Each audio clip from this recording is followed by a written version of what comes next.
Okay, 7 o'clock. Begin with call to order.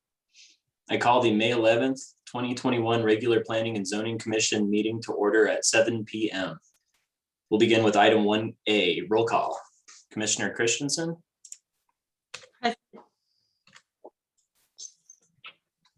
Okay, Commissioner Benavides. Here. Commissioner Gay. Here. Commissioner Seavey, present. Commissioner Berenson. Not present. Commissioner Michelson. Also not yet in attendance. Commissioner Albert. Also not in attendance. With 4 of us, let the record reflect that a quorum is present for the meeting. We'll move on to item 1B, approval of the agenda. Director Justice, are there any changes to the agenda? No, there are no changes to the agenda. Do we have a motion to approve the agenda? I make a motion to approve the agenda. Second the motion. Okay, Commissioner Gay has moved to approve the agenda. Commissioner Benavides has seconded the motion. We'll begin with a roll call vote. Commissioner Christensen. Aye. Commissioner Benavides. Yes. Commissioner Gay. Aye. Commissioner Seavey, aye. The motion carries unanimously with 4 votes. We will move on to the public comment period. Residents may address the Planning and Zoning Commission to comment on issues, problems, or successes on topics that do not appear elsewhere on the agenda. Audience members will be given an opportunity to present or to comment on agenda items as they come up. Speakers must register with the village staff prior to the beginning of the meeting. Kiko, do we have any members of the public signed up to speak? Stand by.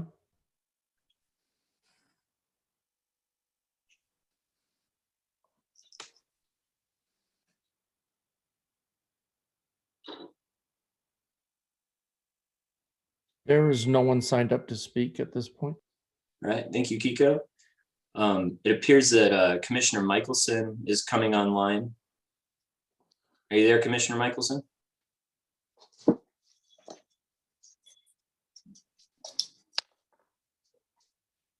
I see 2 commissioners trying to Yes, join us. Commissioner Michelson is online. They need to switch me to have a Oh. picture. Glad you're here. Let the record reflect that Commissioner Michelson has joined the meeting, and okay, we'll move on. If there is anybody in attendance who wishes to speak during the public comment period who did not sign up prior to the meeting, please use the raise hand tool in Zoom to indicate this. We'll move on to the consent agenda, item 3. Stand by. There are people who wish to speak. Oh, please go ahead, Kiko. Stand by.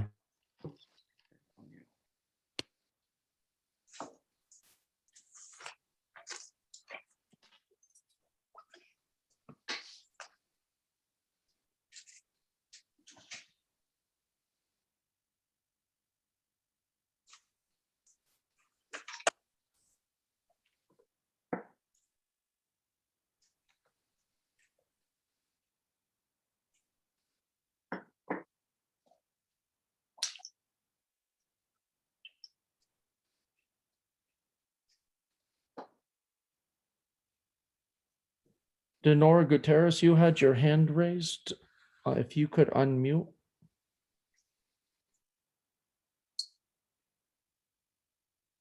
Good evening. Would you Yeah. please state your full name and address for the record?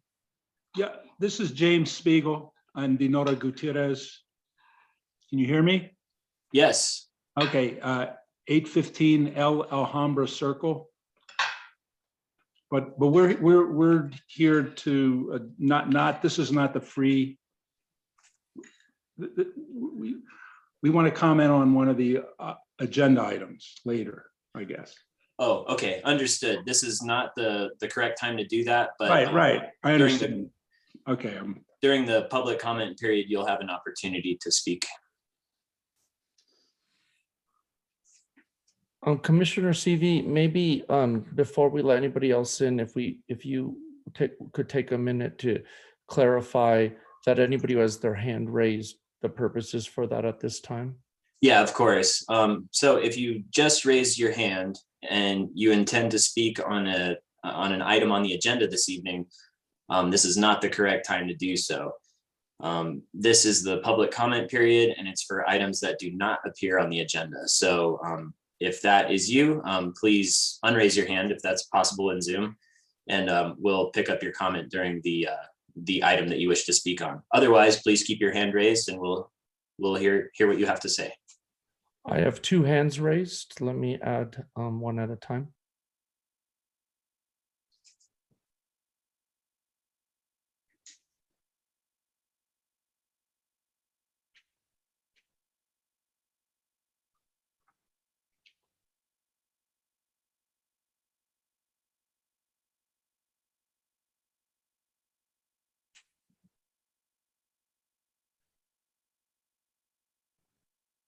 Hello, would you please state your full name and address for the record?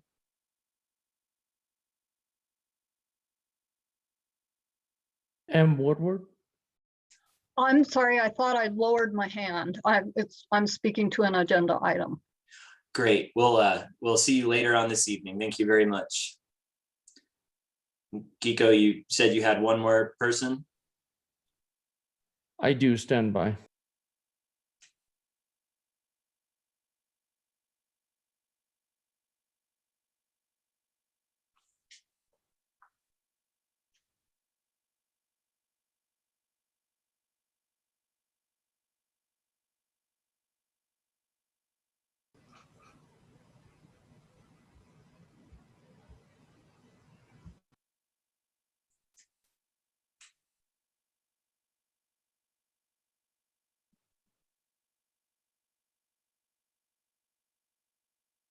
Gary Jaffe, if you can unmute. Would you please state your full name and address for the record? Gary Jaffe. We wish to speak later. Hopefully I put my hand down. Sounds good. We're all learning these tools. We'll hear you on later this evening, sir. Thank you. If there are no other hands raised, I would like the record to reflect that Commissioner Berenson has joined us. Good evening. We'll now move on to consent agenda, item 3. All matters listed under the consent agenda are considered to be routine and will be enacted by one motion. There will be no separate discussion of these items. If discussion is desired, that item will be removed from the consent agenda and will be considered separately. Item 3A, approval of the minutes, April 13th, 2021 regular meeting. Are there any corrections or comments from the commissioners? Okay, hearing none, do we have a motion to approve the consent agenda? I move to approve the minutes as read from the 13th of April 2021 meeting. I'll second. Second. Rachel Berenson. Okay, Commissioner Christensen has moved to approve the minutes as read. Commissioner Berenson has seconded the motion. We'll begin with a roll call vote. Commissioner Christensen, Aye. Commissioner Benavides, Yes. Commissioner Gay, Aye. Commissioner Seavey, aye. Commissioner Berenson, Aye. Commissioner Michelson. Aye. Okay, the motion carries unanimously. We'll move on to public hearings and applications. Item A, home occupancy number 0572. A request by Lisa Haskell for a home occupation permit and license for a floristry as authorized under 9.2.25 D4, home occupation permit in the A1 zone in the North Rio Grande character area. The property is located at 1015 Chavez Road Northwest and is legally known as Lot 1, Tomasa Era Edition, situated in projected section 29 and 30, Township 11 North, Range 3 East, NMPM, Los Ranchos de Albuquerque, Bernalillo County, New Mexico, as filed in the office of the Bernalillo County Clerk on November 26, 1952. The property contains 0.2631 acres more or less. Are there any commissioners who will recuse themselves from this item? Okay, hearing none. Attorney Winter, would you please swear in Director Tiffany Justice? Tiffany, please raise your right hand. Do you swear to tell the truth, the whole truth, and nothing but the truth? I do. Thank you. Okay, Director Justice, may we have the planning report? Yes, Chair, Commissioners. So the applicant desires to operate a floristry business at their residence, which is compliant with the permissive uses of this zone and the requirements for approval of a home occupation license. For the surrounding land uses, the surrounding properties are zoned A1, and the properties to the south, east, and west are in the North Rio Grande character area, and the property to the north is in the South Rio Grande character area. For the analysis, home occupations are a permissive use in the A1 zone and in all residential zones, so long as they're permitted and renew annually. Per the approval for a home occupation permit, as adverse comment was received during the public notice period, the application should be decided and forwarded to the Planning and Zoning Commission. So with that, there's 12 conditions that home occupations must meet. I will go through each one and discuss how the application meets those requirements. The first is that it shall be conducted entirely within the residence or accessory buildings by persons living at the residence as the primary business operator. Up to 2 additional employees may be employed by the business. This business is conducted indoors. However, there are accessory uses to the business that take place outdoors, such as bucket washing and flower processing, trimming, and cleaning. This is later explained in the applicant's letter. These outdoor uses are agricultural in nature and are permissive use in this zone. And these can be done separate from the home occupation, as agricultural uses are permissive. No employees are proposed, only the applicant would be operating this business. For the second condition, no more than 500 square feet of a residence and or 1,000 square feet of an accessory building shall be used to conduct the home occupation. The applicant notes that they will use 100 square feet of their residence, which is compliant. The third condition, it shall not generate significant vehicular traffic or parking around the residence, in addition to that normally associated with the use of the residence as a dwelling. Up to 10 business related trips per day shall be considered negligible. The applicant states that 1 to 2 daily vehicle trips are anticipated, which is under 10. For the fourth condition, any heavy equipment, trucks, or vehicles not normally associated with residential use, which may be used directly or indirectly in the home occupation, shall not be stored or parked on public streets or residential property. And there shall be no idling vehicles nor diesel trucks greater than 1 ton permitted on the premises. For this home occupation, no heavy equipment, trucks, or vehicles related to this home occupation are proposed. And for the fifth condition, there shall be no change in the outside appearance of the residence or accessory building or other visible evidence of the conduct of the home occupation, except that a small non-illuminated sign not more than 4 square feet that blends in with the aesthetic quality of the neighborhood may be approved by a permit. No exterior changes are proposed related to this home occupation except for a sign, which will be required to get a sign permit pending approval. The outdoor agricultural uses that are mentioned before are not necessarily related to the change in the outside appearance condition, because those are already permissive as agricultural uses in this zone. The sixth condition, any sales shall be limited to products or services generated or provided by the residents and must not disrupt the residential nature of the neighborhood. The products and services will be provided by a resident of the home, which is the applicant, and the sales will not disrupt the residential nature, as client visits will be minimal, similar or less than daily household trips. The applicant explains a little bit more of this further on in their letter. Again, this is under 10 vehicle trips. The seventh condition, there shall be no storage of materials or displays of merchandise visible from outside the lot lines of the residence, and no outdoor storage or displays are proposed. The applicant notes that the materials will be kept on shelves. However, display and sale of agricultural products is a permissive use that is separate from the home occupation. So if the applicant desires to, they could display and sell agricultural products, flowers, at their residence outside that is separate from the home occupation itself. Condition number 8, there shall be no storage of materials or products which are explosive, flammable, toxic, or otherwise hazardous to persons living within the residence or the public, and no hazardous materials are proposed. The 9th condition, no activity shall be performed outside of the dwelling or accessory dwelling or accessory building, which is not normally associated with the use of the residence as a dwelling. The proposed outdoor uses and activities are minimal and can be associated with normal gardening or agricultural activities at a residence. The 10th condition is that the conduct of the business must not produce offensive noise, vibration, fumes, smoke, dust, or other particulate matter odorous matter, heat, humidity, glare, electrical interference, or other objectionable effects beyond the exterior walls of the dwelling or the accessory building. And the applicant does not propose to produce any objectionable effects beyond the walls of the building. The 11th condition is something that the commission can expand on. The Planning and Zoning Commission may impose other such conditions as it deems reasonable under the circumstances, and those conditions shall be recorded on the approved home occupation permit. You will see in this report that the department finds no additional reasonable conditions are necessary for this application. However, if the commission does, they can add them. Condition number 12 is applicable after the permit's issued and discusses investigations of any complaints of code violations.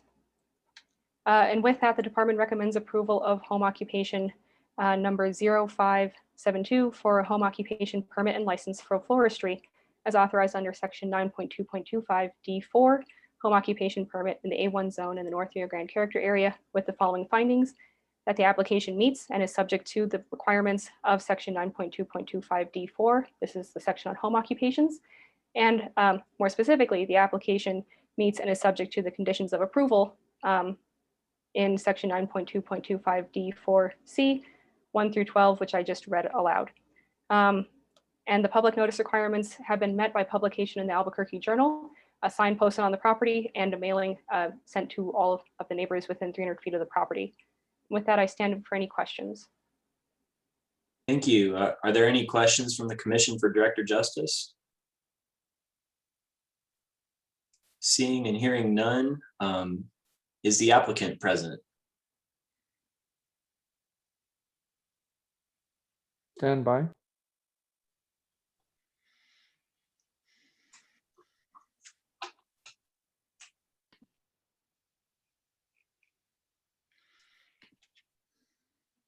Hello, Hello. Would you please state your full name and address for the record? Lisa Haskell, 1015 Chavez Avenue Road. Okay. Attorney Winter, would you please swear in Ms. Haskell? Ms. Haskell, please raise your right hand. Do you swear to tell the truth, the whole truth, and nothing but the truth? I do. Thank you. Okay, Ms. Haskell, would you like to speak about your application? Sure. I just think that the adverse comment that I received just needed some further clarification, and I provided that. So if there's any other questions, I'm happy to take them. Do we have any questions from the commission for Ms. Haskell? Yeah. Yeah, go ahead, Commissioner Benavides. Yeah, hi. So I was looking on Google Earth at the address, and it's possible I got the wrong place, but it appears that there's a greenhouse behind the house. Sure. Is that correct? Yeah, that is correct. This residence is a rental property. My landlord is Sarah Cobb, and she has authorized the greenhouse to be a part of the farm that is on 1019 Chavez. So the greenhouse is here, but it is not something that I'm planning to use. I see. Okay, thank you. Commissioner Gay, did I see a hand raised? Yeah, thanks, Drew.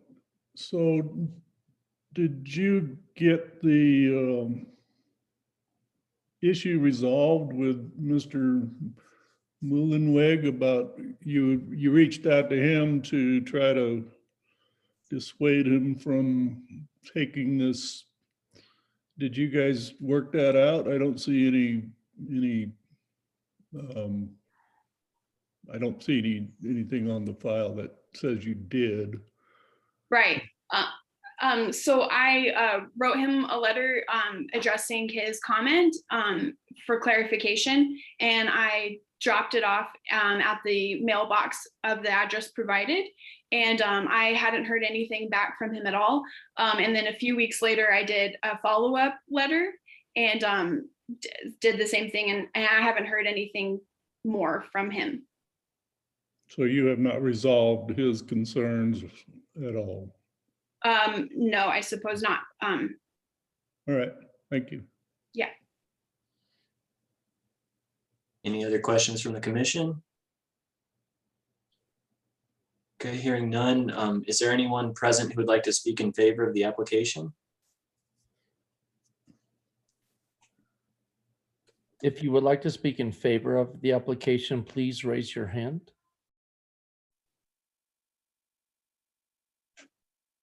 There was no one to speak in favor. Okay, is there anyone present who would like to speak in opposition of the application?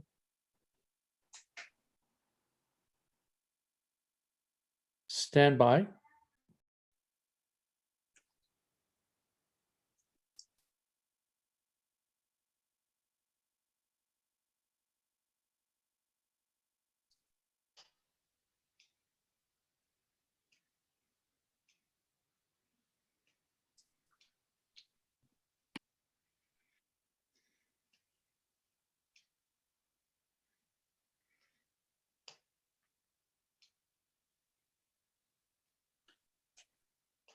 Would you please state your full name? Sounds like you might have multiple audio sources, sir. That might be better. Would you please state your full name and address for the record? Yes, Robert Muhlenweg, 5645 Rio Grande Boulevard Northwest. Okay, please go ahead. Yes. Oh, excuse me. I'm so sorry. I'll interrupt you. Attorney Winter, would you please swear in Mr. Muhlenweg? Mr. Muhlenweg, please raise your right hand. Do you swear to tell the truth, the whole truth, and nothing but the truth? I do. Thank you. Please go ahead, Mr.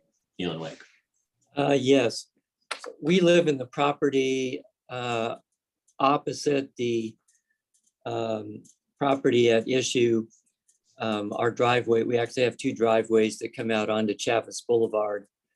And the concerns that I had, and indeed Ms. Haskell did send me a letter, but they didn't really address all of the concerns we had.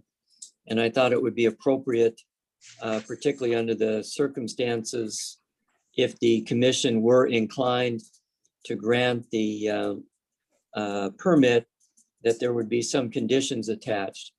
It was not clear from the application exactly what a floristry business consists of, and it's still not entirely clear to me. For example, is it limited to just flower arrangements? A concern we have is that it might be extended to other products, and we would have concern about that.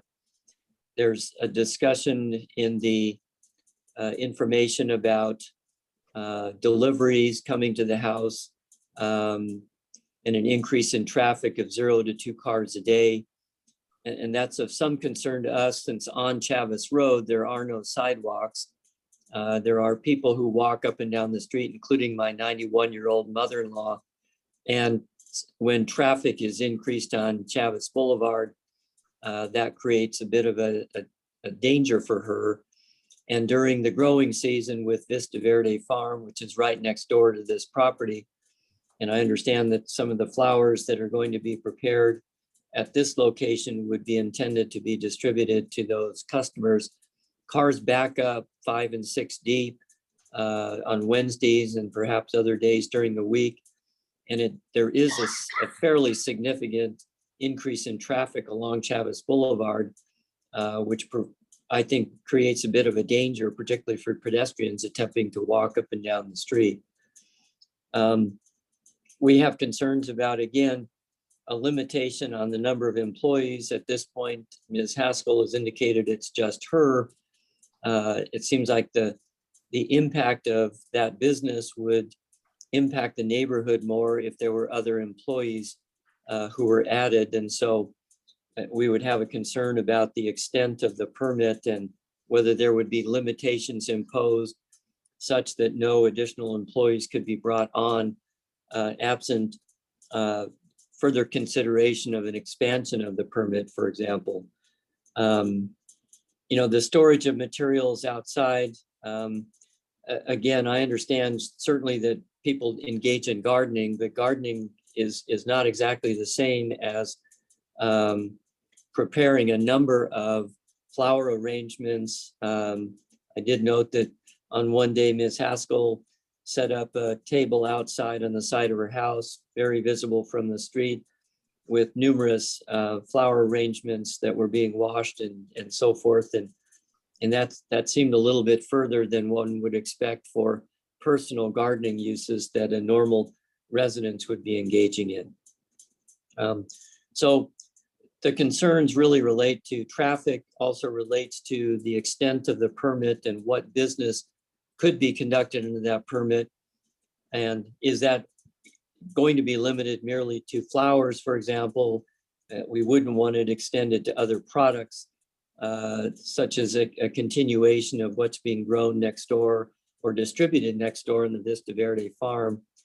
And of course, now with recreational marijuana being permitted, we wouldn't want this permit to extend that perhaps would make it easier to grow marijuana or distribute marijuana at this location. There's no indication that that's been requested here, but that would be another condition that we would think is important so that that activity could not be performed here. So those are my concerns. Thank you, Mr. Muhlenweg. Kiko, do we have, oh, excuse me. Are there any questions from the commission for Mr. Muhlenweg? Hearing none. Kiko, is there anybody else present lined up to speak in opposition to the application? I have 2 more people. Stand by.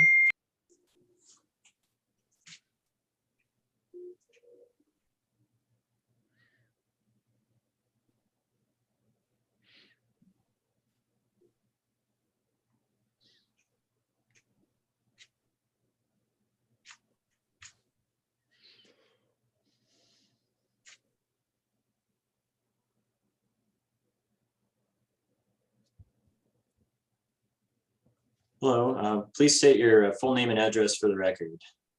I'm Christine Muhlenweg, so I'm Bob's wife, and my address is the same, 5645 Rio Grande, which is on the corner of Rio Grande and Chavez. And Thank you. Attorney Winter, would you please swear in Ms. Muhlenweg? Ms. Muhlenweg, please raise your right hand. Do you swear to tell the truth, the whole truth, and nothing but the truth? I do. Thank you. Please go ahead. So I had raised my hand before my husband spoke, and he did a very good job, and I'm not sure that I can add anything. The only thing I will add is I just want to reiterate my concern about heavy traffic and having 2 businesses that potentially bring traffic into the neighborhood. It's my mother who walks on Chavez, and as my husband said, there are no sidewalks for her to use, and she certainly can. She pushes her wheelchair to balance herself, and so she certainly can push her wheelchair onto the dirt when cars are passing. But I'm concerned for her safety. And other than that, I would just reiterate my husband's concerns. Okay, thank you. Thanks. Are there any questions from the commission at this point? Seeing none. Kiko, you mentioned that there's one other person wishing to speak in opposition to this application. Yes, stand by.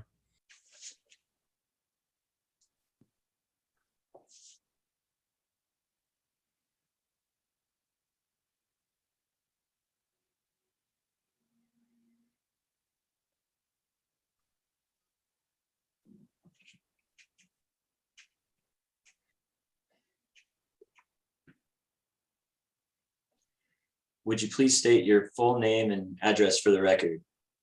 Gary Jaffe, 1011 Chavez Northwest. Attorney Winter, would you please swear in Mr. Jaffe?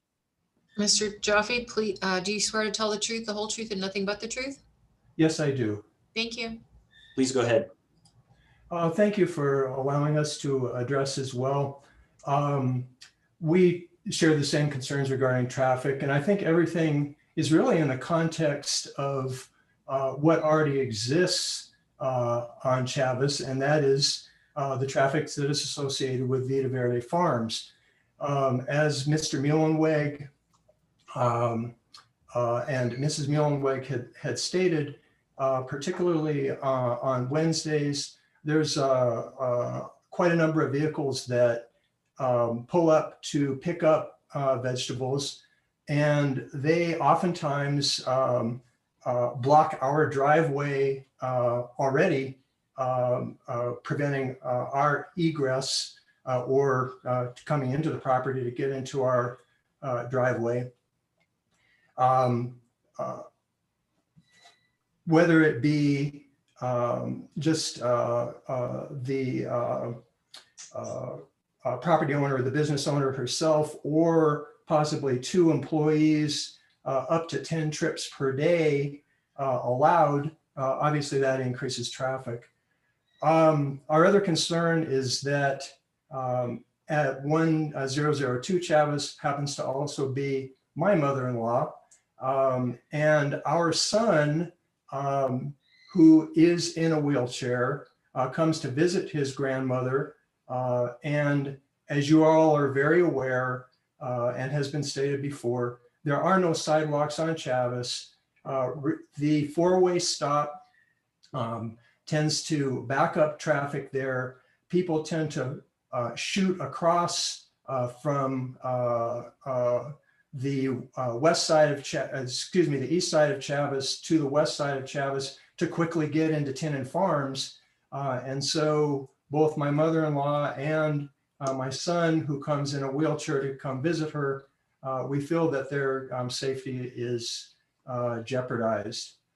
I guess the other question that just comes to mind is if Ms. Haskell should no longer rent the property, does the permit become null and void, or is the property always permitted as a flower business? And I appreciate the opportunity to speak with you. Thank you. If we don't have any questions from the commissioners, would the applicant like to respond to any of these comments? Just really quickly, Claudia Apodaca, I see that you're right next to your husband. Would you, you also signed up to speak. Would you like to speak separate from him?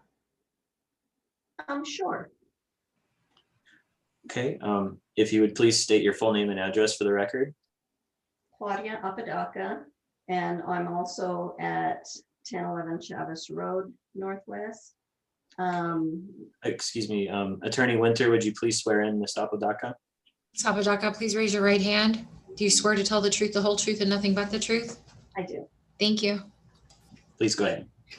So again, reiterating what my husband says, our driveway is right next to the driveway in question.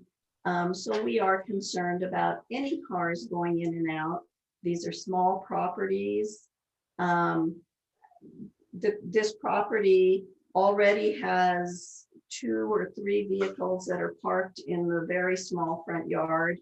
So if any other cars were involved, they would not be, they probably wouldn't fit on the property and would be, again, out in the street there. There have been times I've been trying to either get into our property or out of our property. And on Wednesdays, you're waiting 3, 4, 5 minutes because of the distribution center down the street, that Vida Verde. They're distributing produce, I guess, and the cars are backed up. They block our driveway. And it's not like you're out in traffic where somebody, once the light turns green, you go. They're parked there waiting for the first person in line to complete their business at Vida Verde, and then they'll move, and hopefully I can bully my way into my own driveway or out of my own driveway. But traffic is a huge concern. We've got one very busy business already on that street, and cat a corner to Rio Grande and Chavez, we've got another business, and I'm thinking, what's happening to the rural feel of the North Valley if we've got businesses, potentially 3 businesses right here near the intersection of Rio Grande and Chavez. So that is a concern as well. Okay, thank you. Thank you. Would the applicant like to respond to any of these comments?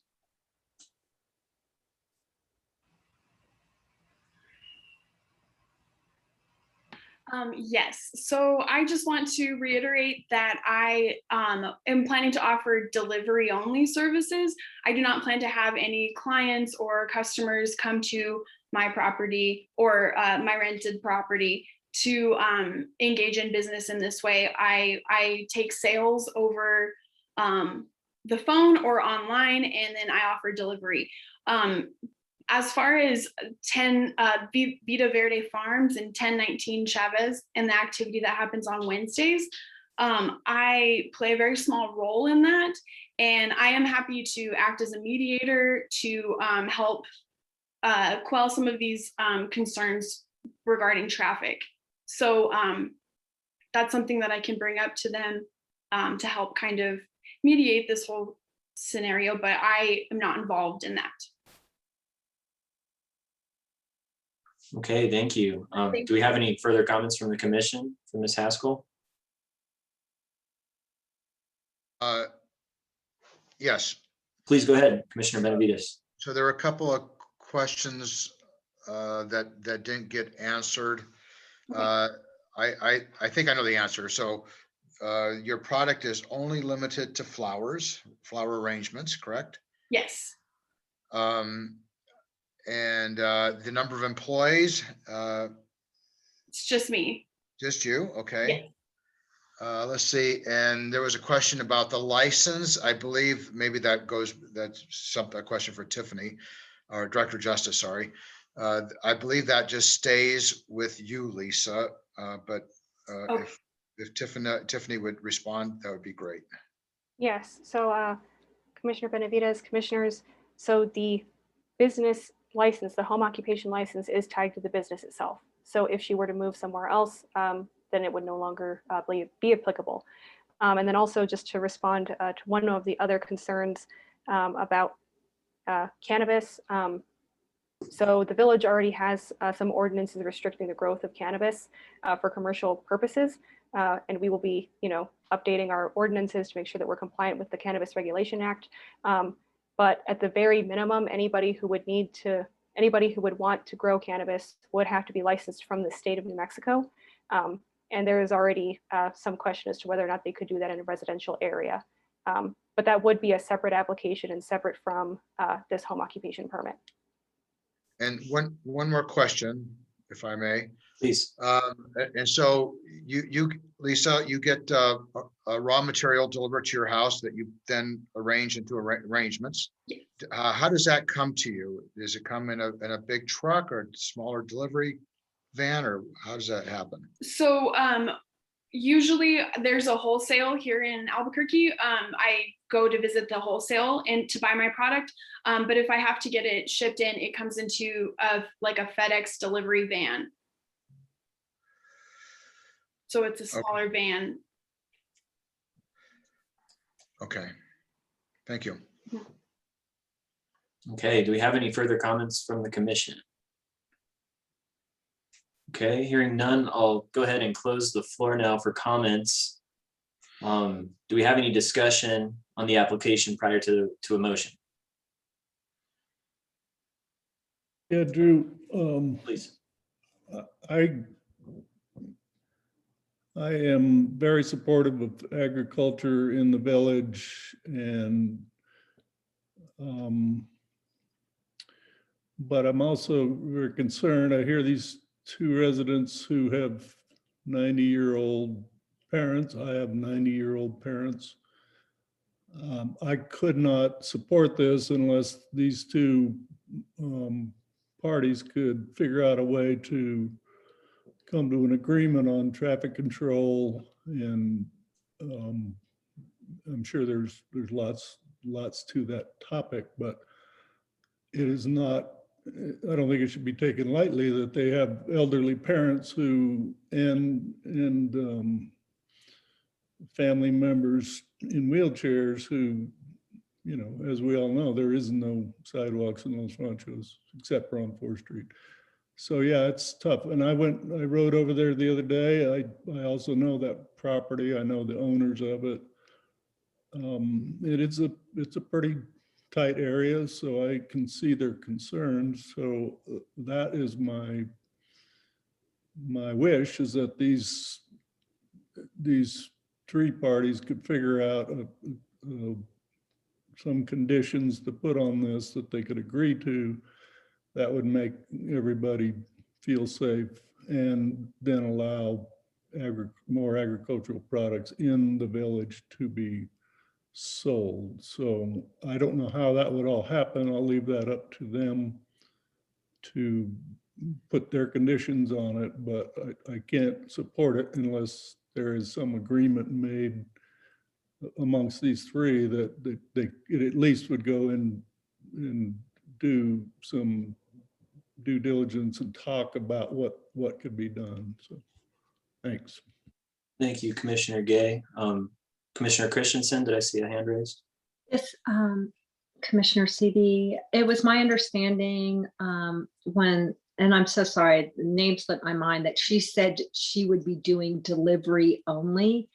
I think in her application, she said that some people may be coming to her business, but Commissioner Gay, to address your situation, if it was delivery only where she wasn't seeing clients, would that work with the other homeowners if it was just delivery only? Because it sounds like, and I may be mistaken, is that their concern right now is with the Vita Verde Farms. That's what's creating so much traffic and a concern for their safety of their family members. But if she, I mean, that has nothing to do with her, it's my understanding. But if there was a condition where she's, like she stated, that there would only be delivery and no clients coming to her home, would that help with the other homeowners supporting this home occupation license? Just a suggestion.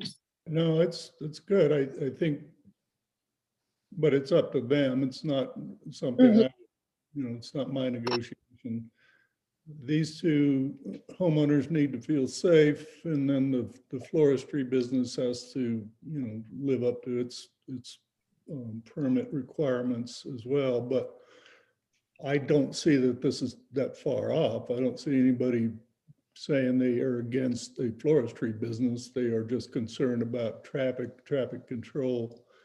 We started the growers market 29 years ago, and we had, if anybody understands how to control traffic in that area, it would be myself and the other gentleman who started it. So it's doable. It just is going to take some work on both parties to come to an agreement somewhere along the line, whether it's today or, tomorrow. It's not my place to tell them what to do. I feel for both of them. So I would leave that up to them to decide what they could work out. Do you have any other comments from the commission? Commissioner Benavides. So it appears to me that the traffic situation, blocking driveways and that sort of thing, and making it hard for pedestrians to walk, that exists regardless if we approve or deny. I mean, that already exists. And so it doesn't appear that this particular business will add to that in any significant way.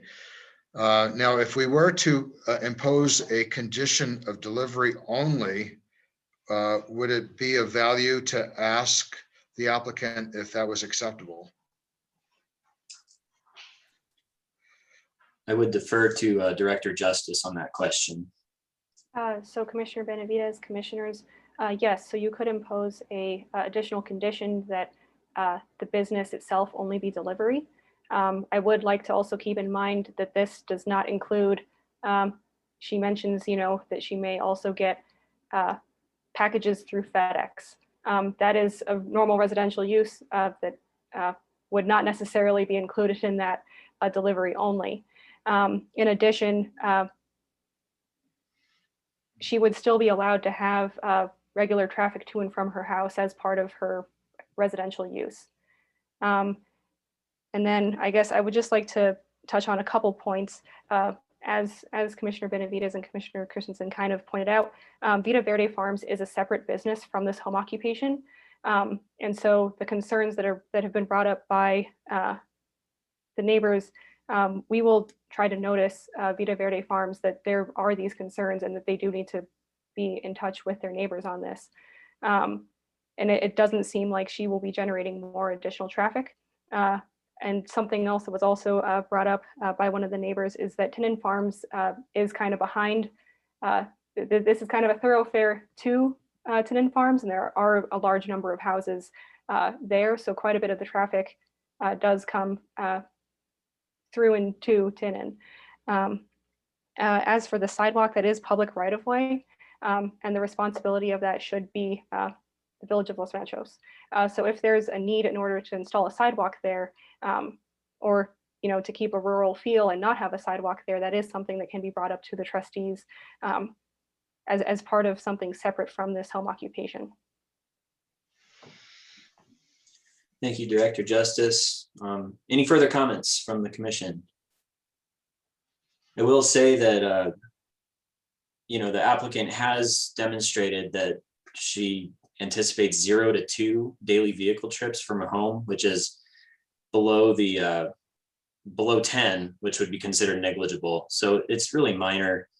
And, in terms of having flowers delivered to her house, I don't see any grounds to restrict that. It's almost saying that you can't get deliveries. So I don't see the logic.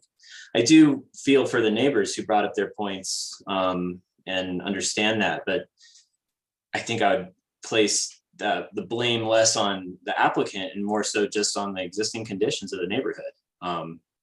Road without shoulders, a road without a sidewalk. It's just kind of the lay of the land. So I would be inclined to support this. And with that, if there's no other comments, do we have a motion? Drew, this is Rachel Berenson. I'll move to approve the application. Okay. I'll second. Okay. Commissioner Berenson has moved to approve the application, and Commissioner Michelson has seconded the motion. We'll begin with a roll call vote. Commissioner Christensen, Aye. Commissioner Benavides, Yes. Commissioner Gay, Sorry, nay. Commissioner Seavey, aye. Commissioner Berenson, Aye. Commissioner Michelson. Aye. Okay, the vote carries 5-1. Let the record show that the public hearing, item 4A, the request by Lisa Haskell for a home occupation permit and license is now formally closed. Thank you everyone for participating and joining the conversation. We'll move on to item B, zone map amendment 21-01. A request by John Calvin for a zone map amendment to change A1 zoning to AC zoning as allowed by 9.2.15E for a property in the A1 zone in the Guadalupe Trail character area. The property is located at 765 Chavez Road Northwest and is legally known as Lot A, lands of Clifford B. Wood, within projected section 29, Township 11 North, Range 3 East, NMPM, Village of Los Ranchos de Albuquerque, Bernalillo County, New Mexico, as filed in the office of the Bernalillo County Clerk on August 29th, 1984. The property contains 4.2475 acres, more or less. Do we have any commissioners who will recuse themselves from this item?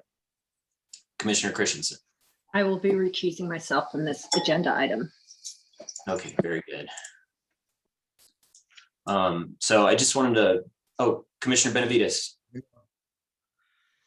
So I will not be recusing myself, but I've been advised to make a statement disclosing some potential conflicts of interest.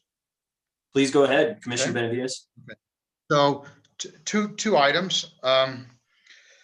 One has to do with conversations I had with John Kelvin some 6 years ago about distilling wine into brandy. Nothing came of it,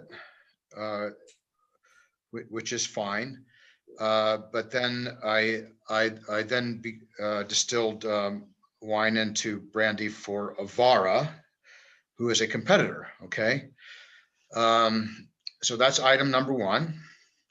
Item number two is that I am an investor in Vara, a winery distillery, which is on Alameda Boulevard, which is a competitor.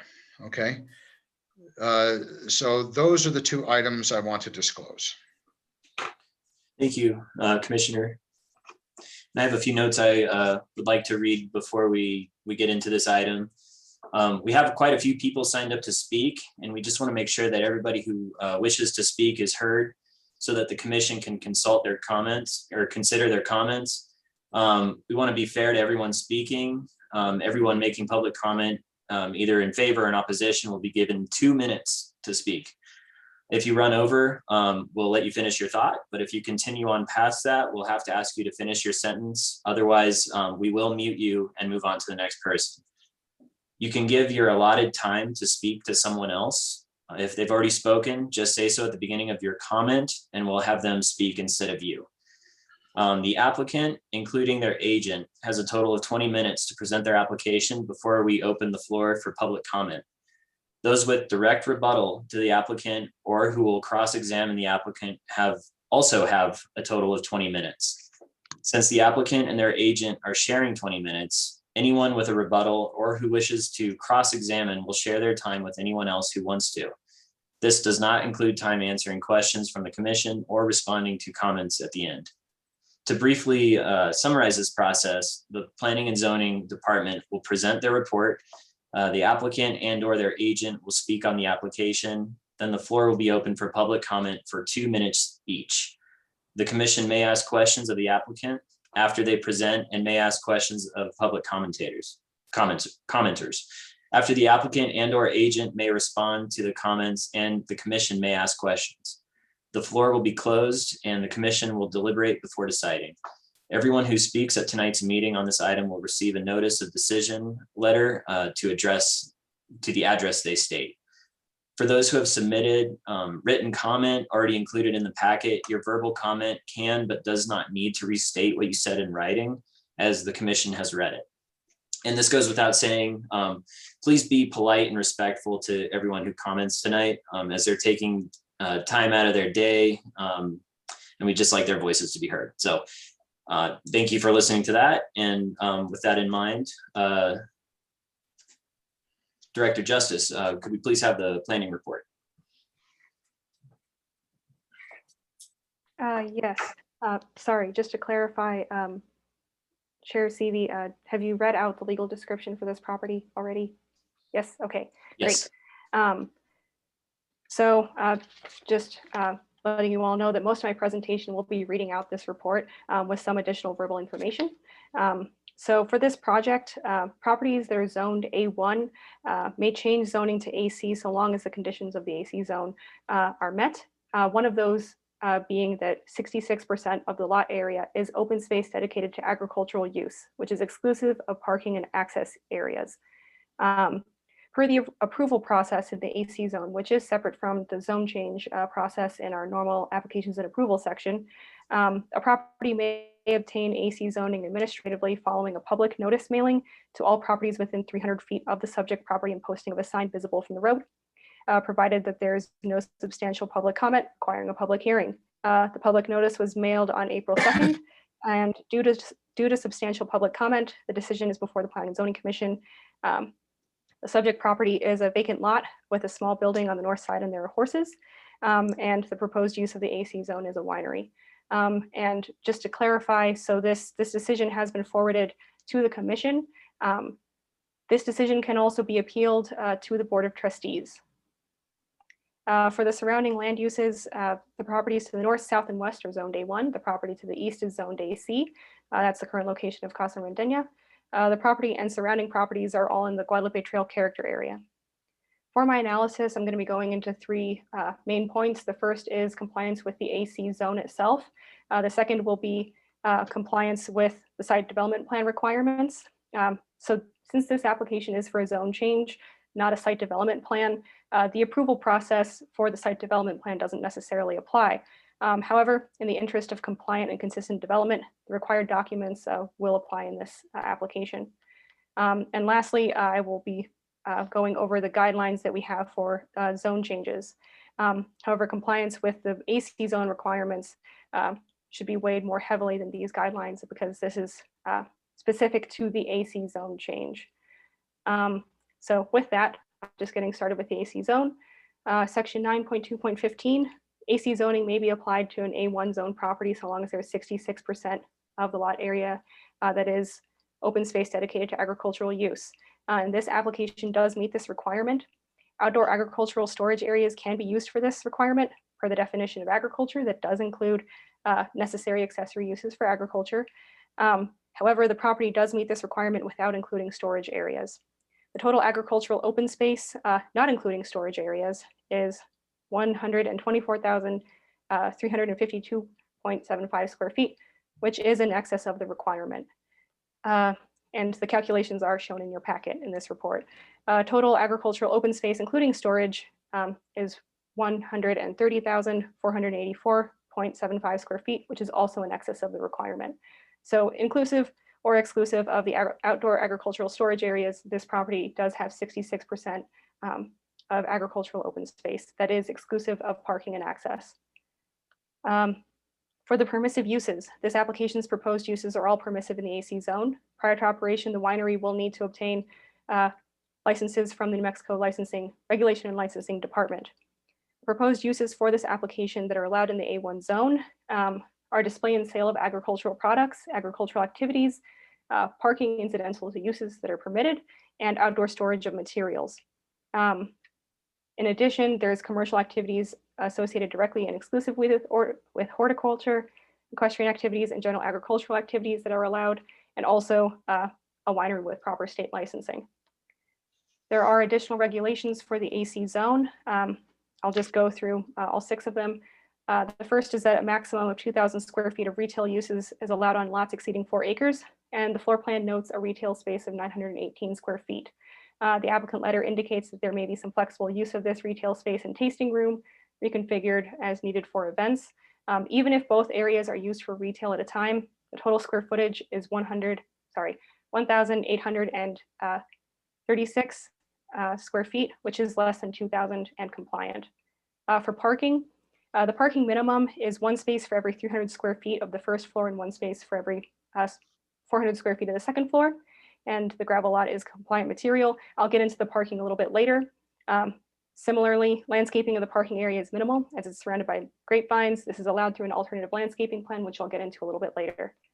The retail use must be directly associated with the agricultural use of the property, and the goods that are proposed to be sold in the retail section of the winery are related to the plants grown on the property per the applicant's letter. The lighting is required to conform with the dark skies ordinance. There are proposed lights that are included in the packet, and I will elaborate a little bit on that later. Hours of operation are limited to 7 days per week, 9 a.m. to 6 p.m. unless a special event is taking place, and the hours of operation are noted to be compliant in the applicant's letter. Signage, no signage is currently proposed, and any future signage must be permitted and comply with our sign ordinance. For special events compliant with this section are allowed. Anything that isn't covered in this section will need to obtain a special event permit. Buffering of adjacent properties. Landscape buffering is required to separate retail uses from residentially zoned properties. In areas not occupied by grapevines, the 15-foot minimum landscape buffer is provided. And the landscape buffer on the west side next to the building, that portion is expanded to 41 feet. Or at least the distance between, the landscape buffer itself is 15 feet, but the distance between the property line and the building is 41 feet. Conditional uses and special uses are not applicable for this, and the area regulations for minimum lot size and lot width are met. For the setbacks, the minimum setbacks from the property line to structures is met. And there are 2 existing structures on the north and west side of the property that are within the setbacks. These are legally non-conforming and will be subject to our non-conforming uses section of our code. For height regulations, the maximum height limitation for buildings is 26 feet, which this application does meet. And the maximum fence height is 4 feet for fences for fences facing roads. And this does seem to be compliant with the site plan that's submitted, and all fencing is compliant with the height regulations. Split zones and acequia irrigation are not applicable for this application.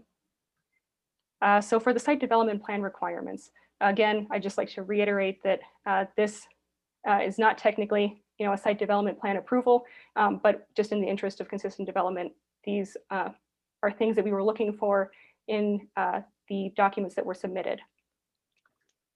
So for the site plan, ingress and egress is shown. Ingress will be from the neighboring property to the east, 733 Chavez, and the 2 properties will have a shared parking agreement. And the back or north portion of this property will be accessible. Exterior lighting is not shown on the plans, but the design of the lights is included in your packet, as I mentioned, and will be pointing downward and shielded, which is compliant with our dark skies ordinance. And the applicant notes in their letter that lights will be shown on building plans and will be subject to review and approval by the village at that time. Mailbox, bike rack locations are both shown on the property. And the grading and drainage plan was reviewed by the village designated engineer and complies with our requirements in stormwater management. For the construction phase of this project, the property will be required to get a notice of intent from the EPA and a stormwater pollution prevention plan, as land disturbance will be more than 1 acre. That'll be for the construction phase of this. Roadway standards, no curb or gutter is proposed, which is compliant, and the roadway is noted to be gravel. For parking requirements, the parking lot design shows that traffic will originate from the neighboring property to the east with a 20-foot wide 2-way traffic aisle. And our parking requirement is a 24-foot wide aisle. However, it does assume a 2-way traffic. And so this proposed 1-way traffic aisle width does suffice instead. So the parking spaces that are required, the parking spaces are noted in the AC zone to be specific to the retail use. But even though there are other spaces that are not going to be retail use, the calculation is applied for all the square footage of the building. And the required number of parking spaces is 45, which this property exceeds with 75. And that is because there is intended to be a shared parking agreement between the 2 properties and should also supplement the parking at 7033 Chavez Road. The required number of parking spaces for handicapped is 1, and that requirement is met with 3 spaces. Loading and docking areas, for that, the north side of the property behind the proposed building we use for storage of agricultural equipment and can provide space for loading and docking. Paved parking lots, this section doesn't apply. Unpaved parking lots, as I mentioned before, it is noted to be gravel. Trash receptacles are shown to be compliant. And for the landscaping plan, so typically the landscaping section does apply to commercial and mixed use properties, which are mostly developed and impervious. And so the requirements in the landscaping section reflect that. For an AC lot, which is already required to have 66% of the lot that is agricultural open space, devoting additional land to landscaping for parking and landscaping buffers is an additional burden on the applicant who's already limited to 33% of the lot. And in addition, the requirements of landscaping for parking lots and landscaping buffers doesn't mesh with the intent of the winery itself, since the required number and dimensions of trees creates shade that can interfere with grape production. And so for those reasons, as allowed with the landscaping buffer section, an alternative landscaping plan is proposed. The properties, and so there's a few points for the alternative landscaping plan that need to be met. The first is that the noise, light, and site buffering of the residential zone can be accomplished at least as well with the alternative plan. Properties to the west and north are residential, and noise, light, and site buffering is provided through a 6-foot solid fence along the north and west sides of the property. And the grapevines will provide additional natural buffering. Lights will be required to be compliant with the dark skies ordinance, so they should be pointed down and should not extend past the property. And Landscape buffers provided on the north and northwest sides of the property closest to the building with various plants and also trees noted to produce buffers. The alternative landscaping plan shouldn't result in less landscaped area than would have been required with the standard buffer landscaping. So agricultural landscaping is proposed around the building, and the vineyard covers most of the property. There is a solid wall or fence of at least 6 feet in height along all residential and non-residential boundaries that don't have the standard buffer landscaping. I mentioned this before. There is a 6-foot solid fence along most of the north and west sides of the property. The southern portion of the west side has a 4-foot solid wall, but also has grapevines to provide a natural buffer. The alternative plan meets or exceeds the existing regulations in conforming to the goals of the master plan. So the landscape buffer provides edible with agricultural landscaping and trees, which meets both the agriculture and environmental sections of the master plan. The grapevines meet the agricultural section and the environmental section, specifically regarding water conservation. And then alternative landscaping plans will be viewed favorably if open space is provided and existing cottonwood trees are preserved. So agricultural open space, again, is provided for 66% of the lot. And the existing cottonwood tree on the property is proposed to be preserved. For the utilities, letter on water and sewer availability is provided in the packet, as well as a letter from the fire department confirming that the additional fire hydrants are not required. Lighting and signage has already been addressed, as mentioned before, and compliance with the fire department requirements is noted in the letter in your packet. For the zone change, there are 5 guidelines that we follow for zone change requests. The first is that NMSA section 3-21-5 A and B are met and apply. The first is that the application is in accordance with the comprehensive plan, which I'll get to actually later. The second, B, is that the zoning authority shall give reasonable consideration to the character of the district and its peculiar suitability for particular uses. So this property is in the Guadalupe Trail character area, which is almost entirely zoned agricultural residential or special use for residential uses. And this zone change would retain the agricultural part of that agricultural residential zone.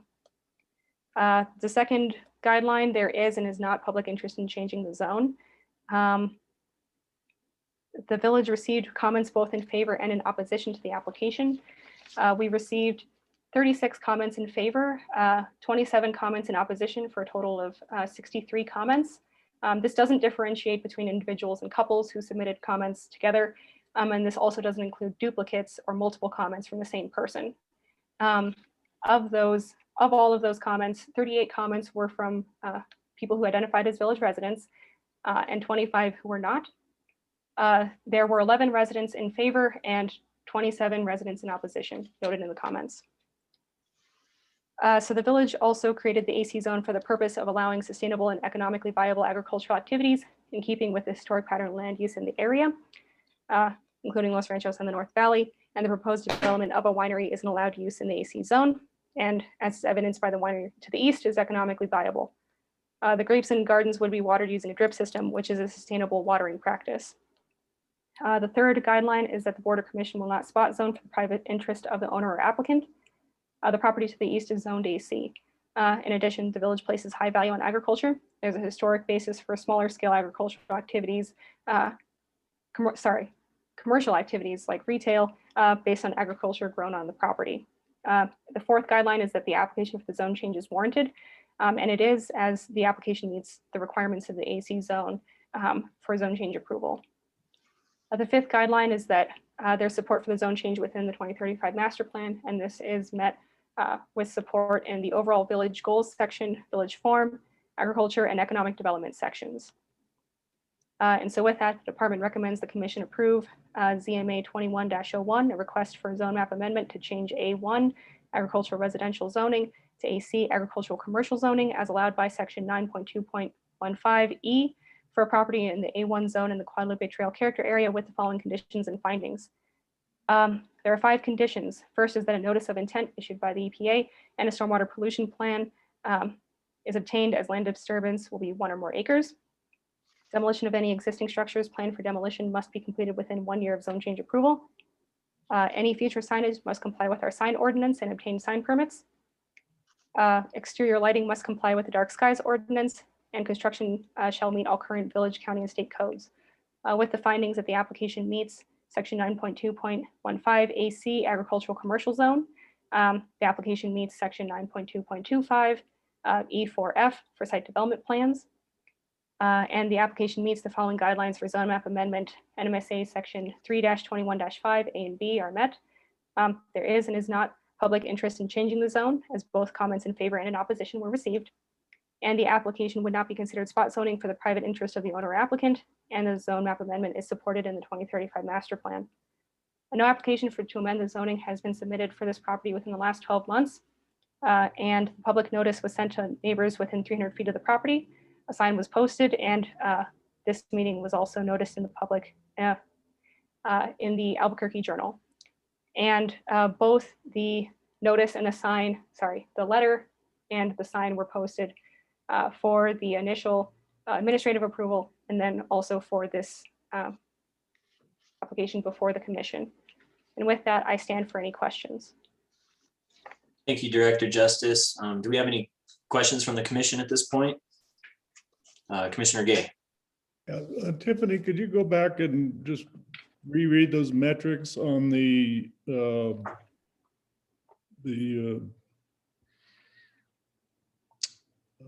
drawing a blank on the support pro and con for this project?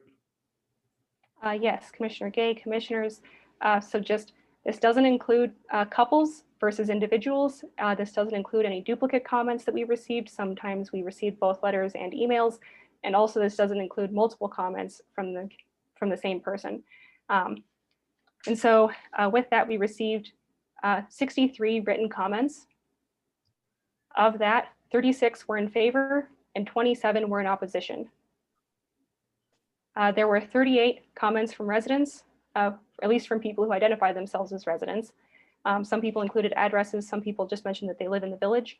And anybody who didn't self-identify as a village resident wasn't included in that.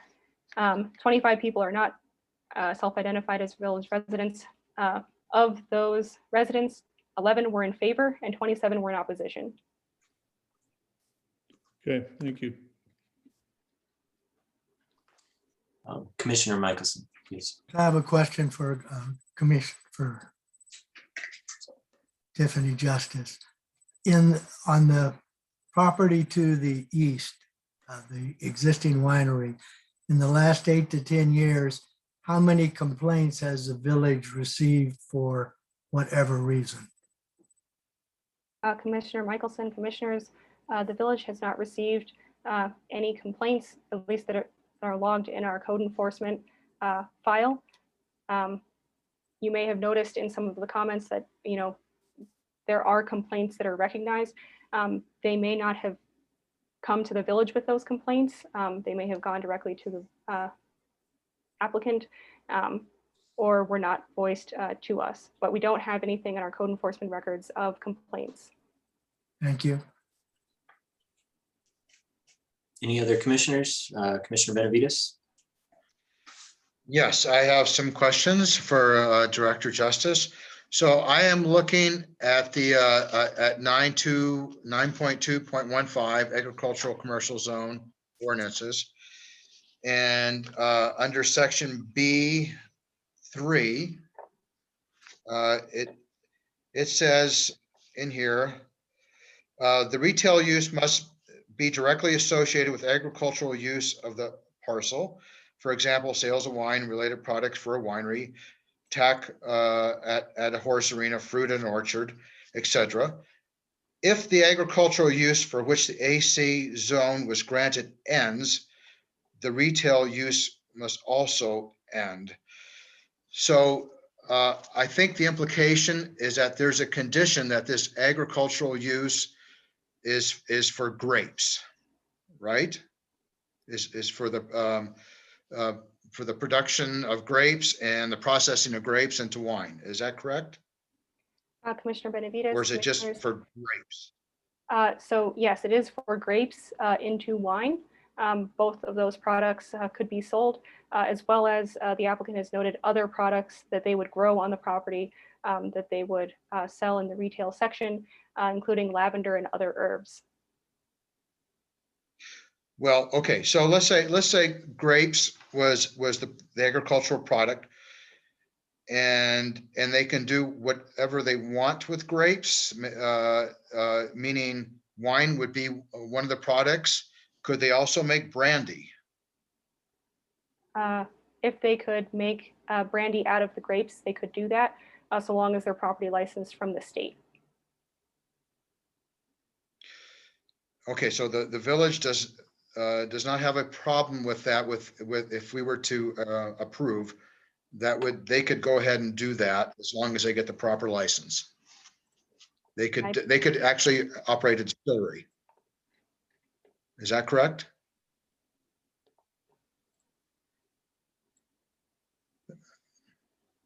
So Commissioner Benavides, actually, I take back my earlier comment.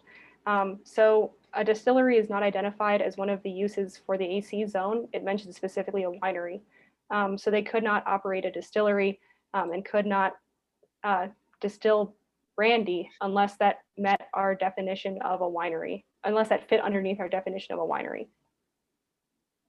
Well, okay, and in terms of permissive uses, there's kind of a broad definition, and there's examples, winery being one of them, right? So it doesn't exclude distilleries, I don't think. Sorry. So Commissioner Benavides, commissioners, so just looking at our definition of a winery, it does specifically say to produce wine.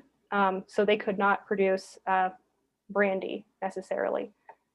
If they wanted to produce other things that were not alcoholic with those grapes, such as jams, those are technically permissive in the A1 zone, as those are agricultural.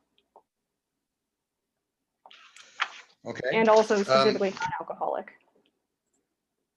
Continuing with the agricultural commercial zone ordinances. On section E, number 1, applicants with properties meeting all the requirements listed above may apply for AC zoning. The applicant must submit a site plan detailing the proposed agricultural and accessory uses, as well as for parking, lighting, landscaping, irrigating, buffering sufficient to demonstrate compliance with the above detailed requirements for the AC zone. Now, we are not approving of a site plan, but yet it seems like they must submit a site plan. Is that correct? Commissioner Benavides, commissioners, that is correct. In order to get approval of the zone change application, they must submit a site plan demonstrating how they comply with the AC zone. Which could later be changed to another site plan that still complies. Yes. Okay, so that part's important to me, because now the final thing that I want to point to is section I, which has to do with setbacks. Okay, so yes, there's the 15-foot setback requirement, but if I read on in that paragraph, it says, however, such setbacks can be no greater than double those set forth herein. So double is 30 feet. So we cannot require them to be any more than 30 feet as a side setback, according to to what's written here. That is correct. Okay, so if they submit a site plan with a 40-foot setback, they don't have to, we can't hold them to that. They can move it to 30 feet. And that's only if we put that condition upon them. But we can't put a condition of 40 feet. We can only put a condition of 30. Is that correct? I believe that is correct, just with the AC zone. However, as specifically with a condition of approval of this application, if the commission wanted to add a condition that said that there was a setback of 40 feet required from the side, then they could include that as a condition. Well, then we would be in violation of our own ordinance, which says we cannot be greater than double the 15 feet. So that's a conflict. So yes, you are correct. The greatest setback that we could require is 30 feet. Okay. Okay, I'm almost to the end. So we are, these are two separate wineries as I see it, right? They are not, they may be joined as a partnership. They may share parking areas, that sort of thing. But one could be sold off and the other one kept if we were to approve this, right? Because Yes. it's not one big piece of property. And since it is two separate piece of properties, that means the 15-foot setback between the boundary between the two properties must be adhered to. Now, if they were to join it as one, that goes away, which means they can move buildings closer to the center of one larger piece. Yes, that is true. They would still have to be set back from each other an appropriate distance as required by the International Fire Code, or Okay. fireproofed if they were too close to each other. Thank you for answering all my questions. Do we have any other questions from the commission before we proceed? Okay, hearing none. Is the applicant present?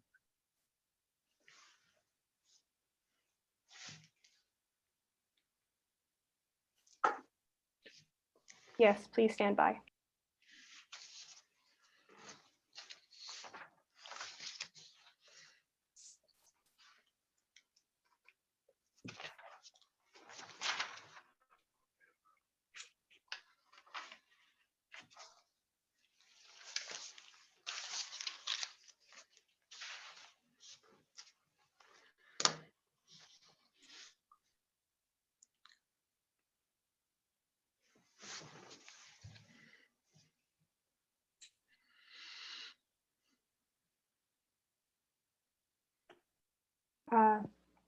Mr. Angelo Artuso, if you could unmute yourself and indicate that you're present.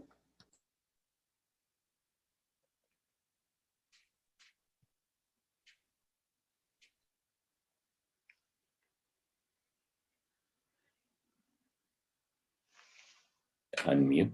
Go ahead. Okay, if you could, please, I'm here.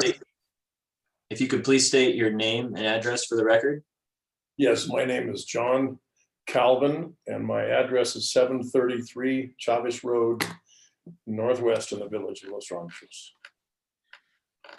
Okay, Attorney Winter, would you please swear in Mr. Calvin? Mr. Calvin, please raise your right hand. Do you swear to tell the truth, the whole truth, and nothing but the truth? I do. Thank you. Mr. Calvin, would you like to speak about your application? Yes, I will. I think for that, Commissioner, I'm going to speak for about 15 minutes, and I'm going to have the trustee that is one of the trustees to the trust that owns the winery speak for 5 minutes before the public comment period. I want to thank you all commissioners for what you're doing. I realize you're volunteers. I've been before your body many a time in my life here in the village, and I'm grateful to you. I know that you sit through a lot of things that you don't want to have to sit through, and I hope this is interesting and will be something that can help further our community come together and go forward in the future and do some positive things. You know, a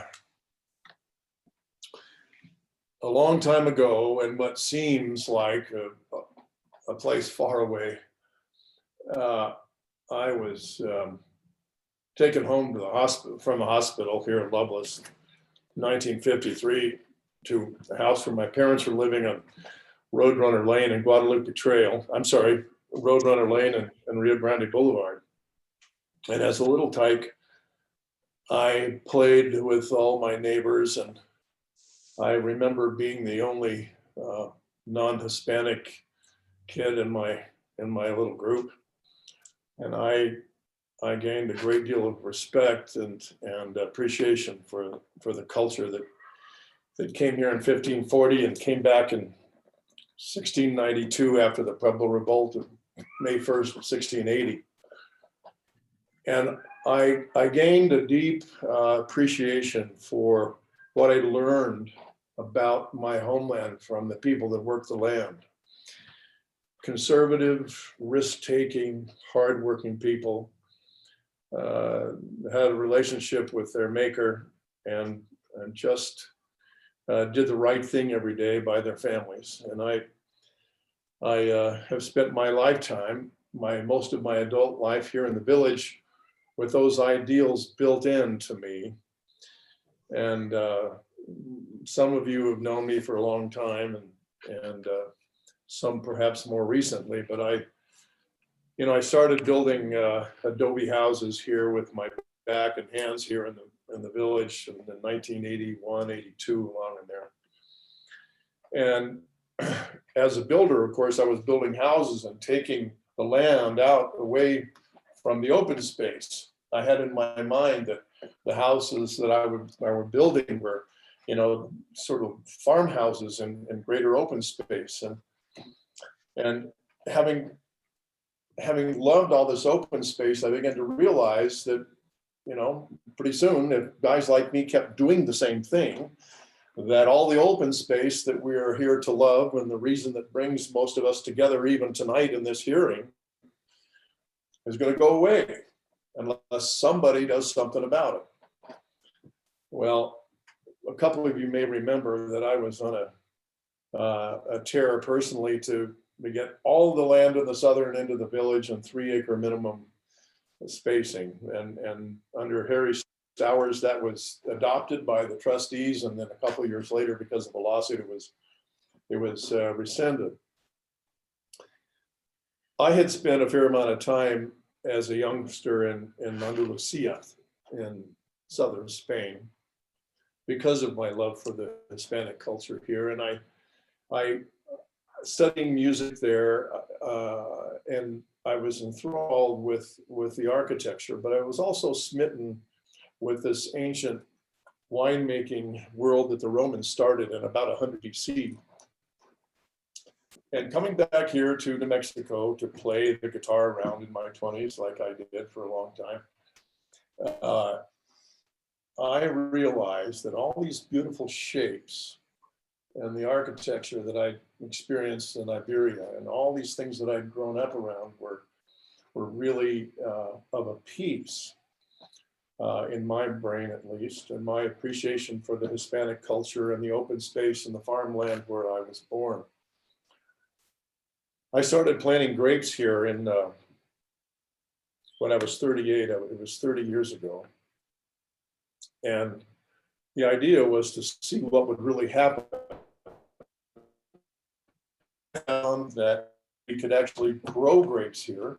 And I found that we could actually make some pretty darn good wine here. And so in 1993, I started buying the property here in Los Ranchos here on Chavez Road. And as I thought about creating a winery seriously, I ran up against a whole lot of opposition, sometimes very destructive and vitriolic opposition. And it was unfortunate because my heart was in it for all the right reasons. Open space in the village where I was born, agriculture, preserve it. And so very wisely, the trustees, which included Dr. Siegel, Penny Remby, trustee Don Lopez at the time, Pablo Real at the time, and I think Harry Stowers was mayor, created the AC zoning. I didn't create it. Your elected officials, people you voted for, created the AC zoning specifically to entice people like myself with a love of the land and love of agriculture and the love of preserving the history would come and make investments large enough to sustain serious pieces of land in agriculture. And what they understood right away from help from some of us that were already in the world of agriculture and land acquisition here in the village, that there's no possible way to sustain an agricultural operation on $300,000 or $400,000 an acre land that would otherwise have been gone to a subdivision. So they thought for about 15 minutes and said, well, I'll tell you what we'll do. We'll broaden the concept of the AC zoning so that some form of ancillary income can be included so we can sustain what otherwise would not be sustainable. So the AC zone was created, and we've been living with it now for, I don't know, at least 20 years. It became part of the master plan almost 20 years ago. Put into the master plan by the Planning and Zoning Commission and the Board of Trustees, again, precisely to induce people to come in and make large investments so that the land could be sustained in agriculture for the future generations. Otherwise, the idea was that the entire village we live in and that we love would become a subdivision. Well, I don't want that to happen. That's why I do what I do. Believe me, I could have made a lot more money doing something else other than running Casa Rondeña Winery for the last 25 years. And as Ms. Justice just explained to us, without any complaints from any of the neighbors. Without any complaints from any of the neighbors since the AC zoning came into being. Now, we all are concerned about water here, ladies and gentlemen, and I want you to know that I have retained a very important and seasoned water attorney here in the area to help me with a couple of questions that I had. One is if there's a well on this new property that we had tested as very serviceable, that I personally saw used for irrigation while the previous owner had it over the last 25 years from time to time. But we don't know the status of that well, and we're doing some research right now through my counsel.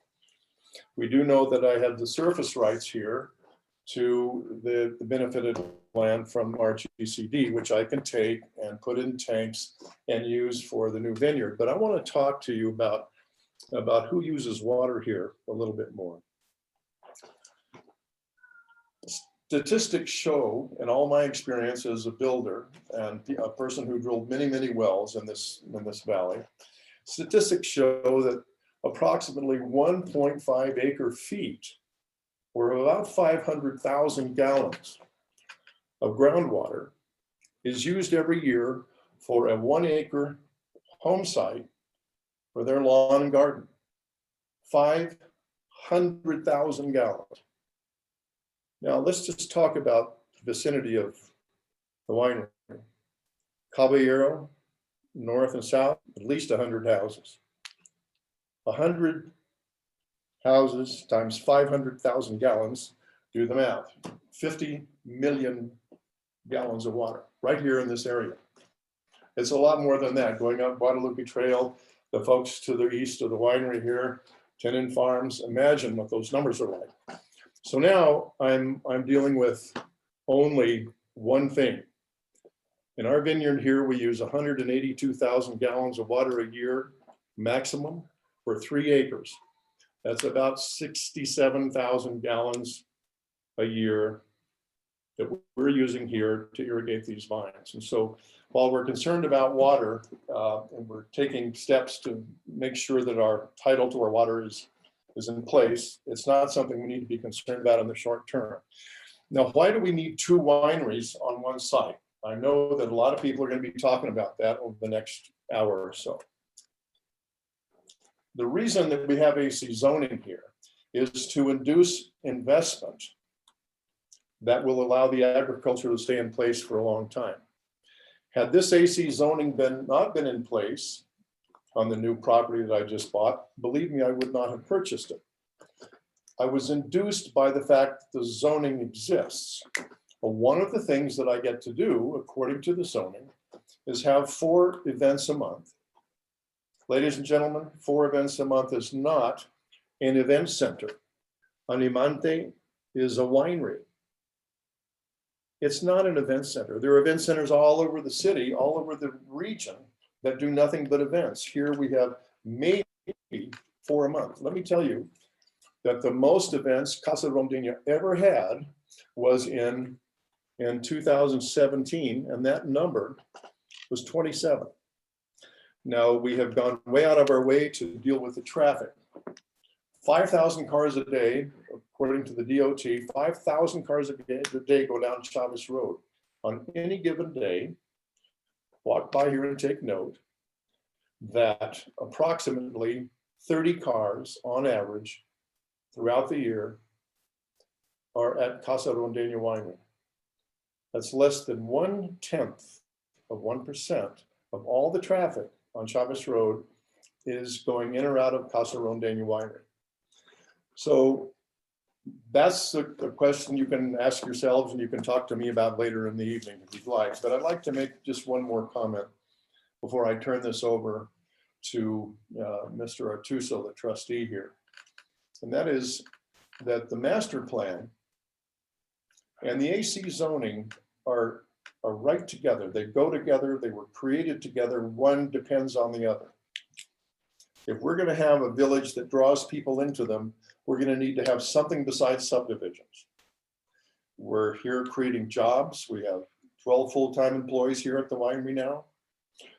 We do this with paying an enormous amount of gross receipts tax. So we're actually contributing to the business environment while at the same time contributing to the historical aspect and the open space notion and sensibilities that brought us all here to Los Ranchos in the first place. So I hope we could work together. I care about all of you.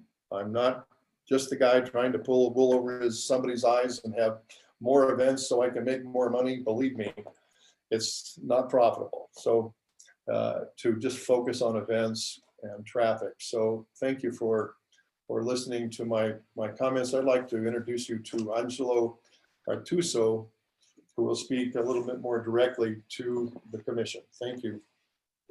Excuse me, Mr. Artuso, Attorney Winter, would you please swear in Mr. Artuso before he speaks? Mr. Artuso, please, you have raised your right hand. Do you swear to tell the truth, the whole truth, and nothing but the truth? I do. Thank you. Please go ahead. Thank you. Thank you very much. Good evening. As Mr. Calvin noted, I am a trustee of the trust that owns the property that is the subject of the application. I'm also an attorney, and I represent Casa Rondeña Winery in various legal proceedings and matters. A couple of comments that or observations that I would like to make in favor of the application. First, I think it's important to note that the application is not asking for a change in any of the existing zoning code. And as the Director Justice indicated, the application appears to comply with the requirements for the AC zone. I have reviewed the comments both in favor and against, and I'd like to address the comments that were made that are not in favor of the application. In looking through them, it became apparent to me that they each express essentially the same handful of concerns by residents. The first concern that I noted was noise. Well, as you've already heard, there have been no noise complaints about the existing winery here. And certainly your own ordinances, 7.4.2B3 defines what constitutes excessive noise, and 7.4.2B9 makes a violation of the noise ordinance a misdemeanor. And so I think that there are already portions of your zoning code that could address noise issues if it should become an issue. But I would ask the commission to keep in mind that you have 25 years of experience with Mr. Calvin and with Casa Rondeña Winery, and perhaps that is the greatest endorsement that could be offered in terms of what to expect from this proposed project for the new winery. The second complaint that's repeated many times is concerns about the light. But again, Casa Rondeña in 25 years has never had any complaints about lighting. The application is expressly conditioned upon complying with the dark skies ordinance of the village. And should lighting become an issue, the village certainly has mechanisms in place right now that can be used to deal with it. The third common theme that was in the comments that are not in favor of the application is dust. But as you heard from Director Justice, the parking lot is covered in gravel and the rest of the property is going to be under cultivation.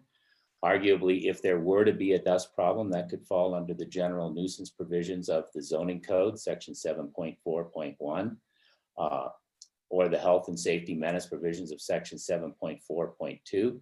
The winery that's been here for 25 years, Casa Rondena, has never had any complaints, not only to the village, but to the winery itself about excessive dust, because most of the property is under cultivation and it's irrigated regularly.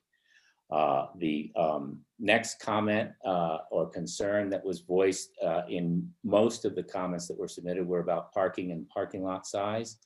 And parking is defined, as Director Justice noted in section 9.2.16B of the agricultural commercial zone. And the submitted application complies with the requirements. There were also some concerns expressed about Chavez Road, and as I'm sure you appreciate, I've been told, and it's proper, that it's a public road, and that the winery and the village really don't have much that they can do in terms of trying to address people who park on the road, but surely putting an additional 75 parking spaces at the new winery may result in some relief.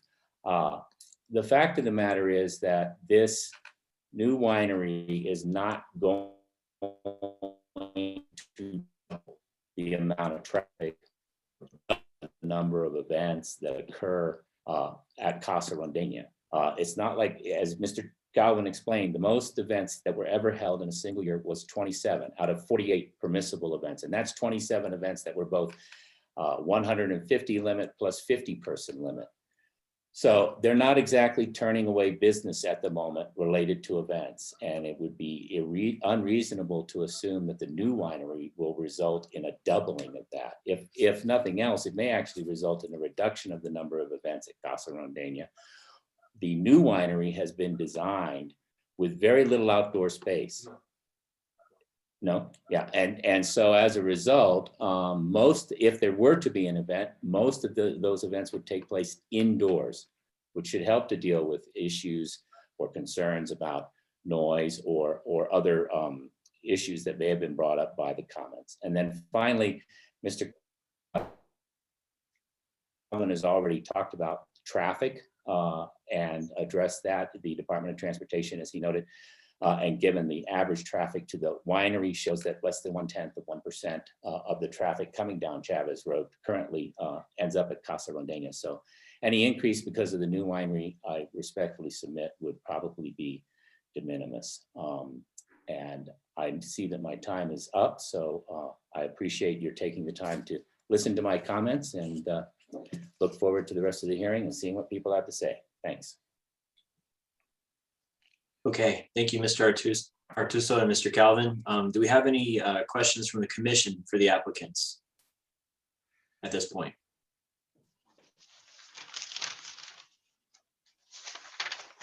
I hear pages shuffling, Commissioner Benavides. Sorry, I should be on mute.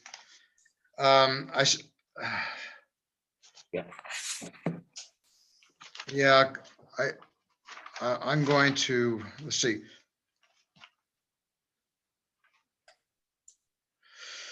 All right, so here's what concerns me. I see plans submitted. That's one thing. But what was more concerning is what is permitted after the fact. And I do want to tell you, John Kelvin, that I like having the winery there. I believe it is a destination. So it's a net positive for the village, but I do want to listen to the adjoining neighbors, and I do believe it has an impact on them. So go ahead.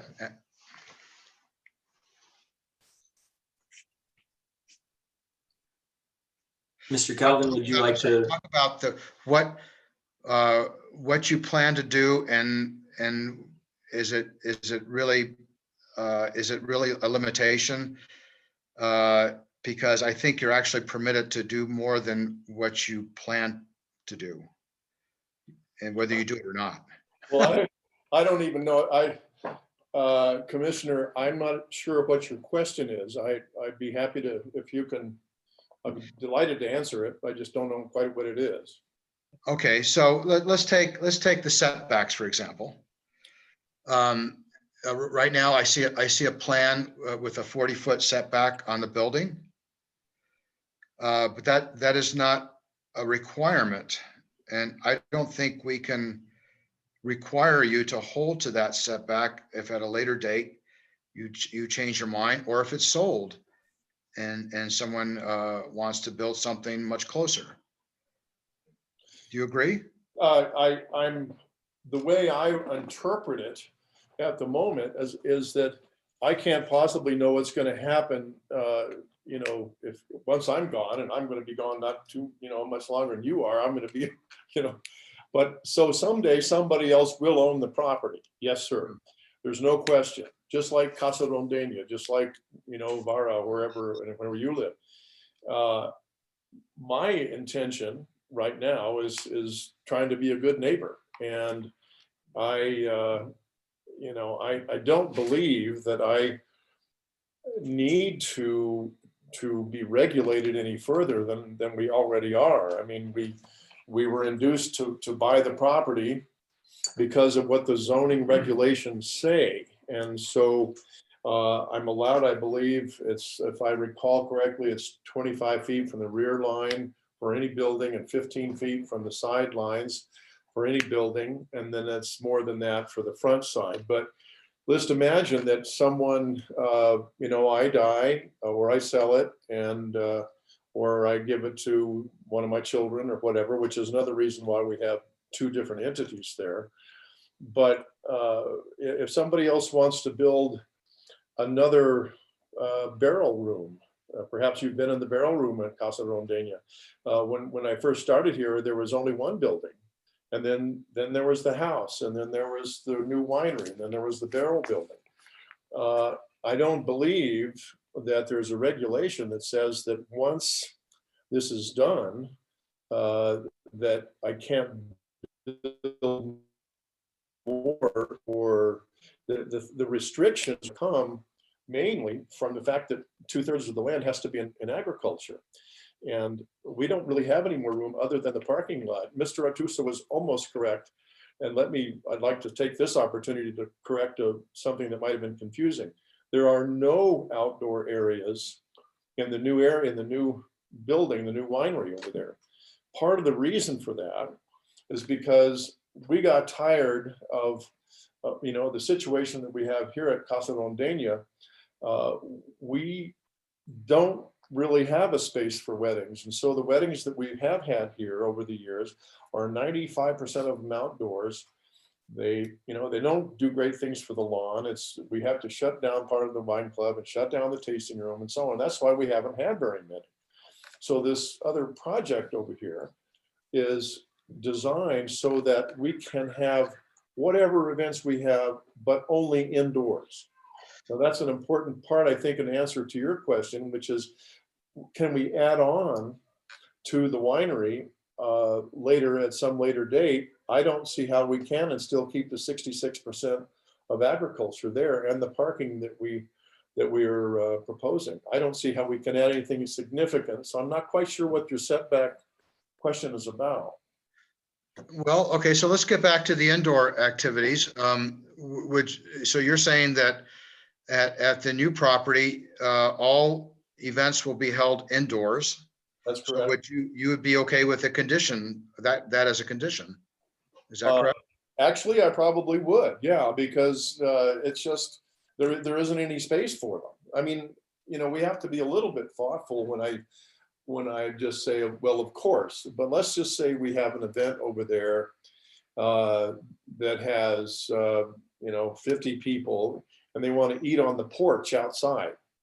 If I say, oh, I can't have you on the front porch, that doesn't make any sense to me. But the event space that we have there, which is kind of the tasting room area, which will double, it'll be a little bit flexible. They'll all be indoors. And so with the exception of using the outside porch, but as far as any music outside, what you could do if you felt it would be helpful to the neighbors.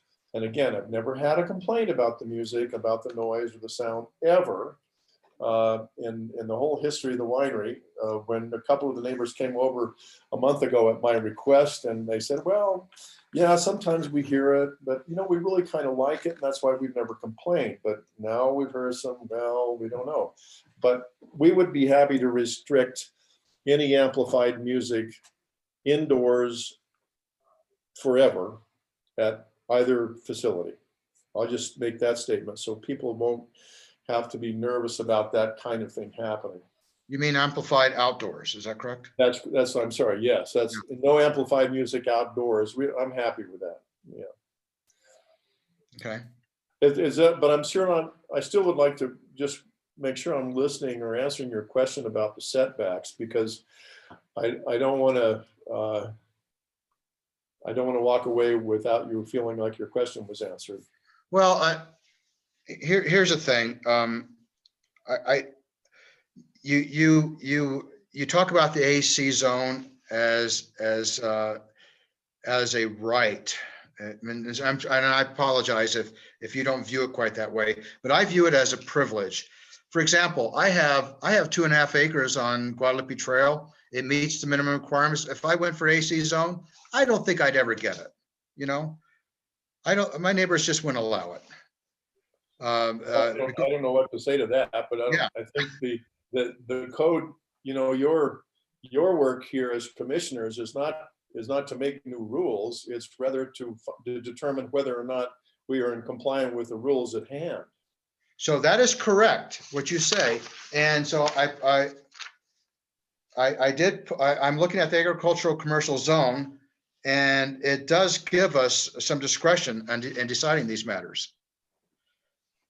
So we don't make up the ordinances, but in the ordinance, it says we do have discretion. That's right. All right. So anyway, I'm just, let me end with this with you, John. I'm just trying to find a way for you to work more with your neighbors. Okay. In what way have you been understanding that I have not? Well, I mean, okay, we haven't heard from them, and we're going to hear from them very soon. But hey, look, whether there's a complaint or not, noise, it's going to be there, right? I mean, I live on Guadalupe Trail. I can hear noise on 4th Street. That's 2,000 feet away.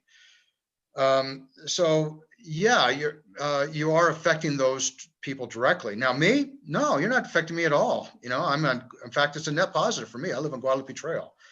So I think there's an opportunity to work a little bit more with your neighbors, and I'll leave it at that, and I'll let somebody else. Okay, that's fine. That sure would be. I'd be very happy to learn how I have not worked with my neighbors over the last 25 years. I'd be really delighted to hear more specifics about that, but go on and I'll wait for the next commissioner. Thank you, sir. Okay. Do we have any other commissioners who would like to ask any questions at this point?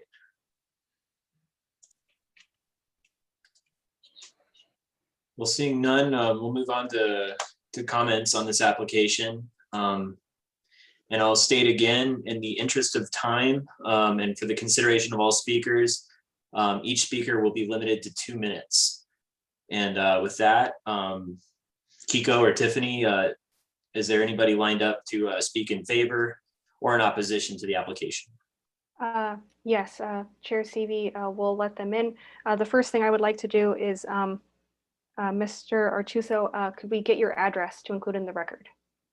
I apologize if we had already gotten that, but I just wanted to make sure that we do.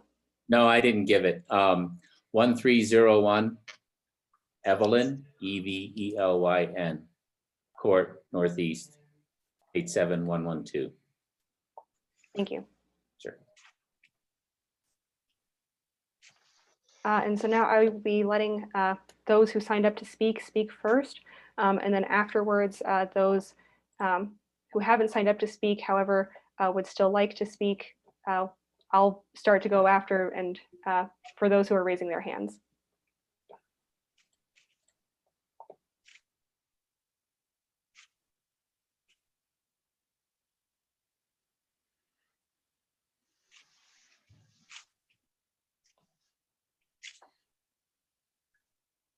Good evening. Would you please state your full name and address for the record and whether you are in favor or opposition to the application? Mr. Weinreb, I believe you are on mute. Oh, I didn't know I was on first. Thank you. Good evening, Director Justice and Commissioners. My name is Peter Weinreb. That's spelled W-E-I-N-R-E-B. I live at 6509 Poza Rica Court Northwest in the El Caballero subdivision. The northern part of my lot backs up to Chavez Road, west of the proposed winery. My wife and I have lived here for 28 years. The tranquility and greenery of the village and the North Valley influenced our choice of where to purchase a home. Mr. Chair, I hate to interrupt, but we need to swear Mr. Weinreb in. Okay. I apologize, Mr. Weinreb. Attorney Winter, please swear in Mr. Weinreb. Thank you, Mr. Weinreb. Do you swear to tell the truth, the whole truth, and nothing but the truth? Yes, I do. Thank you. Please proceed. Sorry about that. All right. I speak in opposition to item ZMA 21-01, the Anamonte Winery, as it has been presented. The zoning and trustees meetings that I have attended consistently cited, including earlier tonight, preserving the semi-rural quality of the village. The comments in Anamonte Winery's application indicate that the commercial use for weddings, music events, and various displays go far beyond enjoying and sale of wine. Contrary to representations, this project appears to be a commercial event space cloaked by grapevines. Others spoke or will speak about increased traffic, noise, parking, dust, and consumption of alcoholic beverages. All of those accompany the commercialization of Chavez Road and detract from one of the strongest attractions of the village, its semi-rural character. Thank you. Thank you, Mr. Weinreb. As we move through this evening, commissioners, if there's any comments directly after a speaker, just please raise your hand and I'll address that. Otherwise, we'll move on to the next speaker in the considering time. So Tiffany, do we have the next person lined up? Yes, I will let them in next.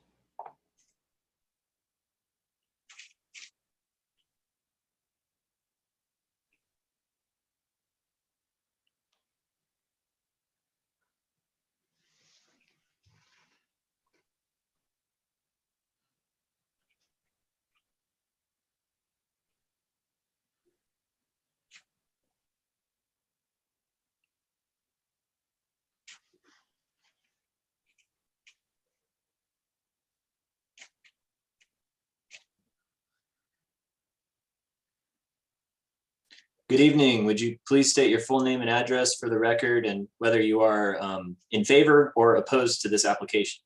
Sure. Douglas Binder. My address is 827 El Alhambra Circle, Northwest, and I speak in opposition. Thank you. Attorney Winter, would you please swear in Mr. Binder? Please raise your right hand, Mr. Binder. Do you swear to tell the truth, the whole truth, and nothing but the truth? I do. Thank you. Please proceed. Okay. So I want to point out to everyone that I am drinking a glass of Casa Rondena Cabernet Franc, and it is absolutely fabulous. Thank you, Mr. Calvin.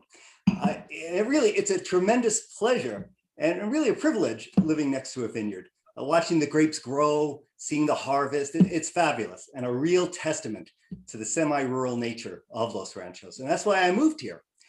But living next to an event center is another matter entirely. And despite what we're calling this thing, it is an event center. On weekends, I hear loud music, screaming and shouting. And Commissioner Michelson, I have never complained because I didn't think anyone would be interested in my complaint. I just put up with it. I just didn't think anyone would be interested. What am I going to call the sheriff and say, I hear drinking and shouting at the vineyard? And it's one thing to have that sort of disruption every now and again, but this proposal that we have a second event center right next door to the existing event center, for me, that's a bit too far. We want to preserve agriculture here in Los Ranchos. We want to encourage the use of this land as a vineyard. Absolutely. The current A1 zoning already allows that. More grapes are fabulous, but a second event center with the ability to double up on the number of people there on any given night, that's not what I moved here for. Casa Rondeña is already a problem for its neighbors. Having two Casa Rondeñas would be an absolute disaster, at least for me. So I say grapes, A1 zoning, absolutely. A second event center, AC zoning, no thanks. Thank you, Mr. Binder. Tiffany, do we have the next person? I'll finish my glass here.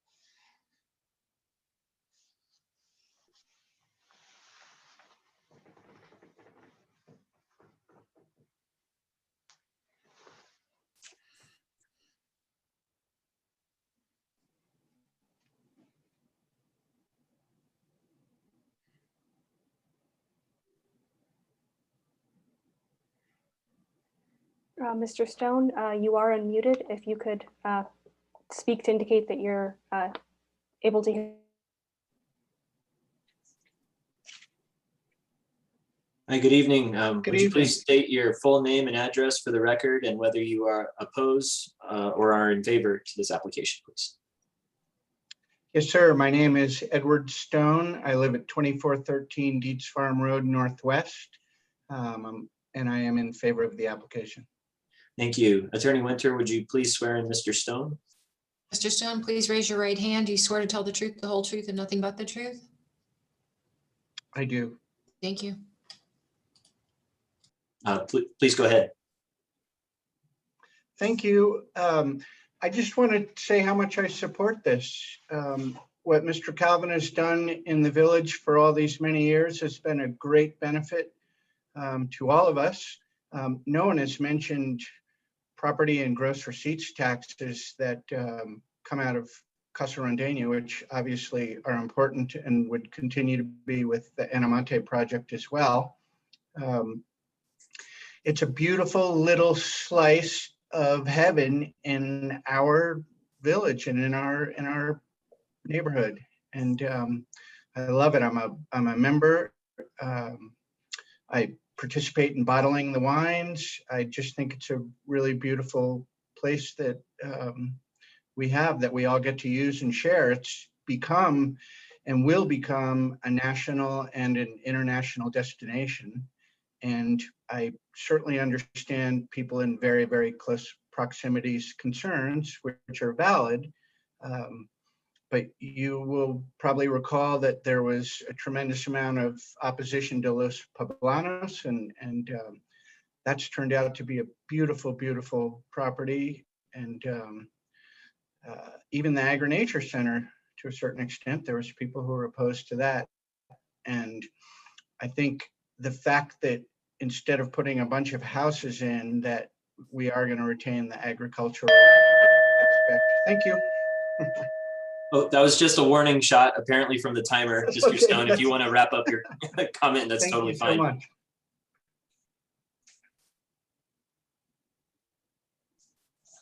Okay, well, thank you. We'll move on to the next speaker.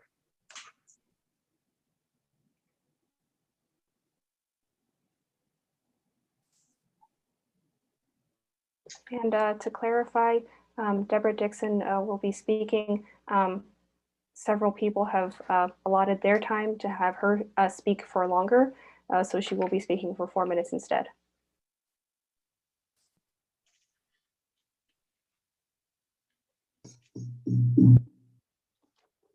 Thank you, Ms. Justice. And I want to, Excuse me, would you please I am state your Deborah full name and Dixon, address for the record? Chairman, Commissioners, do I need to be sworn in first? Yes, please. Would you please state your full name and address for the record?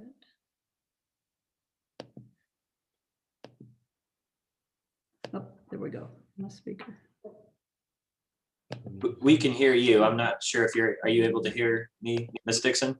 Yes, now I'm sorry, my speaker was not on. Oh, no worries. If you could please state your full name and address for the record and whether you oppose or are in favor to this application. Oh, okay. My name is Deborah Dixon. I live at 801 El Alhambra Circle, and I am opposed to this application. Ms. Dixon, please raise your right hand. Do you swear to tell the truth, the whole truth, and nothing but the truth? I do. Thank you. Thank you. Please go ahead. Thank you, Mr. Chairman. Thank you for this opportunity to speak tonight. My husband and I, Jerry Dixon, have lived in our home in El Caballero Norte for almost 27 years. Our lot is located due west of the proposed event structure that is shown by Mr. Calvin in his renderings. The west wall has been shown to be 41 feet east of our back fence line. We wrote a letter, which is in your packet, and what I'd like to go over today is the response provided by Angelo Artuso.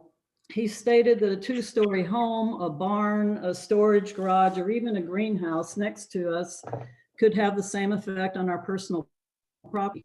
We respectfully take exception to this statement. That may be true about our view, but we're really most concerned about the overall negative impact to the entire neighborhood. Any other structure would not burden our neighborhood as much as the proposed event center. And we do say event center because the AC zone allows 4 events of 50 people or less per month and 8 events or 150 people less or less per month, which is a total of 12 events per month or 144 events a year from anywhere from 8 a.m. to 11 p.m. So if a structure is built in this location, it will eliminate the existing 250-foot sound buffer that is provided right now between Casa Randeña and El Caballero Norte with an adobe wall and several mature trees. The doubling of the events would double the frequency of noise. The traffic and noise created from a 75 space parking place is now going to be located immediately by our subdivision. And the other 60 spaces on Casa Randeña are going to be routed through the proposed Anamonte development. And it's not just during events, it's going to be all day long, every day, 7 days a week, between 12 and 7 p.m. when they have wine tasting as well. There is a dumpster planned to be located immediately behind the fence of my neighbor's yard, and that dumpster emptying is already an alarm for most of us. At 6:30 a.m. every Monday morning, the dumpster where it is located now wakes us all up as the glass breaks and the truck beeps. But I will say we didn't and haven't complained because we support the Casa Randeña winery. We have been members since we lived here. However, this is a different animal to double up on all of the events. Mr. Artuso suggests that the code already limits business in an AC zone. Well, if he lived next, and he also said that the average daily totals or weekend totals of those that taste wine is the same as having an event, and it's not the same. If he lived here, he would see that the noise level associated with these very different activities is not the same. For events, we know that they're celebrating the same occasion, they all arrive at the same time, they leave at the same time, they play amplified music, And a very big key is the outdoor amplified music. If there was a condition and restriction on this application to not allow outdoor amplified music, that would solve some issues. People talk, laugh. I guess I would like for it to be A1 zoning, and that would still allow Mr. Calvin to accomplish the purpose. 288 parties in our backyard in 1 year is a little bit difficult to envision. Thank you. Thank you, Ms. Dixon.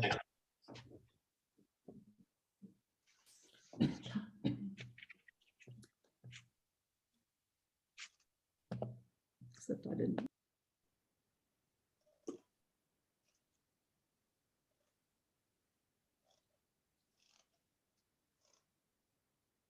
Similarly, for Mr. Dixon, somebody else has signed up to speak and has given their time allotted to him, so he will be speaking for 6 minutes.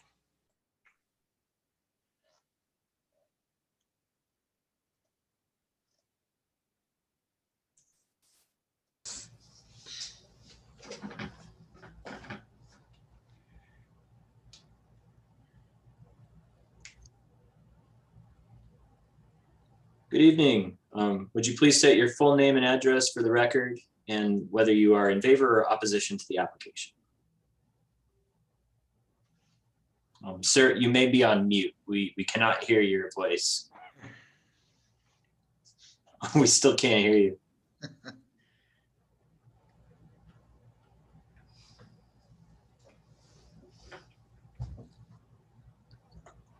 Mr. Dixon, I'm not sure if something's going on with your audio, but we did not hear your full name and address or anything yet.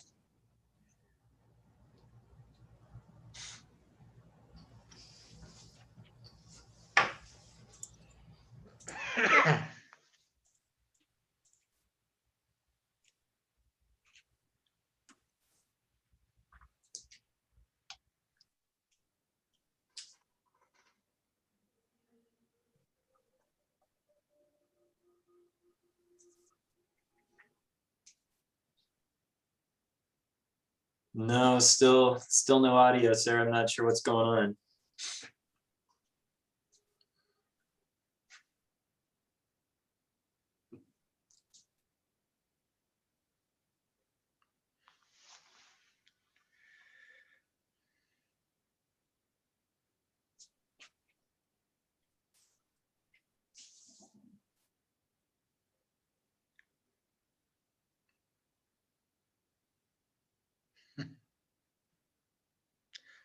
Still nothing. Do you have a headphone plugged into your computer or anything like that?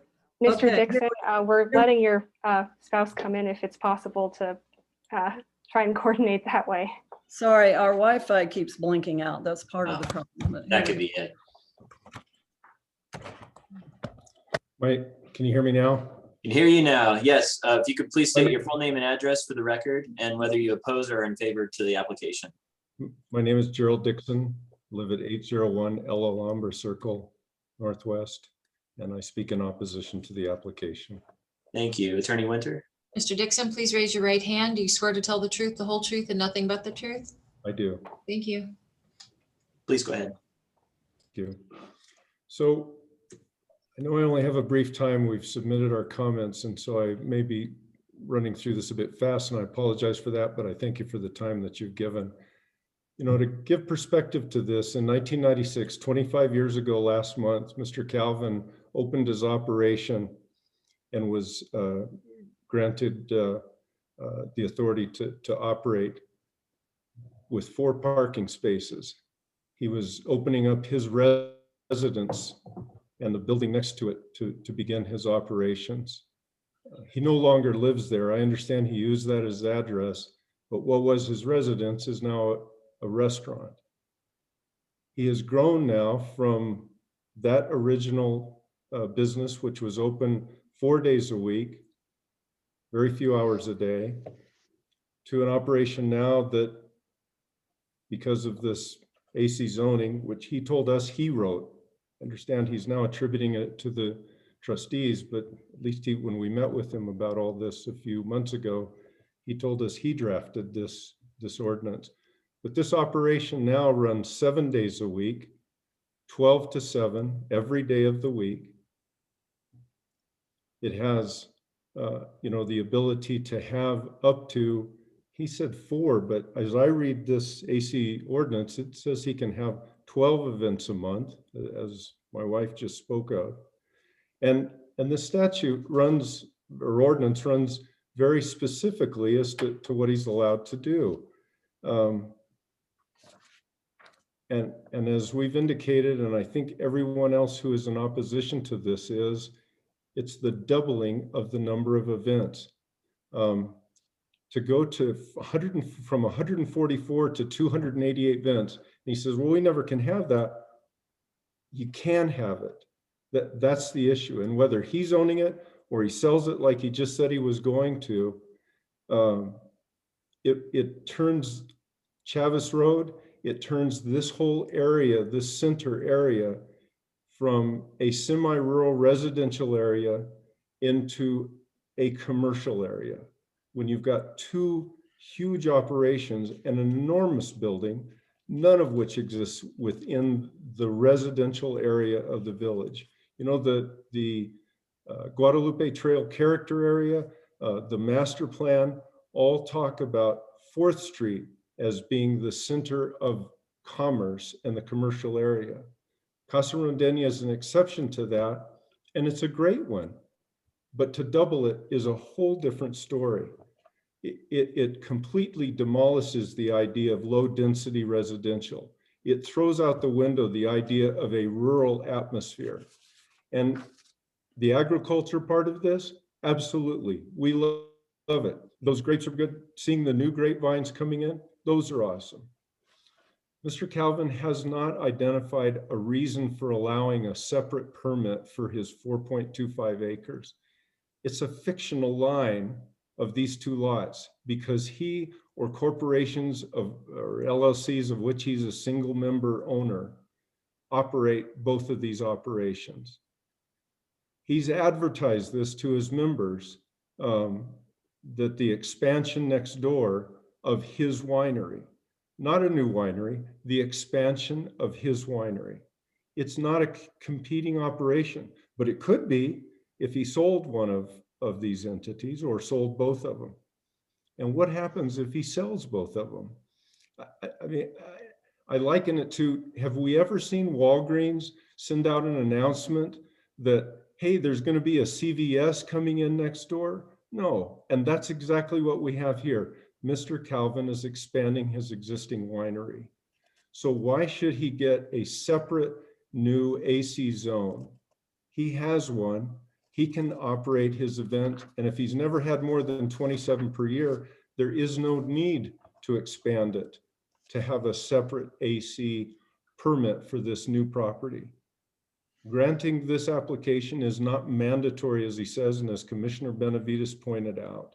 It is a privilege. And frankly, it's a privilege to get to live here.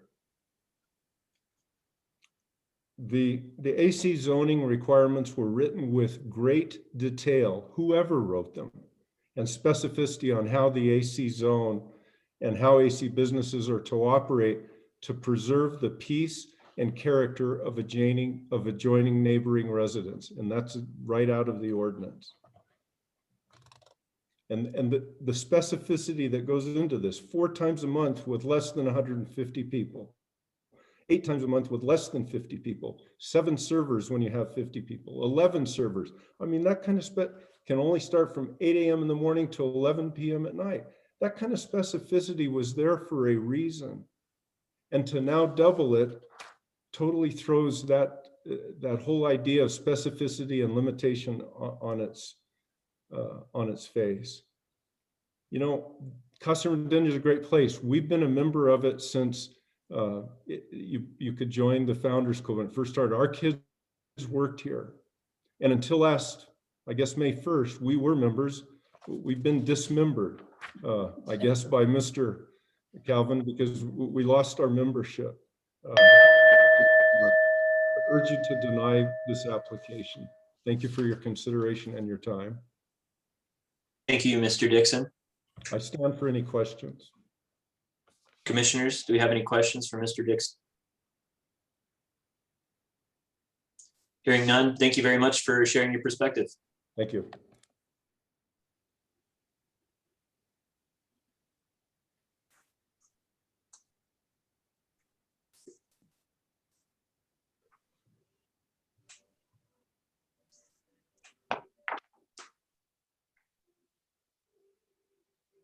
Hello, can you hear me? Hi, good evening. Would you please state your full name and address for the record and whether you are in opposition or in favor of the application? I am Linda McKee. I live at 747 and 749 Chavis, and I am in opposition. Thank you. Attorney Winter? Ms. McKee, please raise your right hand. Do you swear to tell the truth, the whole truth, and nothing but the truth? Yes. Thank you. Please go Okay. ahead. I strongly oppose the zoning amendment request, which would result in expansion of the existing $10 million winery enterprise into what I call a commercial shopping center with a vineyard facade. Traffic on Chavis Road is already overutilized because it has become a main artery in the village. The expansion will double the winery traffic, bringing hundreds, if not thousands of cars per day, making it impossible for me to safely ride my horses, walk my dogs, or ride my bike in my own neighborhood, taking away one of the primary reasons we moved to the village. In addition to cars, the visitors come in buses. I remember when one of the bus drivers purposefully blocked the road with his bus after my husband asked him to move his bus off the road so we could pass. I can expect more conflict as more buses bring more visitors to this shopping center. During winery events, when I drive out of my access road on the Chavis Road, I cannot safely see in either direction because of the traffic parked on the shoulder of the road in front of the winery and on neighboring property. Mr. Artuso says there's not much that can be done about this. In other words, my safety is not a particular concern. It's easy for neighbors to be discredited because they haven't reported issues to the authorities. I've tried to be a good neighbor by either looking the other way or asking for help from winery workers to redirect illegal parking. I have called the fire department when the access road has been impassable for me. Mr. Artuso and Mr. Calvin are using the vineyard as a facade for his commercial enterprise, profiting from the reputation of this village. The village master plan was carefully crafted to preserve the agricultural and rural character of the village. The zoning change directly contradicts both the spirit and intent of these self-declared goals. Please keep commercial development in the commercial corridor on 4th Street and out of well-established neighborhoods by rejecting this zoning change. Thank you. Thank you very much. And actually, Ms. McKee, I'm not seeing your husband on the list of speakers. Yes, he is. I did ask for both of us, and he is sitting right here if you want to do him next. Yes, that would be perfect. Right, thank you. great. Okay. Good evening. Sit down here. Would you please state your full name and address for the record? Yes, I'm Randy McKee, 749 Chavis Road, longtime 17-year village resident. Thank you. Attorney Winter? Mr. McKee, please raise your right hand. Do you swear to tell the truth, the whole truth, and nothing but the truth? I do. Thank you. Yes, good evening to each of the commissioners and the chairman. Thank you for this time to speak. I'm Randy McKee. I'm a 17-year resident living at 749 Chavis and an affected resident that was not noticed about this zoning change. In the 2035 master plan that was just completed in section 4.4, it states that the goal is to create and maintain an environment within the village which is semi-rural, conducive to peace and tranquility, and prevents excessive sound and vibrations. I hope the commission honors the work that they've done recently in this accepted plan and review this project under this tenant. The sounds of agriculture are tractors working in the fields, chickens clucking and cackling when laying eggs, cows mooing at milk time, horses' hooves pounding the fields as they run across, and plants growing silently. They are not amplified music and inebriated shouts of celebrating from the event center. The sounds of agriculture are not the sounds of traffic and congestion in our neighborhood surrounding the current vineyard. This has become regular in our neighborhood. Doubling it with an additional winery goes against this master plan. The major concern of the residential agricultural property owners adjacent to and in the immediate area is against this proposed winery. Beyond the sound, another concern is the 125 cars per event that can happen 3 times a day. I submitted photo evidence earlier today that supports this claim. This starts to look more like a shopping center than a shopping center parking lot than a destination wine tasting event. And all this is being doubled down on with this request for zoning change. All of this is being laid down in the middle of a 30-year established residential area. This cannot be perpetrated on the good neighbors that have supported this winery for the last 15 years, tolerating their noise and traffic pollution in the name of good neighbors. Please reject this request and preserve the peace and tranquility that we have left. Thank you. Thank you, Mr. McKee.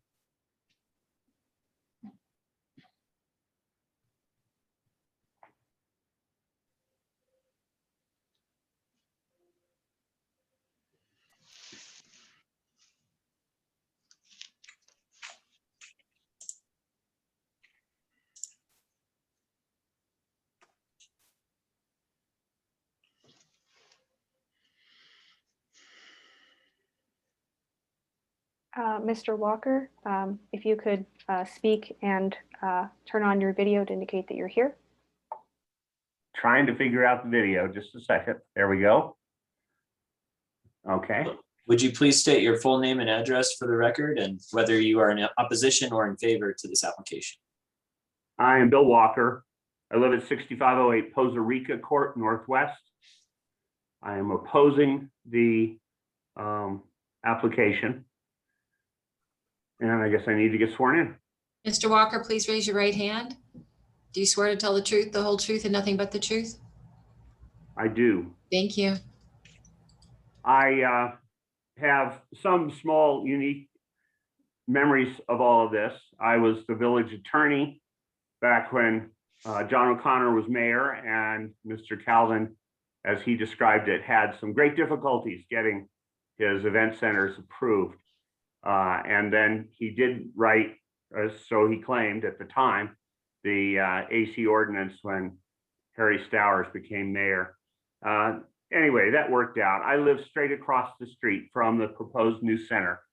I am across Chavis Road, and I have the property that has the big hole in the wall where somebody came out of the driveway there on the new event center area. And I don't know what happens to my lights. Anyway, there we go. And smashed a hole in the adobe wall, 25-foot wide. And the sheriff's office is investigating, and they note that it was hit with great force coming out of the winery. Mr. Calvin has reported to us that the gates were locked, but it was 3 a.m. when it was hit, and it was hit fast and hard. Anyway, the hole remains. We're trying to get Adobes to fix it. I oppose this because of the noise. I oppose it for the traffic. I adopt the other speakers' views, but the noise is regular. It's not horrible. I don't live, of course, right across from it like I will when the new event center is built. And I haven't ever filed a complaint or called the sheriff's office. I suppose that's the remedy in the future. But the fact of the matter is that I don't think there's anybody policing it. The noise is regular and it is loud.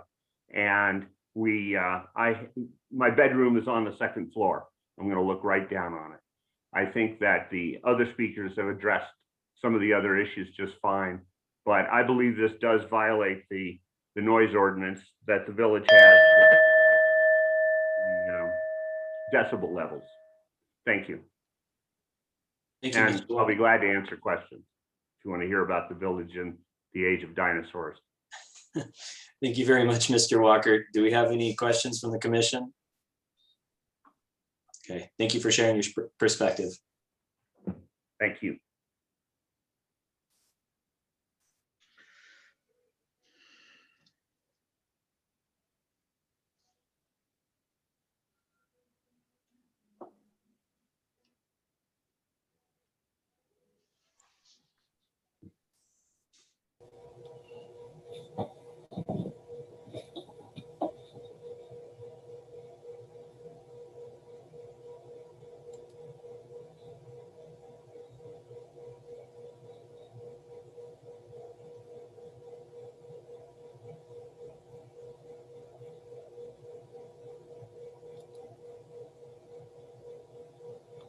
Mr. Craig, if you could speak to indicate that you can hear us and also turn on your video.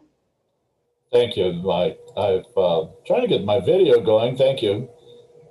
It won't start. That's all right. We I'll can go still proceed with swearing you in and proceeding with your comment. Thank you.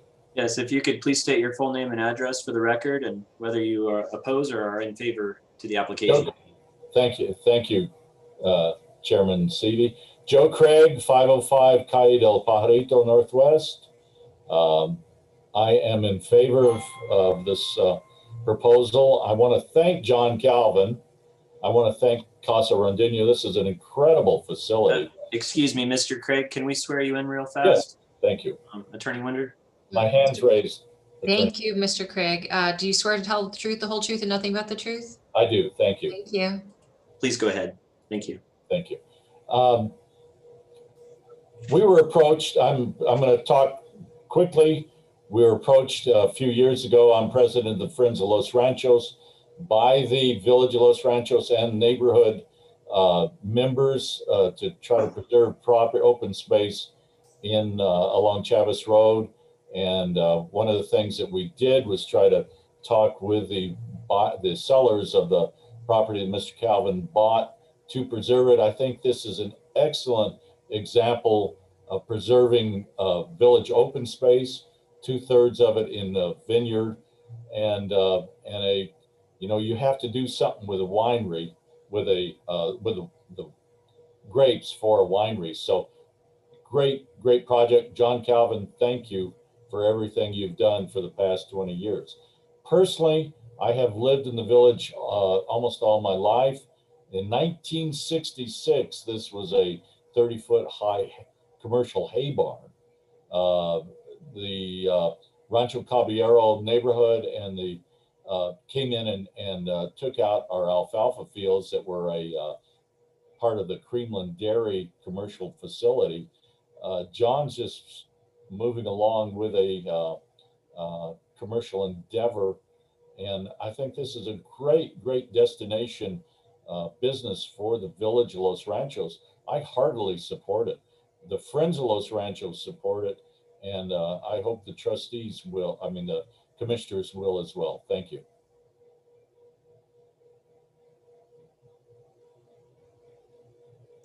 Thank you, Mr. Craig.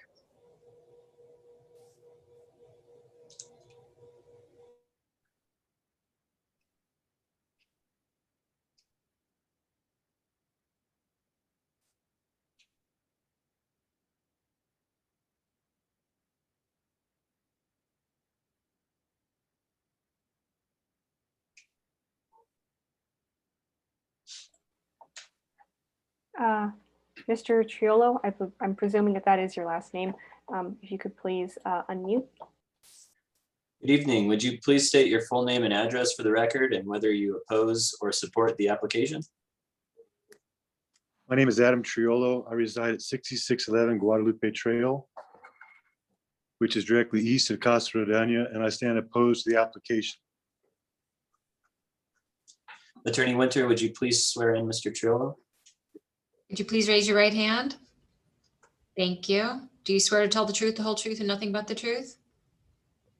I do. Thank you. Thank you. Please proceed. I want to thanks to the commissioners and the opportunity to speak about this. I'm concerned as to the lack of notice in regards to this request. We were not notified.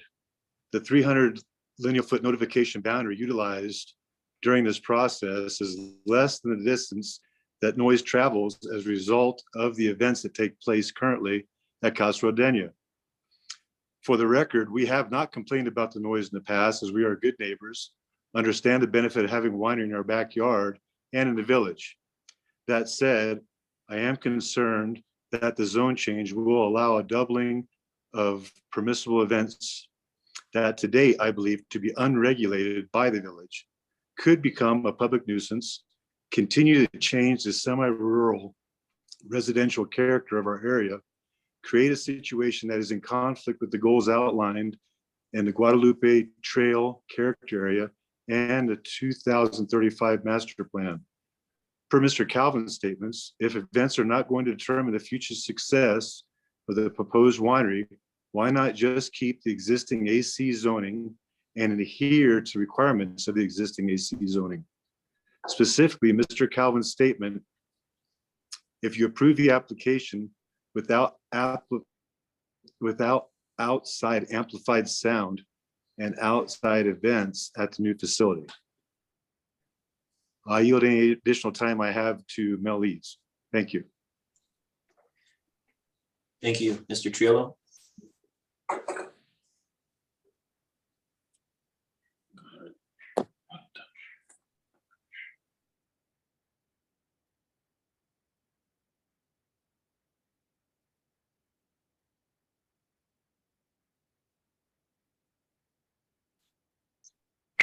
Good evening. Good evening. Would you please state your full name and address for the record and whether you oppose or are in support of the application?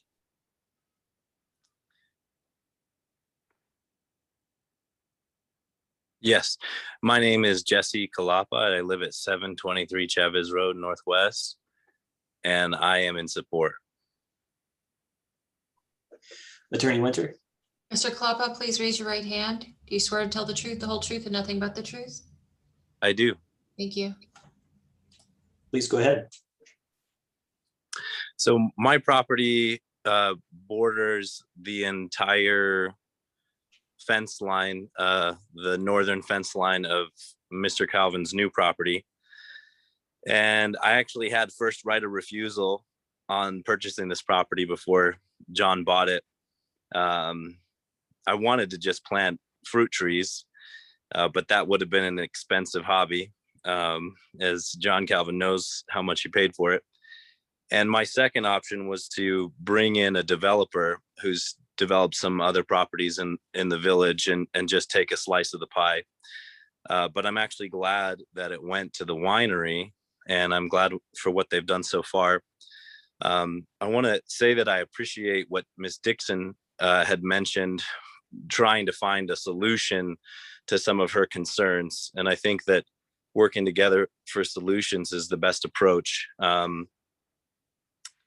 So I want to mention the traffic that we experience on the Chavez Residence Drive, which is how we access our home, and the McKees and other neighbors access their homes.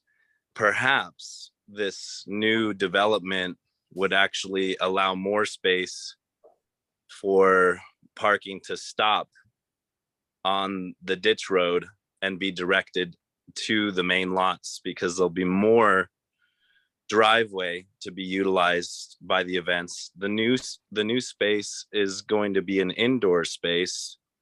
There's not outdoor event space proposed in the new building. And I know that there's far fewer events happening each month than are allowed. Some of that has to do with seasonal weddings and just the times at which people want to have events. So I'm curious in what ways the neighbors can work together with John Calvin to have their needs met better. Maybe this will actually improve some things for the village. Thank you. Thank you, Mr. Kalapa.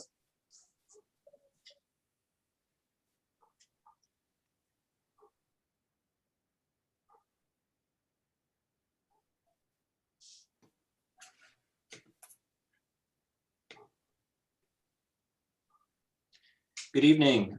Would you please state your full name and address for the record and whether you support or oppose the application?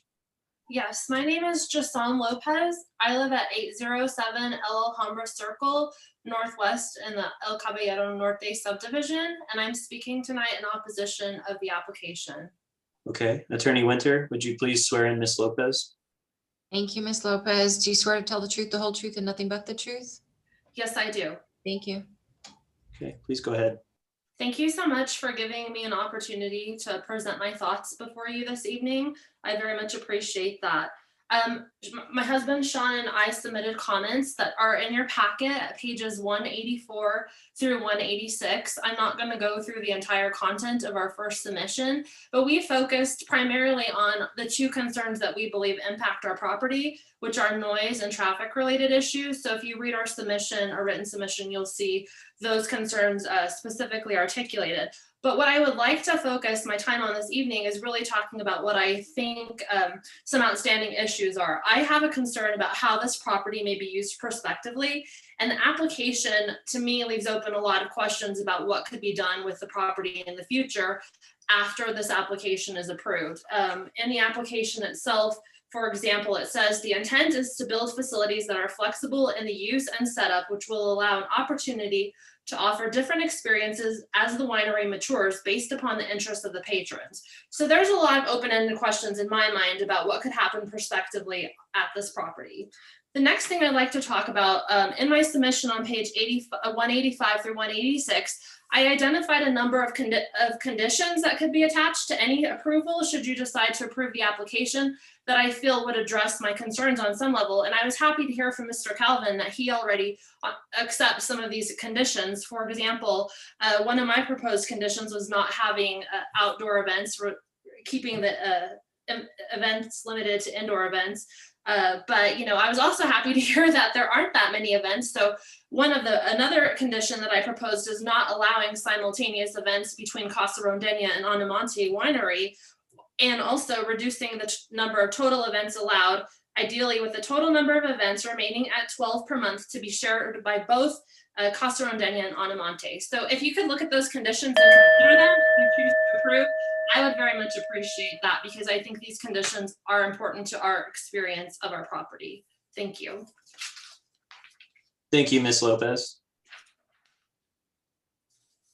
And also, Ms. Lopez, just to confirm, since we have you up, will your husband be speaking? No, I actually dedicate my time to Mel. Thank you. All right, thank you.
Mr. and Mrs. Spence, if you could unmute and turn on your video just so we can know that you're here.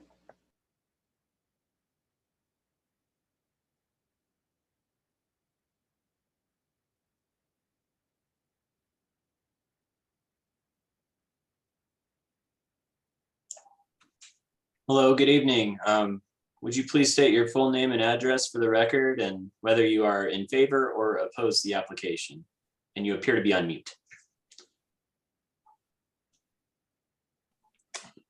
Go ahead, Sylvia. I'm Sylvia Spence. And my husband? Bill Spence. And we live at 743 Chavis Road, Northwest. Thank you. Attorney Winter? Can I get you both, please, to raise your right hands?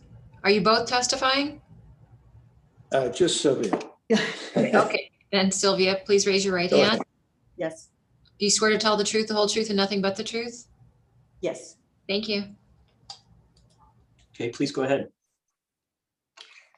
We very peacefully live back here on 743. here on 743 Chavis. And I think it's very difficult to be put in this position right now and to be opposed to it, because we want to be good neighbors. And there are many times that we hear the noise all the way back where we don't say very much, again, just trying to be good neighbors. And often on our road to get back here, we are constantly dealing with traffic and people that are just kind of walking around. And to me, it's like, I think the commercialization should be on 4th Street, not on Chavez. And I'm very happy for John to add a much larger vineyard, but I don't want to see a bigger center go in. More events. And more events and more people. I don't think that's our vision of why we live here. And we really do hope that you will not approve this. Anything you want to add? No, that's about it. We're about 500 feet north of the winery on the little access road on Chavez. And the winery as it's been hasn't been too objectionable from our point of view, but I don't see how doubling the size of it is going to be an improvement in terms of the more events and more traffic and more noise. So we're opposed to the expansion. Mr. Spence, could I get you to raise your right hand before you proceed? Okay. Do you swear to tell the truth, the whole truth, and nothing but the truth? I do. Thank you. And we'll give any of our remaining time to Mel. Thank you. Okay, thank you very much. Thanks.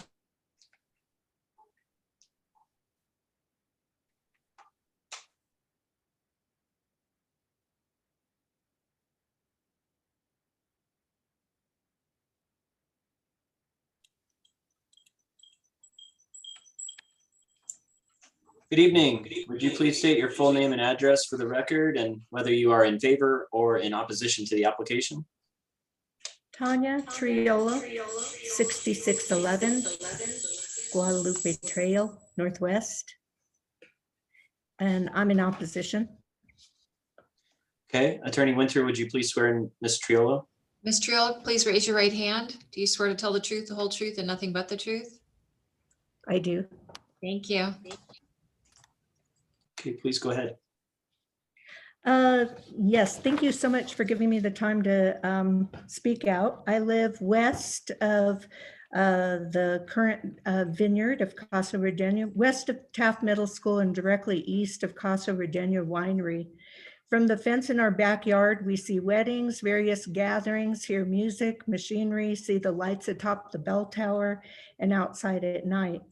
I acknowledge I'm not within 300 feet of the land seeking a zone change, but the plan submitted to the Village by Anamonte Winery has a traffic flow plan which routes traffic through the Casa Rodeno property. This is within 300 feet of our property and does affect our property and others around us. I think until proper notice is given to those within 300 feet of Casa Rodeno, this zone change should not be considered. I'm also concerned about the doubling of the ability to have events since this zone change is for a new entity. If it were just for expansion, I wouldn't be opposed since it wouldn't be increasing the number of events. Parking has been an issue with overflow into the surrounding neighborhoods. On the Casa Rodeno website, it states, Casa Rodeno has limited parking on property. For your event, we will try to have a number of parking spaces available to you and your guests. The number of spaces is based on the availability at the time of your event. Additional parking is available at Taft Middle School for no additional charge. The Los Ranchos AC zoning section C1A states for special events to occur, adequate off parking is available. During the last few years, Taft began to lock their gates after school hours, so the only parking available is on the north side of the school in the drop-off zone. The Anamonte plan provides for additional parking, which will be nice for the number of events currently held at the winery, but not adequate for two. I ask that you please reject this request. Thank you. Thank you very much, Ms. Triolo.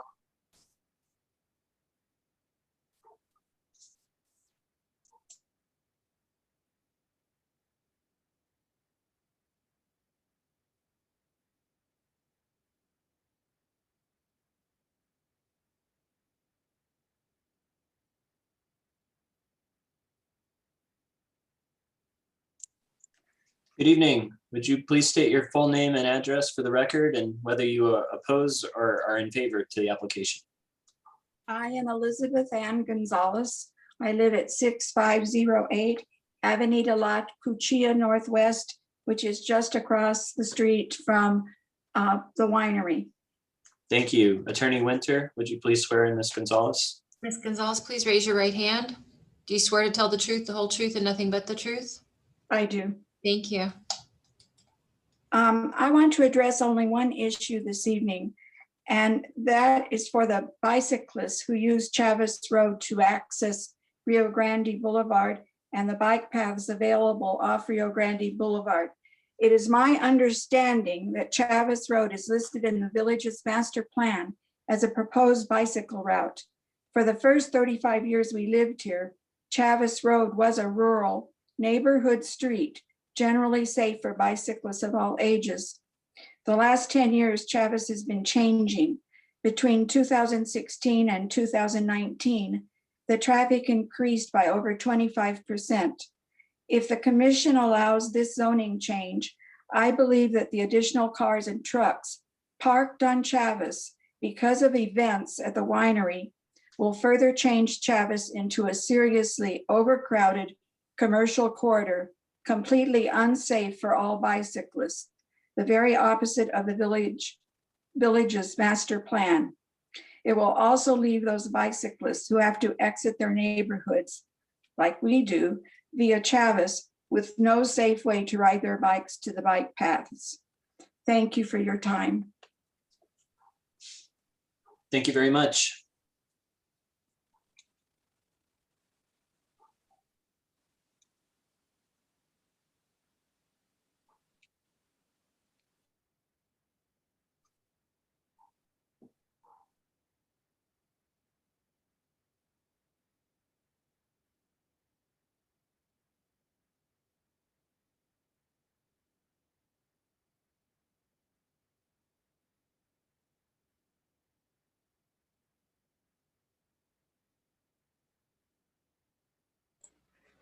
Ms. McDowell, if you could unmute and show your video, that'd be perfect.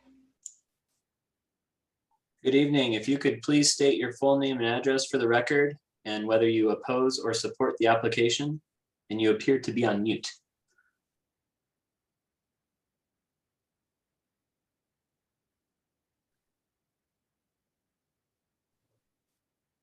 Of that. Oh, we can hear you now. Yeah. If you could just please state your full name and address. I'm Laura Lee McDowell, 7201 Guadalupe Trail, Northwest. Thank you. I'm very much in favor of Mr. Calvin's application. Ms. McDowell, could I get you to raise your right hand, please? Do you swear to tell the truth, the whole truth, and nothing but the truth? I do. Thank you. And I speak as a member of the Friends of Los Ranchos, and also as a longtime admirer of Casa Randeña, its owner, and its wine. I find it hard to believe that there are many people in this village who do not applaud John Calvin's success in creating his winery. It's a true gem in our village. Even if one is not a wine enthusiast, a few hours spent on the shady lawn by the pond, enjoying peace and quiet, is a delight. I have spent many evenings in the winery, and I've never heard that much noise, loud music. I am surprised to hear of it. How much better to drive by vines and handsome buildings than a dirty, bare dirt wall. Even Mr. Calvin's skill and taste, I have no doubt that anything he builds will be attractive. I do not fail to consider the financial assistance and fame Mr. Calvin's excellent wines have brought to our village. Good business should always be welcome here.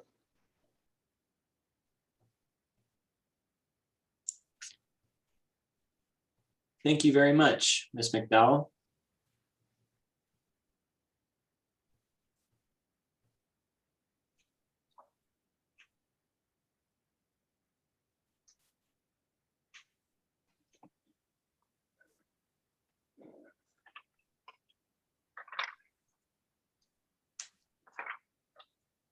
Good evening. Would you please state your full name and address for the record and whether you are in favor or opposition to the application?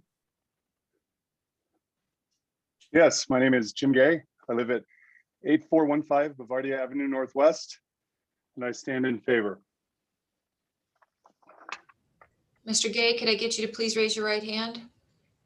Do you swear to tell the truth, the whole truth, and nothing but the truth? I do. Thank you. Okay. No relation to Commissioner Gay as far as I know, but that could be an interesting discussion at some future point. But I am speaking in really two capacities. One, as a regional director for sports and wellness with 15,000 members, we have a long-standing relationship with Casa Randeña and have had a number of events there.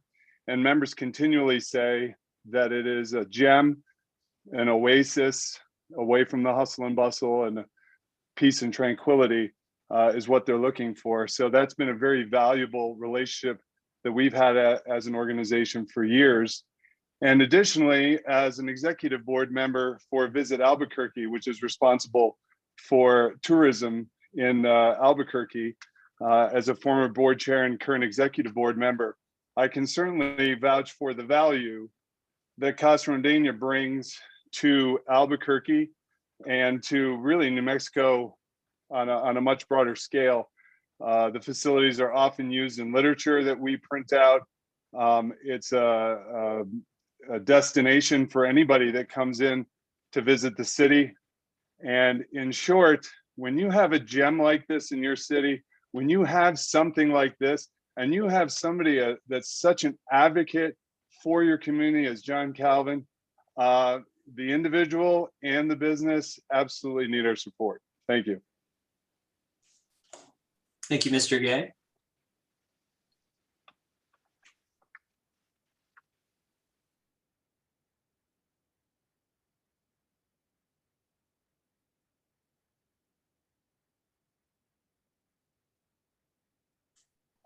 Good evening. Would you please state your full name and address for the record and whether you oppose or support the application? I'm not sure I heard the beginning. Is it Marianne Woodard? Are you the one? Yes, if you could state your name and address for the record, please. Marianne Woodard, 909 El Alhambra Circle Northwest. Okay, Attorney Winter, would you please swear in? Ms. Woodard, could you please raise your right hand? Do you swear to tell the truth, the whole truth, and nothing but the truth? I do. Thank you. I have lived in El Caballero Norte since 1979. I feel like I feel like a longtime supporter and recognizer of the winery as a gem, having dealt with it long ago in different capacities that Mr. Calvin may not even remember, as state licensing regulator for part of its operations early on.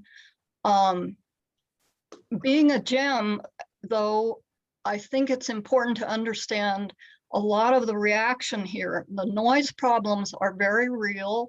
The zoning for this area is very real. It's intended to be semi-rural, suburban. The noise, no, there haven't been complaints, but even I'm very close to the tennis. My property actually extends to the edge of the tennis courts of the village. Rarely, occasionally, there's a staggering noise clear over here. Certainly I've not complained because it's rare and incidental. And for those reasons, though, I've always felt very much for immediate neighbors that I assume are dealing with it regularly. I continue to believe that the winery is a gem, but that doesn't mean it should flatten out the character zones and destroy the character zone for immediate neighbors. So there clearly has to be mitigation. The statements, the descriptions, and the application for this zone change, the ownership issues, and so forth, clearly make it seem way too vague and open-ended as to what might go on in future in terms simply of quantity of the same noisiest events. Obviously, what was said tonight about it might doors would be great. I'm out of time. I wish I had time to cede to immediate neighbors. I feel like the village has punted on the entire subject of speeding on Chavis Road. That is entirely the village's fault. It continues to do that. And there are many issues to be addressed related to this business and Chavis Road. Thank you very much, Ms. Woodard.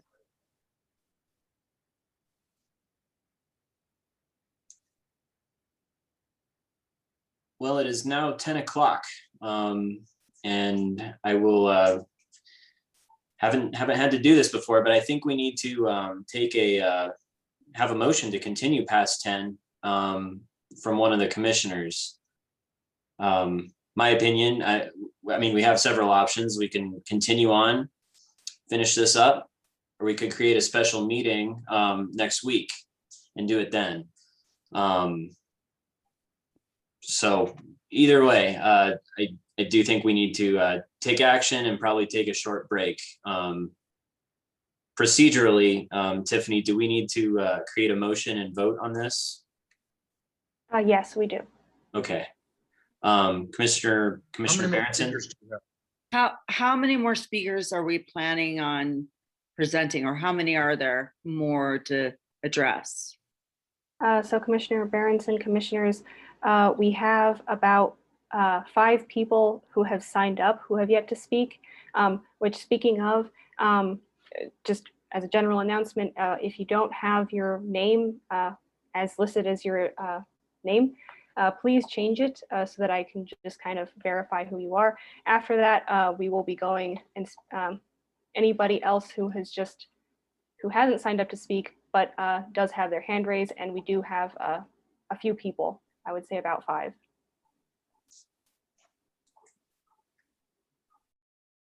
Okay, thank you. I would move to continue it until next week. It's already pretty late, and I think we're looking at least another hour, maybe less, but it seems like there's quite a bit more ground to cover. We have a motion. Do we have a second? No, yeah. Nope.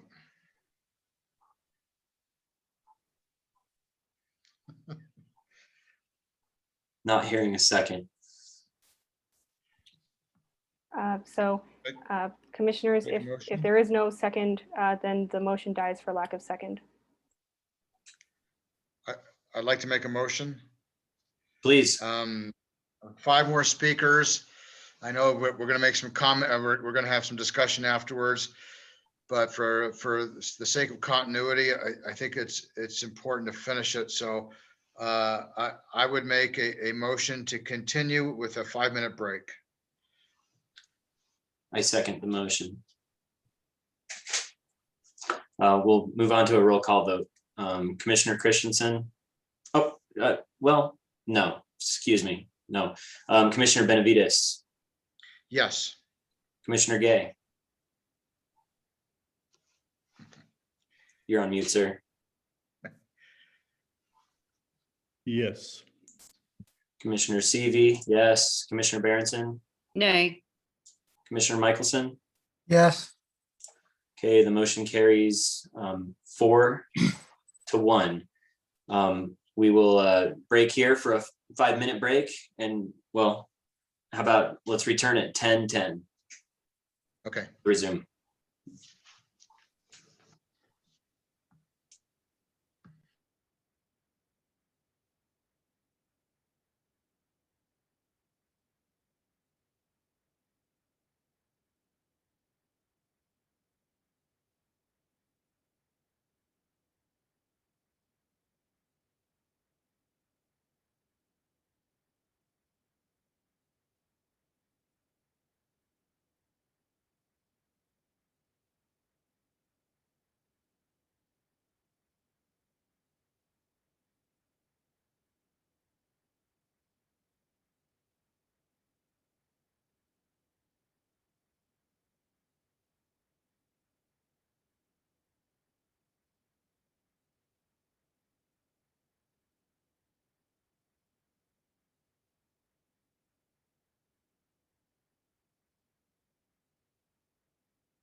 Okay, we will reconvene. Thank you very much. We will continue on with public comment on ZMA 21-01.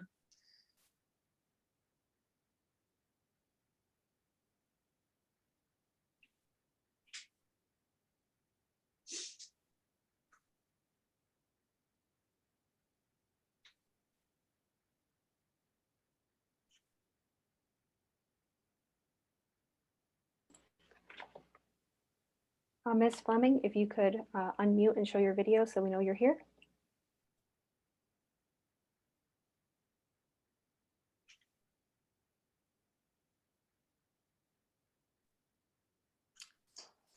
Hi. Let's see. Okay. Good evening. Would you please state your full name and address for the record and whether you are in opposition or in favor of the application? Hi. Let me just move this. It's back me. My name is Linda Diane Fleming, and Miss Fleming, if you could mute the other computer, that would help with the echo. Yeah. Okay.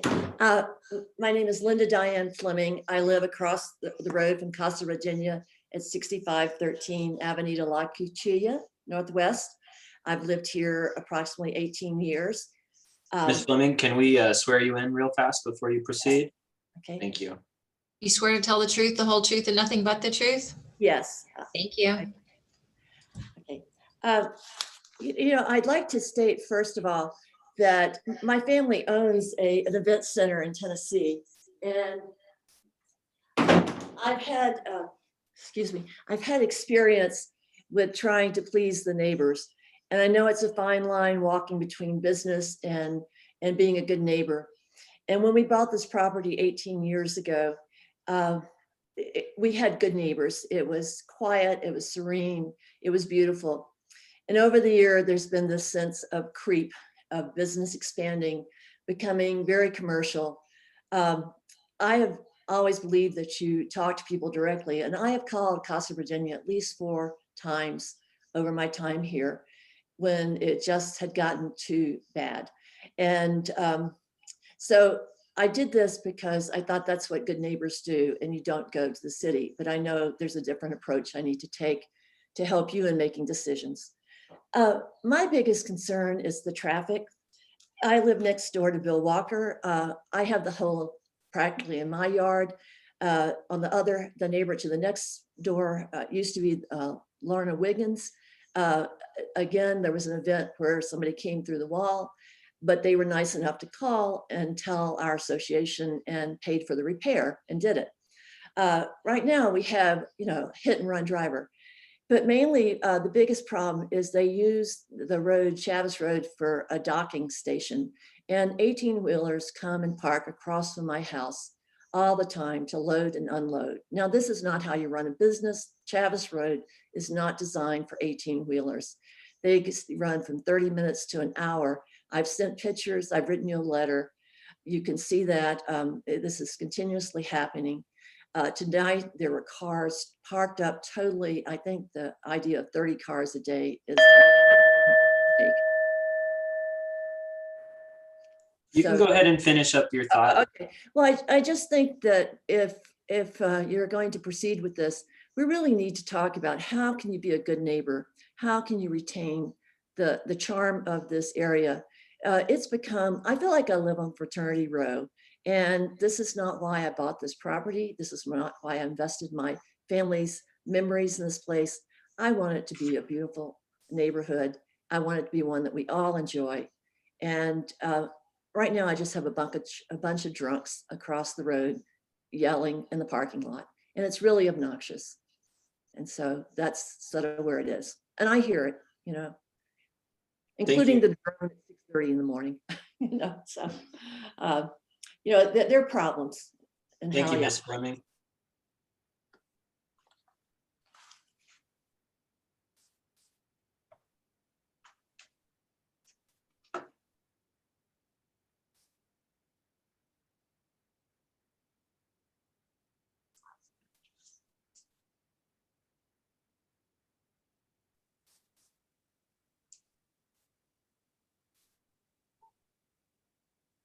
Good evening. Would you please state your full name and address for the record and whether you are in opposition or in favor of the application? Thank you. My name is Joshua Smith. I live at 52 Ranch Road in Cedar Crest. Full disclosure, I'm actually John's banker, although I have no. Mr. Smith, I'm sorry to interrupt, but could we please swear you in? Before you yes, proceed? please. Thank you. Do you swear to tell the truth, the whole truth, and nothing but the truth? I do. Thank you. Thank you. So as I said, full disclosure, I'm John's banker, and I live in Cedar Crest in the East Mountains, but I have no direct interest in the property with Mr. Calvin. My kids have kind of grown up in Casa Rondania, and we come down there from the East Mountains because it's tranquil. It's a great place for the kids to go and play with the frogs and be near the pond.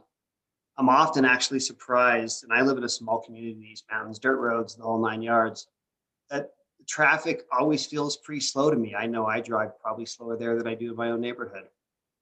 I've spent many evening there with Mr. Calvin, and my bank has events there sometimes, and I'm surprised by the lack of noise, actually. I think I would hope that the commission takes a little bit of a long view. I have 4 young kids. They love to go down to the winery. They probably one of the few places they ask to go to in Albuquerque. I want to keep them here. I want them to not move back to, Colorado, where I'm from. And I think we all need to realize that Casa Rondania is an amazing place, and it's a gem in the city. And I'm very, I understand about the noise. I understand we need to be careful with that. Noise and speed across the city is out of control right now. And it's not just isolated to Los Poblanos. It's everywhere. But I really hope the commission realizes that it's bigger than just Los Poblanos. It's about continuing to create a sense of place for Albuquerque. And it's maybe not a great cross for you to have to bear, but I hope that you realize that it's just an immaculate place, and I appreciate the position that you're all in. And I also appreciate you all staying up so late. So have a good evening, and thank you. Thank you, Mr. Smith.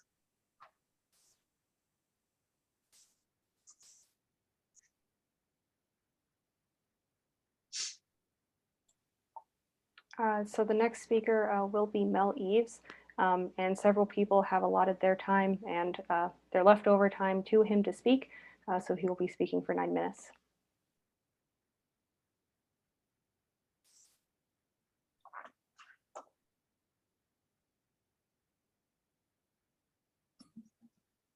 Can you hear me? Yes, we can hear you. Okay. If you Can you can't see get your me? camera on, I'll just ask you to. Okay. Oh, there you are. There we go. Would you please state your full name and address for the record? My name is John Mel Eves, Eaves, 721 Chavez Road, Northwest. And I am here to oppose the zone change. Okay, thank you. Attorney Winter, would you please swear in Mr. Eves? Mr. Is it a Eves, turn? please raise your right hand. It's raised. Do you swear to tell the truth, the whole truth, and nothing but the truth? I do. Thank you.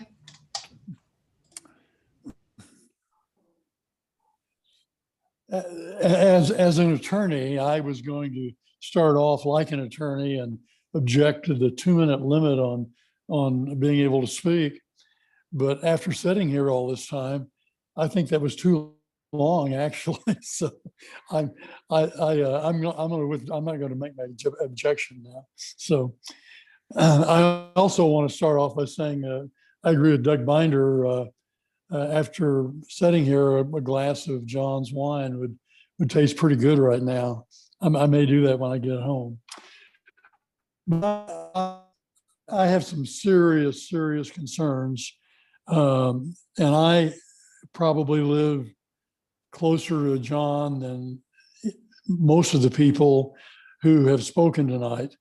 We are right across the Allison Lateral from Casa Rondania.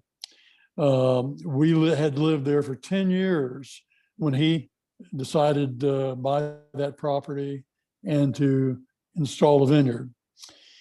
And John, I knew John previously.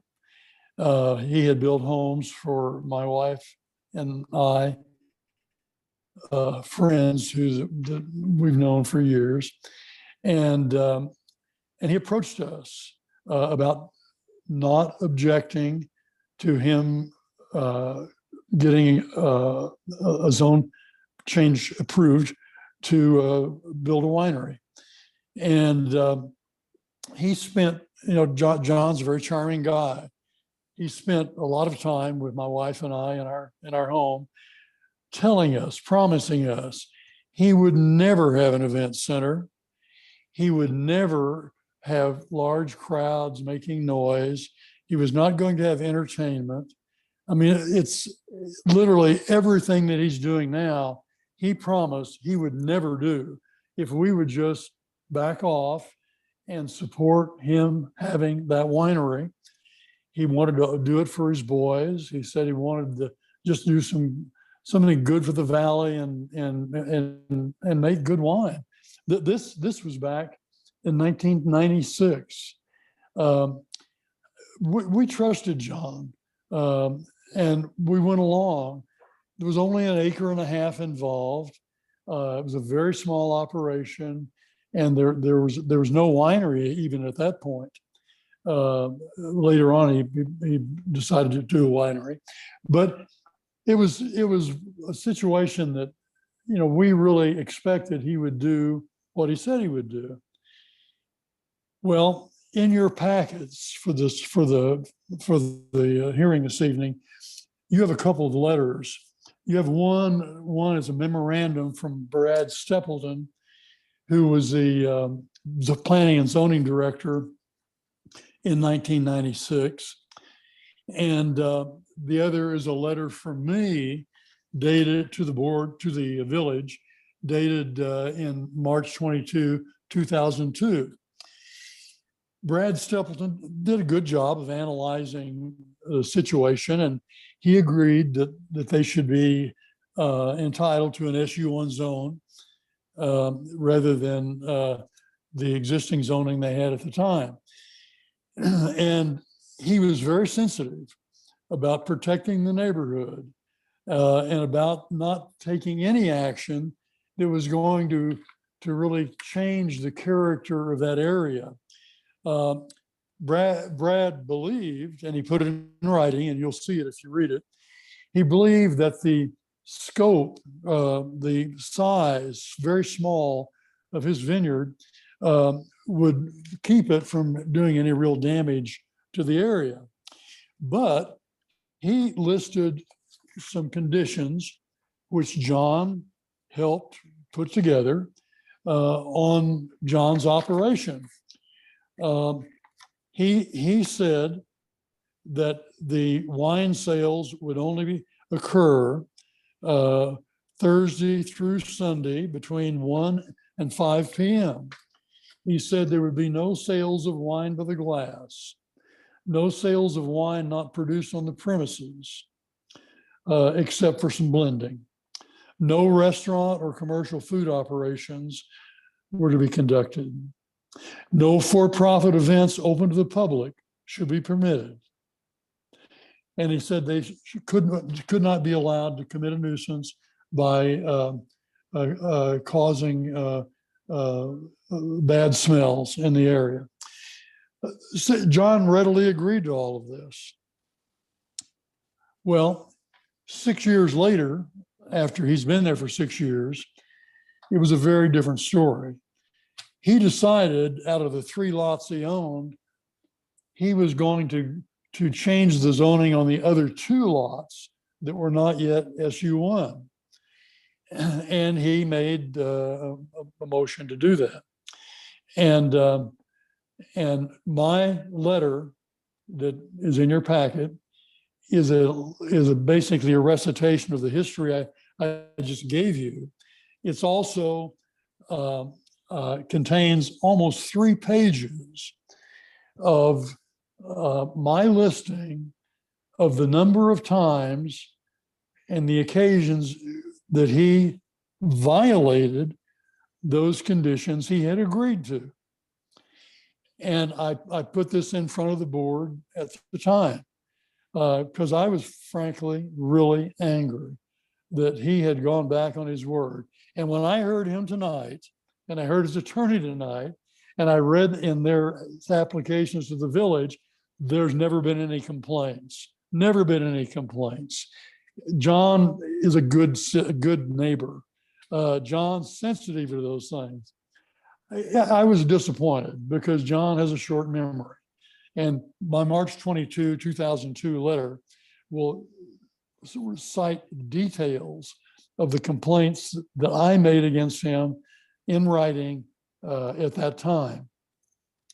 And I want to say that John Calvin, as charming as he is, you have to be very careful with him because he changes his position and he always finds a good reason.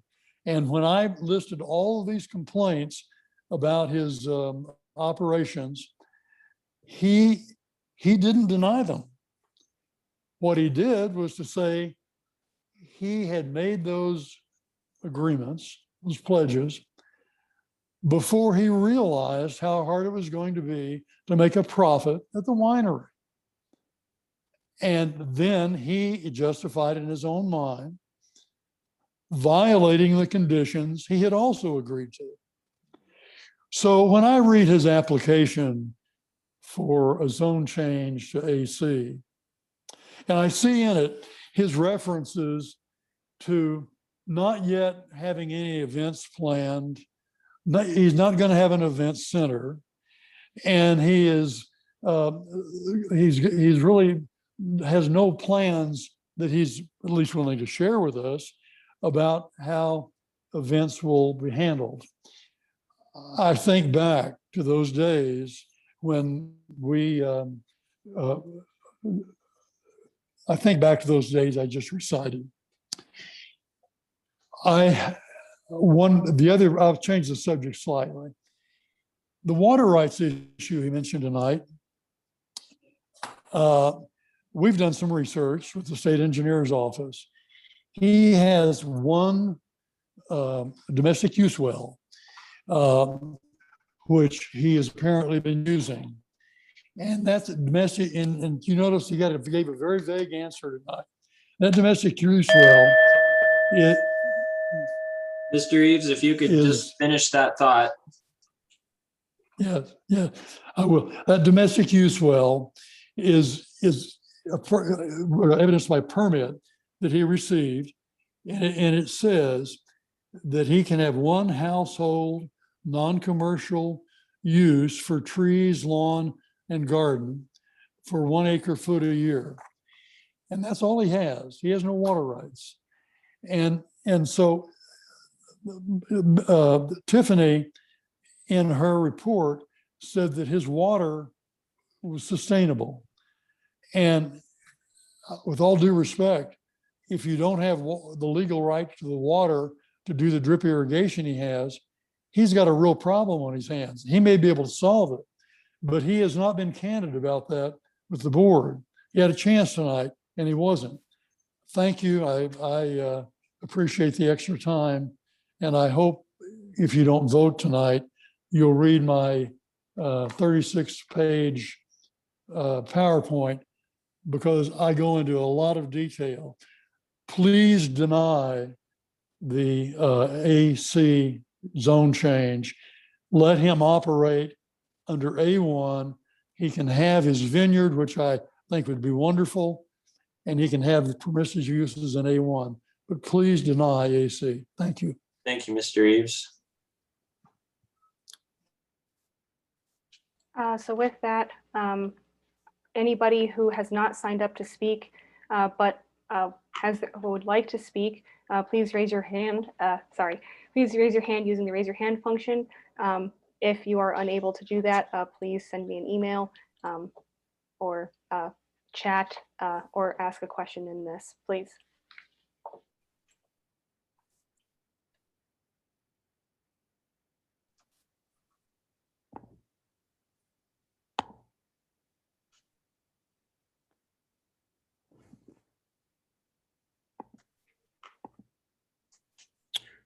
Can you hear me?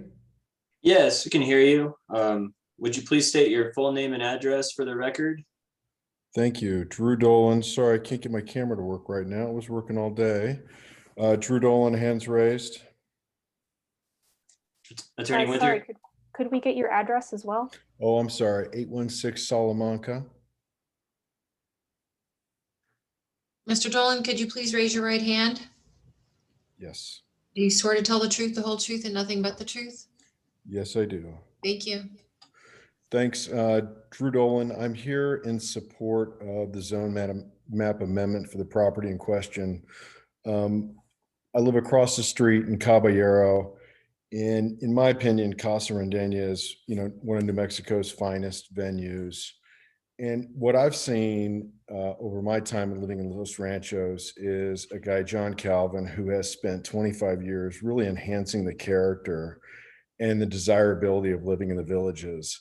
I mean, most communities across the US are looking for bikeable, walkable amenities. And here we have one that John's made a really spectacular investment. And I really would encourage you to approve this.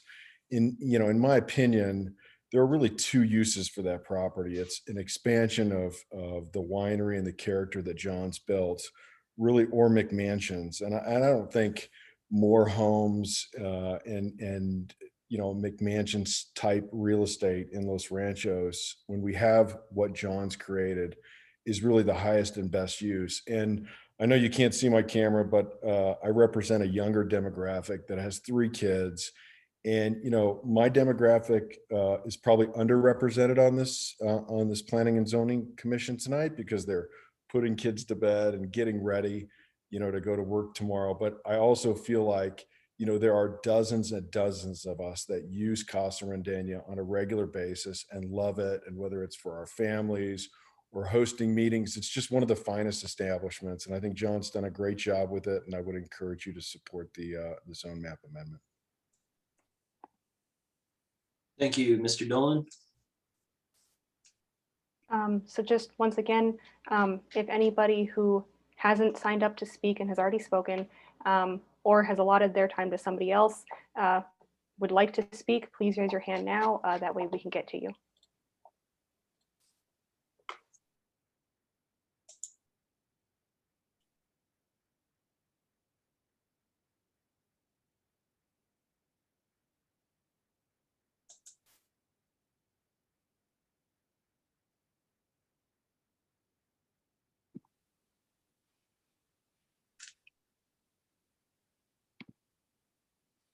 Good evening. Would you please state your full name and address for the record?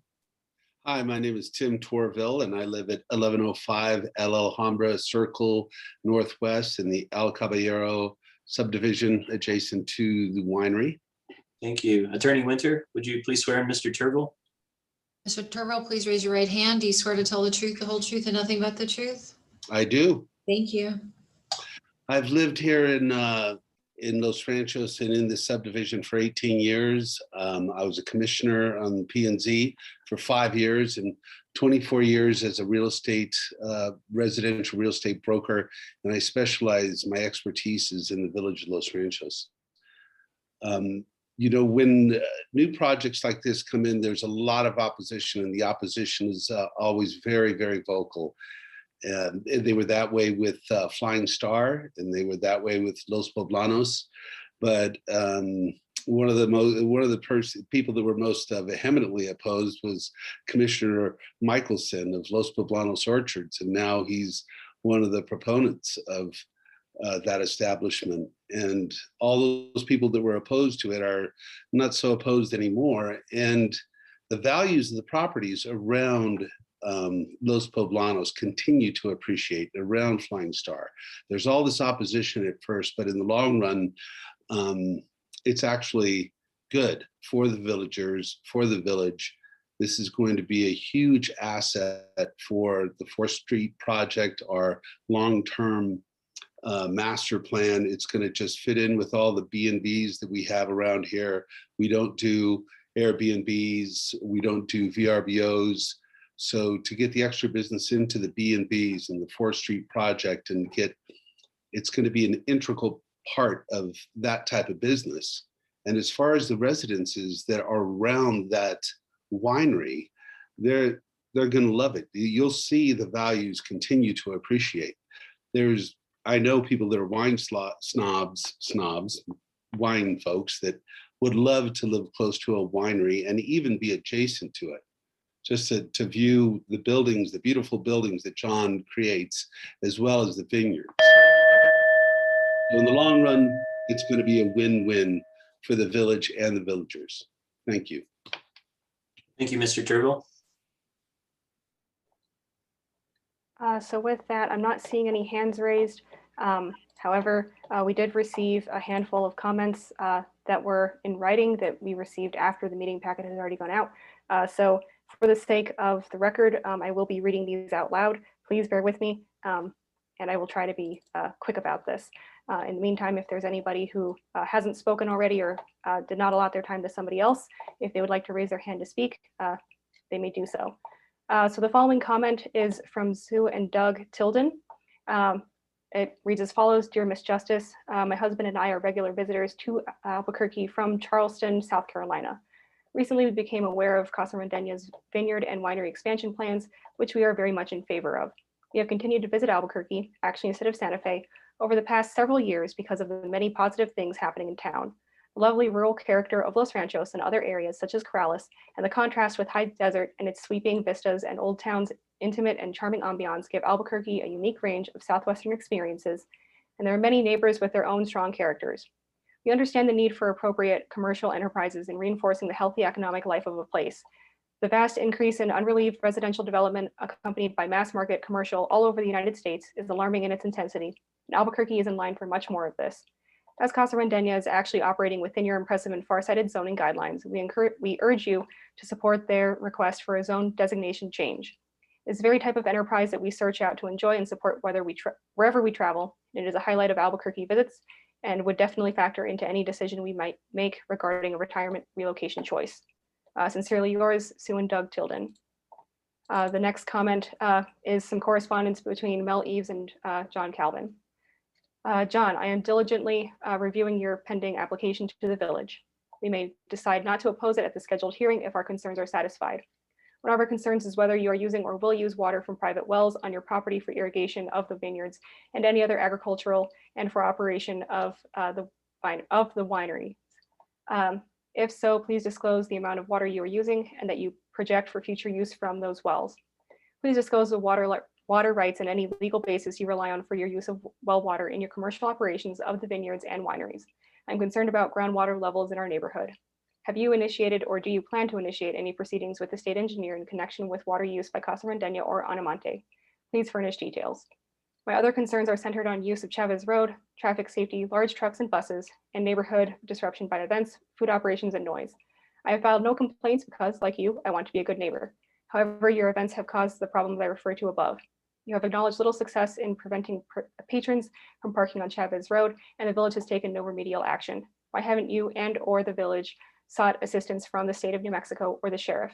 This issue needs to be resolved. I have lived in the village since 1955, and I was a state representative from 1964 to 1968. Chavez Road was designed to be a country lane serving small farms in a quiet residential area. It was never designated to handle commercial enterprises like yours. Your neighbors cherish the village. We want to protect it. I'll be glad to meet with you and discuss these matters. Frankly, although I am your neighbor, friend, and former member of your club, you made absolutely no effort to visit with me before filing your application. Like you, I'm easy to find. Best regards, Mel Eves. The next comment is from Carol Jane Wiggins. My name is Carol Jane Wiggins, and I live at 741 Chavez Road, directly behind the winery. For some reason, your email went to junk, so I never saw it. My neighbors informed me of the Zoom meeting regarding the expansion. I will join in at Jesse Calapa's residence since my internet is spotty. After talking with my friend and groundskeeper, I am totally in support of this expansion.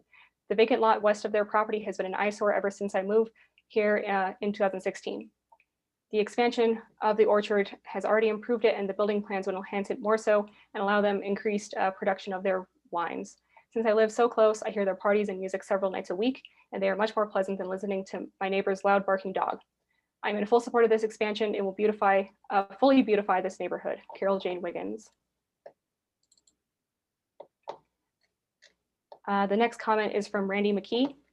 In reading through zone change requesters' comments regarding the neighbors' complaints, I noticed that there was a comment that the complaints were dismissed as anecdotal. To address that claim, I've included photos recently taken at the winery that provide non-anecdotal proof of the traffic issues that are realized by the residents in the area. The photos provide evidence that there is an unmanaged traffic issue generated by the winery, and it happens very regularly. Just last week, I witnessed an argument in the parking area of the vineyard 40 feet from my mailbox while on my private access road. It was regarding a vehicle parked vehicle that had been trapped by late arrivals to an event. He was trying to leave and his large pickup was trapped. He was quite perturbed that he could not get out. We not only must endure the noise from amplified music coming regularly from events at the winery, but also yelling and shouting from aggravated people in the winery parking lot. We are good neighbors that want the winery to succeed and have resolved ourselves to the current levels of nuisances that are present daily: noise, dust, traffic, and hundreds of people. Here's proof of just the parking nuisance. Doubling this by adding the newly proposed buildings to the existing winery will only severely impact the neighbors' quality of life. Those neighbors number in the hundreds. April 25th, 2021, over 120 cars parked on the property and 16 parked illegally out on Chavez Road. Cars were parked everywhere and the dust was extremely noticeable. And attached are 2 photos of the cars parked on Chavez Road. April 26th, 2021, over 120 cars counted in the parking lots at approximately 12:45, including the dirt lot to the east of the winery where the proposed new winery parking lot will be. Lots of dust that day as cars came and went. Cars started parking on the private access east of the vineyard, as can be seen by truck in the photo. This goes on every weekend, both days and most Friday nights. Winery used to put up cones and chains, but they were ran over by the illegal parkers and were buried in the weeds, only to foul the MRGCD equipment when they came in and mowed the ditches. A mess. And attached are 3 photos, 2 of which show the vineyards, 1 of which show the private access road and right of way along the ditch. May 1st, 2021. Cars are parked everywhere, including the blue car that was parked on the private owner's access road east of the winery illegally. Road is marked appropriately as private access and no parking, but if people can get 2 tires on the vineyard, they believe that they are okay. This breaks the asphalt down and severely damages the road. This happens all too often and the road is falling into disrepair. Attached are 2 photos of cars parked along Chavez Road and also 1 along the private access easement. And just as a reminder, all of these comments were included and sent to the commissioners already. I'm reading these out loud for inclusion in the record. Let's see. So this comment is from Tim and Heather Gallegos. My name is Tim Gallegos. My wife Heather and I reside at 805 El Alhambra Circle, Northwest, Los Ranchos 87107. My remarks are in regard to item ZMA 21-01. It's our understanding that the proposed construction of the Anamonte Winery will include an event center with the capacity to host as many as 12 events per month with a combined capacity potential of 100 to 300 guests per event. We unequivocally oppose an event center with this type of capacity. Our home is located adjacent to the proposed winery just to the north and west, and we have resided in our home for 5 years. During that time, we have heard countless wedding receptions on weekend nights that are loud enough to hear not only the band/DJ, but also wedding toasts and even the buzz of casual conversation of large groups of people. While we understand that Casa Rendeña's current daily operations see as many as 150 to 300 people per day from 12 p.m. to 7 p.m., there's an indisputable difference between 20 to 40 people per hour coming and going, and 150 to 300 people concentrated in an event or multiple simultaneous events that last well beyond 7 p.m. As with everyone else living in our neyborhood, we chose the North Valley for its peaceful rural feel. A winery with the ability to host large events on a weekly basis right next door is antithetical to the reasons for living in the North Valley. The increased event capacity will create noise issues, traffic issues, and parking issues that will consistently disrupt the peace and quiet that we so cherish. We have already seen an increase in traffic at Casa Rendeña that requires people to park directly on the side of Chavez Road at times. Not even the small increase in available parking in the middle of the new vineyard can accommodate this increased traffic. And the new winery/event center isn't even built yet. This is just one example. The event center will have the unintended and disastrous consequence of exacerbating and perpetuating the issues heretofore described. Respectfully submitted, Tim Gallegos. And we do have one more person who has raised their hand to speak.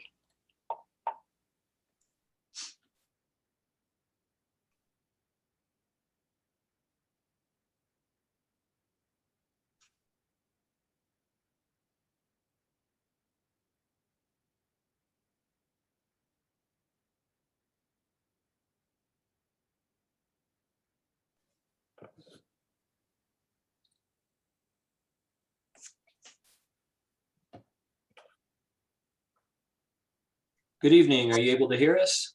Yes, I am. Hi, Drew. This is Bill Dolan. Hi, Mr. Dolan. Would you please state your full name and address for the record? Yeah, Bill Dolan, 800 Vista Pazan Trail Northwest, Albuquerque. Attorney Winter, would you please swear in Mr. Dolan? Mr. Dolan, please raise your right hand. Do you swear to tell the truth, the whole truth, and nothing but the truth? I do. Thank you. Thank you, Commissioners. And Mr. Chairman, I know this is late, so I'll be brief. I did submit a letter in support of this expansion. I've been a member, in disclosure, I've been a member of the wine club for many, many years, and I have known Mr. Calvin for probably 30 years. Lived in the North Valley for 25 years, just outside the village limits. As many people in this board have said, we do bring out-of-state guests and in-town guests to the winery. We think it's a great venue. It's very walkable and bikeable from my current home. And I certainly do understand the neighbors' concerns. And in summary, I would hope that the village and Mr. Calvin can mediate those concerns so that this venue can go forward. It's a great place, and I love living in and around the village. Thank you very much for your help. Thank you, Mr. Dolan. All right, and actually, so there's one more comment that we received in writing. Mr. Eves has already spoken, so I will be summarizing this document pretty briefly. Again, the commissioners have already received this. It is a 36-slide presentation to the commissioners, along with several supplemental documents, one of which is the memorandum that he referenced from Brad Stebleton, as well as a map that shows the original zoning or special use for the original winery. The other is the letter that he sent dated 2002 that he referenced. Just in a quick summary, the presentation that Mr. Eves includes covers both that Mr. Calvin is the applicant and the owner. He references a misuse of the AC zone and the application for the zone change, some issues with that, and the fact that another AC zone for John Calvin is not justified, and that the event center should not be expanded. He also mentions that the notice of the application has been defective, and that Mr. Calvin seeks to double his use of special events. The presentation also states that Mr. Calvin has offered no proof of a legal source of water for his drip irrigation, no irrigation, no water sustainability. And in conclusion, that the objectors request this commission to deny the requested zone change to AC. Mr. Calvin will be able to operate Anamonte Winery under A1 zoning and use his Casa Rendena facilities as needed. No expansion of Casa Rendena's event center should be allowed. And with that, we have received all of the public comments on this application. So now, Chair Stevie, I will turn this over to you for the applicant's turn to respond to any of the comments. Thank you, Director Justice. Would the applicants like to respond to any of these comments?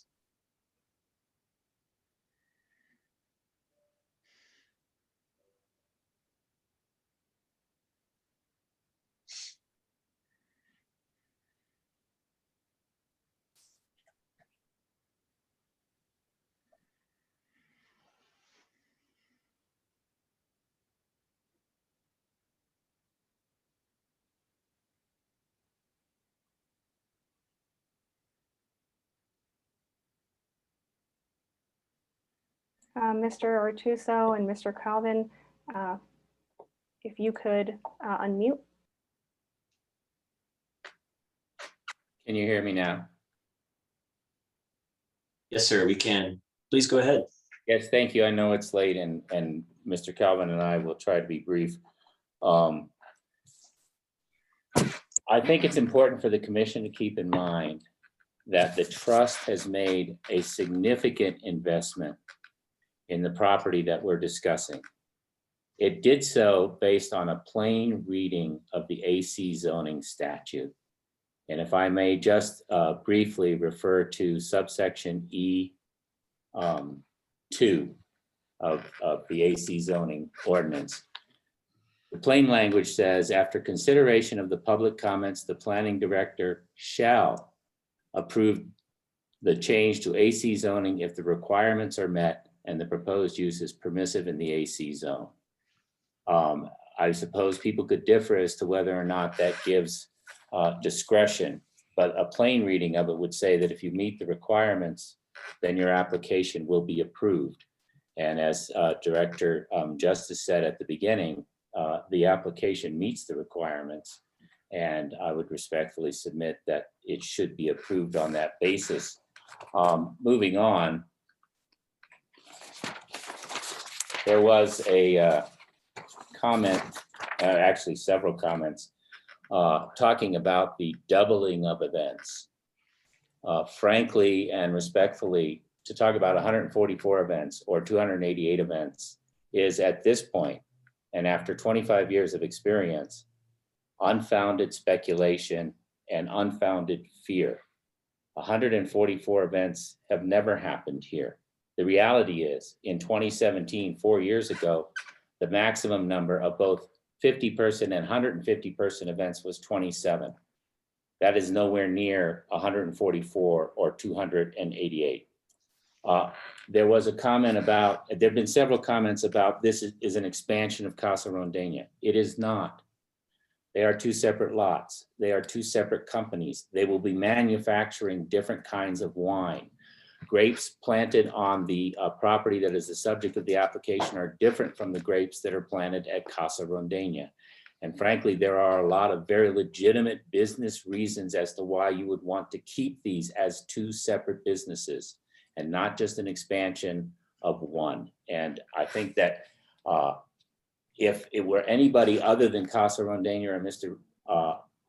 Calvin making this application, the commission would be hard pressed to explain to someone else who bought this property why they should not be permitted an AC zone change to the map to AC zoning. And so I would ask that the commission not allow the fact that it happens to be the winery next door to color their decision on this. It should be treated separately. And then there was a comment about from Ms. McKee saying that she thought that Mr. Calvin was taking advantage of the village reputation to expand his business. Respectfully, I would submit that a large part of the village's reputation is because of the existing winery. There was a comment in your packages at page 118, Jane Martin, that she talked tonight, but I would simply point out a sentence from her letter that she submitted. She said, every time we have friends or family visiting from out of state, mostly California, the first place we take them is Casa Rondeña, and they all love it and are anxious to revisit. I suggest that when you put that in combination with the letter from Ms. Tilden from South Carolina, that not only Casa Rondeña, but Anamonte are destinations in the village that really add to the value of the village and do it in a way which preserves the agricultural heritage of this very special place. And with that, I know Mr. Calvin has some comments that he would like to address.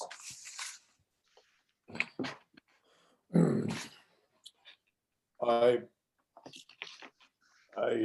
would like to just say as many positive things as I can, but I'm extremely disappointed in how this hearing over the last hour was manipulated by a group of people that got together without inviting me and said, well, you sign up and then I'll give you my time, resulting in two attorneys that have been closely speaking, colluding perhaps, to be able to orchestrate this kind of thing and a character assassination that you allowed to go on for 9 minutes, a full minute and a half past the time that he was allowed, after he was given all the time from all these other people that signed up who had really no intention of being here. I'd find it extremely distressing. I'd like to point out a couple of facts about Mr. Eves and what he said here. First of all, perhaps the commissioners don't know this, but Mr. Eves' house has been for sale since the 17th day of February for $2.4 million. So I'm struggling a little bit with this, the idea that he's going to be impacted, and he's begging you not to pass this for reasons that have nothing to do with the AC zoning. I'll explain. When I first started the winery, or had the idea of starting the winery, I went to them, and as Mr. Eves said, his lovely wife, God bless her, and they were good friends to me. They were kind. I shared some wine with them, and we did indeed, or I did, write most of the language in the special use permit, not the AC zoning that Mr. Dixon referred to, or Mel is now referring to. No, it was the special use permit. And I created the language by going around to the neighbors and asking them what they thought. Yes, he was right. It was very difficult at the time. I didn't have any idea whether the quality of wine I would make would be great or would be received in the community. As the years went on, I made bigger investments here, and I bought the other 2 lots, and then I consolidated all 3 lots into one. Now, the special use language that was in play at the time that Mr. Eves was talking about my character and my charm was extremely restrictive, and it became apparent after the first 2 or 3 years of that situation that it was not going to be tenable for a long-term preservation of agriculture. And so it was because of the situation that was created with the vitriol in a planning and zoning meeting, which is probably still in your possession on tape, where the trustees, the planning and zoning folks were so amazed by the behavior of people in the room, not me, other people in the room, that they decided that it was enough. And they decided then to create the AC zoning, which they did. Now, they used some of the language in the special use permit that I had penned. Yes, they probably did. But the AC zoning was created principally because of a couple of people that have testified here this evening. And the trustees were not going to have any more of it. They weren't going to be able to take their dream and their hopes of agricultural preservation applicants through the kind of grief that I went through. So the AC zoning was created. And since that time, despite all these people that have come out this evening after meeting, notice that for all these years, as Commissioner Michelson asked, have there been any complaints? Well, if there haven't been any complaints to the village, and I personally have not received any complaints, how could I possibly know that someone was not happy? I'm easy to find. They can come and find me and talk to me. I'm here every day. I'm the winemaker. So to have to listen to 9 minutes of this kind of assassination, I think was really a detriment to this application. I'd like to say one thing about the traffic that Mr. McKee was complaining about on the 25th of April. It was a philanthropical thing that I did for the Symphony of Santa Fe, the Santa Fe Symphony. They asked if they could come and record some music here. I paid for the concert so that they could then charge for it over the internet, which is what they did. And it was shown last Sunday night, and they had great success with it. But it was also the day that I had previously spoken with Planner Justice about, which was a request from me to her, which was, we're having a planting gathering of our wine club members to come out and share the experience with planting the new vineyard. I said, can we use the new lot when we're planting that vineyard? And the answer came back, yes, indeed. I believe she even wrote me back. And so, yes, that day we had a lot of people on the new place and the old place, but it was not something that would happen every day. And it was, a matter of fact, it's probably only a one-time thing. I would like to also say that the gentleman that talked about Mr. Walker has somebody from the winery, he said a number of times, crashed through the wall over there. That is simply not the case. The gate was locked that was on the new property.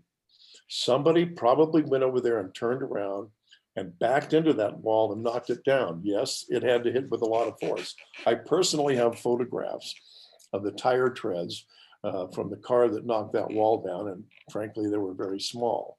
But I've spent, the last hour and a half listening to exaggerations and spinning of the facts so as to color this AC zone application in a negative light. If I've been here for 25 years and I've done what I've done for the village, I've done what I've done for the state and for the city of Albuquerque, and I read the application and I go to Tim McDonough, who was the erstwhile planning and zoning director. I go to a well-known attorney and I say, here's the language of the AC zoning. I'm thinking about buying this property. Is it something that we can do? Does it make sense? Do you think it will be passed? Well, that's why I made the investment, ladies and gentlemen. I'm happy to work with my neighbors, but to receive threats and say, if you don't do what we want to do, we're going to oppose your application, and then have a 9-minute character assassination seems to be unprofessional and really outside the bounds of your discretion. I'm going to stop talking after I say this one more thing. If it weren't me that has spent 25 years doing this, taking the risks that I have made and that I have taken, and creating a brand that is outstanding. Go look in TripAdvisor or Google and see that we're among the 10% of the top places to visit in the entire state of New Mexico. If I hadn't done that and I were gone, or this place was sold and someone else came, one of you perhaps, came to invest and go through an AC zoning application like this, would you be thinking the same way about this as you are me? Because I've already been here and I've done it. Well, I've shown you for 25 years now, a quarter century, what can be done with hard work and creativity and risk-taking and financial loss and financial gain. I've shown you what excellence and success of the AC zoning can be. I've proven what success of the AC zoning can be. So I respectfully ask you to approve this. Our water issues will be, we have water, we know we do. And Mr. Eves' comments to the contrary are not that of a seasoned water attorney, which we have retained. The parking issues are going to be ameliorated in large part by the new parking lot. I'm sensitive enough to say, yes, we'll make some concessions and say, happy to have all amplified music indoors, happy to have no outdoor events at the new facility. I'm happy to do that. But thank you very much. And I think that's about all I'd like to say today. Thank you, Mr. Calvin. Do we have any comments from the commission at this point? Commissioner Benavides. Yeah, a couple of things I'd like to say. Whether we approve or deny, we're not killing Casa Rondeña. I mean, it is still a destination, so that's one point. The other point is those that think we should put it on 4th Street. I just don't see how it works on 4th Street. The commercial operations go on 4th Street. No, it needs to be in the interior where it feels rural. And those that think that we shouldn't have any kind of events, I don't I don't know of a winery that can survive without some kind of events. So I am a little suspicious about him wanting an AC zone for, more than a little suspicious. I'm very suspicious about him wanting AC zone for two separate pieces of property. If it was just an expansion of his winery, yeah, just make it one winery. But you know, he has reasons for making two different wineries. It's probably financial in nature, or maybe it's so he can, if he can then give it to his sons as an inheritance, perhaps. Okay, so the other, I'll try to be quick. So the other thing is permitted uses. We should assume that anything that's permitted will happen. So what he proposes may not be the final thing that we see. Okay, so here's what I'm thinking. I think we need to give the neighbors a voice. And we did talk about some concessions, okay? But I don't think we're ready to add conditions yet because I don't think those concessions have been finalized. So I'm trying to find a way to help him out and grant him his AC zone request. You know, we talked about, you know, the indoor events not happening in the new place. Well, that's a pretty good concession. Maybe nobody talked about setback for parking, but you know, that might be something that needs to be a condition. Dumpsters, yeah, I wouldn't want a dumpster very close to my yard. Hours, that sort of thing. No simultaneous events. I'm confident he'll get the irrigation situation straightened out. You know, I don't know why he's working with a domestic well, but I would think he could get an irrigation well as well. And that, you know, you can make that a condition if you want. But here's my point.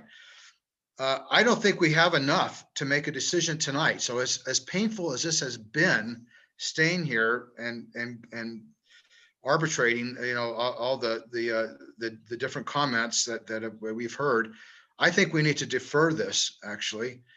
And that would be what I would favor to do. Okay, that's my comment. Commissioner Michelson, please. Yes, I want to make some comments on Las Poblanas.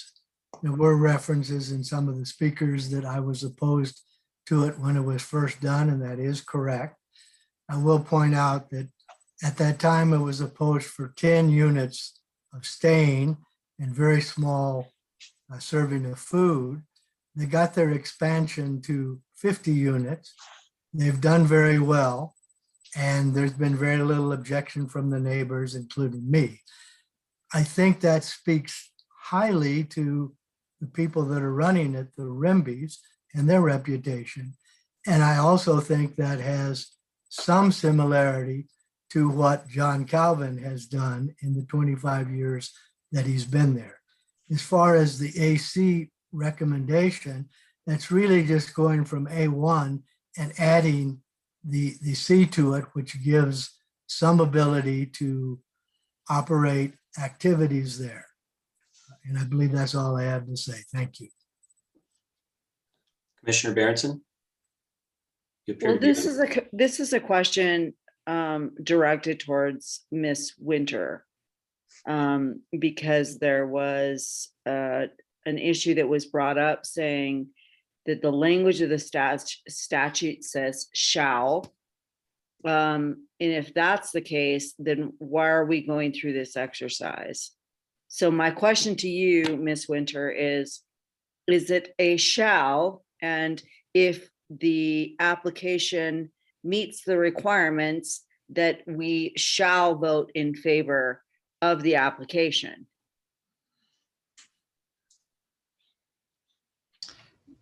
Commissioner Barronson, Chair. So let me take a look at it's actually an ordinance. It's not a statute, it's an ordinance. Let me take a look at it, but there is still a discretionary factor here, but let me take a look and get back to you in just a second on that, but hold on. So give me a moment. Yeah. I mean, anyone else can go on. I just thought maybe that was something that came up in my mind. And I do appreciate Mr. Benavides's comments about how maybe we don't have enough information yet to make a vote with the different issues that have come up this evening, thinking that maybe we can get something more agreeable with the neighbors. I'm not sure, although I don't know.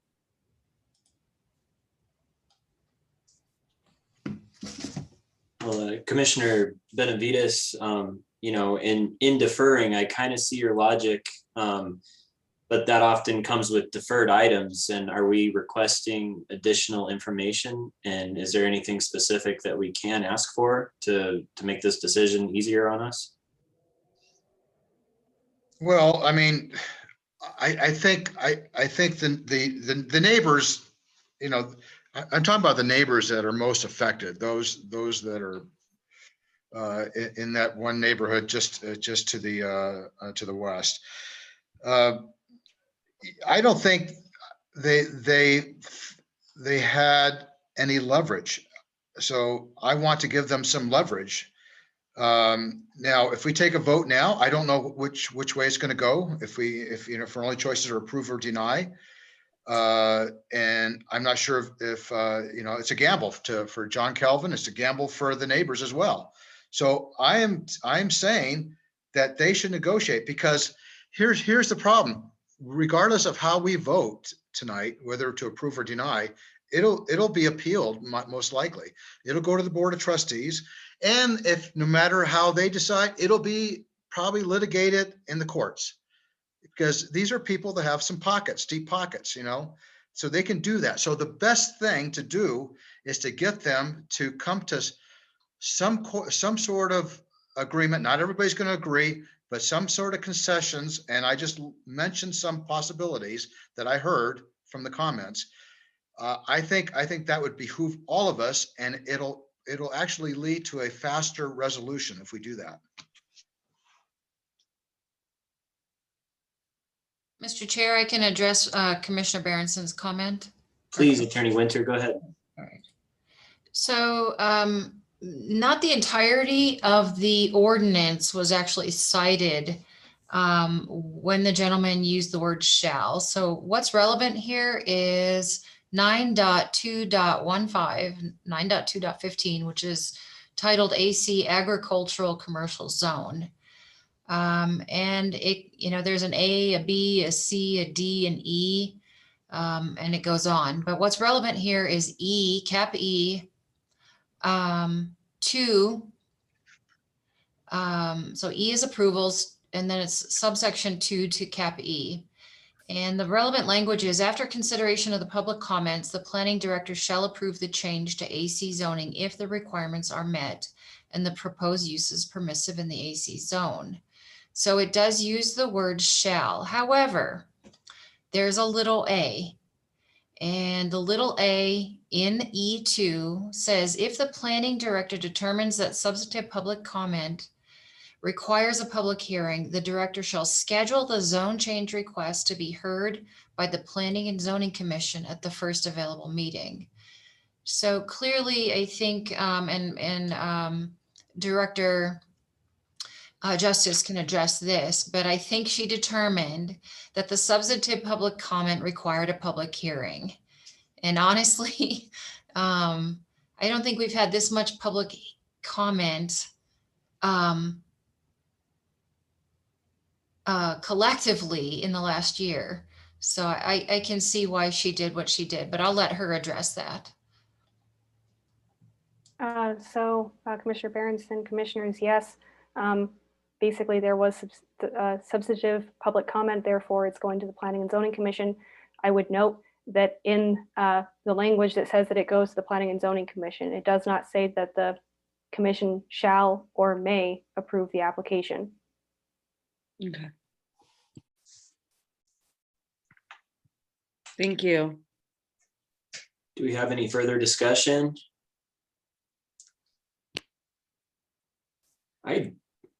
This is a tough one, but I do feel inclined. We often, when we get get these items before us, we're quite literalist to the ordinances, and we often, cite that when we tell people yes or no on certain things. So in this case, the fact that they meet every requirement in the AC zone ordinance is telling. But there's also quite a bit of public feedback that we have to take into account. So it's kind of an impasse. I would feel inclined possibly to approve the zone map amendment with some additional conditions. One being, and when you read through the public comments, a lot of it is about noise and a lot of it is about traffic. Some of that we can't really control on Chavez Road being a public right of way, but there could be some remedial actions that could occur through the citizens in this area addressing that to Los Ranchos. But that being said, with some of these conditions that address noise, which is the one that I kind of heard the most when I read all these comments, having events inside at the new place, that makes sense to me. I don't know, that comment about how restrictive that is, like, are you not going to allow people to wander outside during an event? I don't think that's reasonable, but having that main event space inside makes sense. Having amplified music indoors makes a lot of sense. A parking setback, as Commissioner Benavides spoke of, that does make sense to me too. Having that 15-foot landscape buffer that you would commonly see on a commercially zoned property makes sense, but that parking lot, as you can see on the site plan, is jammed right against the west property line. So having a bit more screening there would really help. And I think once they really get into the design of this thing, they're going to find they're going to have some really tricky maneuverability getting a refuse truck into that tight of a parking lot. That's problematic, but that's down the road for them if they make it that far. The one stipulation or condition that I heard that doesn't make sense to me, at first it made sense, but now it doesn't, is not allowing simultaneous events. These are two properties, and I think we have to weigh them as such. Even though it is the same owner, in my opinion, at least, I think it makes sense to see these as two properties and to not hold them to such things. So anyway, those are my thoughts on the matter.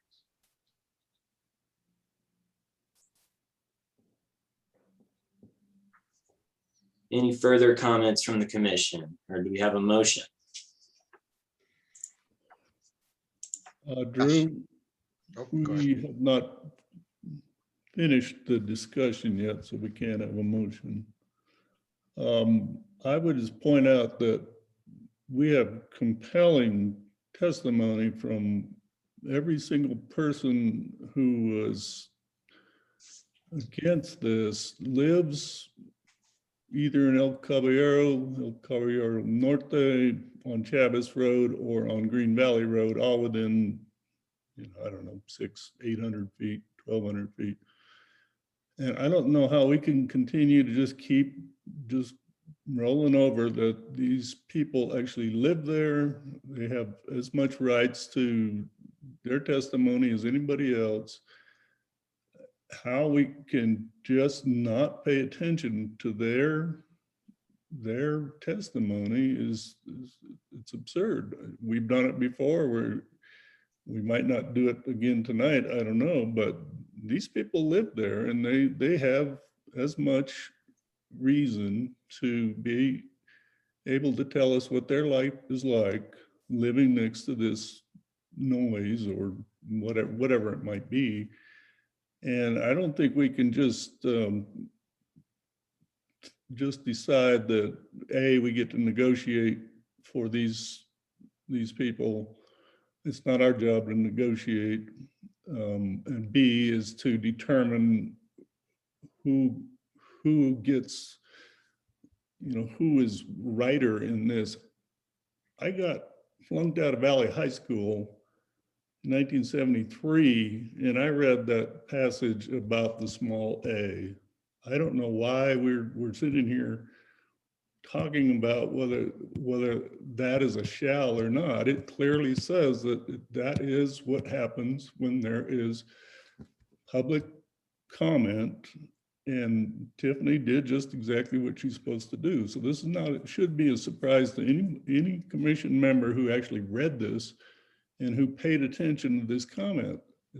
So, you know, I'm not going to propose that we negotiate anything for either side. I'm going to say that we should pay attention to what these 27 people who showed up, who had very good, compelling testimony. And yeah, there's probably some character assassination on each side, but these people live there. These people they hear this noise, they put up with this, you know, what they say. And we all know the village doesn't do a very good job of taking complaints. That's not exactly our forte. So I don't think that that's a real legitimate concern. Is if there was no complaints, you wouldn't have 27 people showing up with this compelling testimony to say that they don't want this event or this center, whatever it's called, next door. I don't think anybody said they didn't want Casa Rendena. I agree with Gil about that. They just are simply saying enough is enough. And if we don't listen to that, I'm not sure what good we're doing here. So I am basically, I wouldn't call for a vote tonight. If people don't want to vote on it, that's great.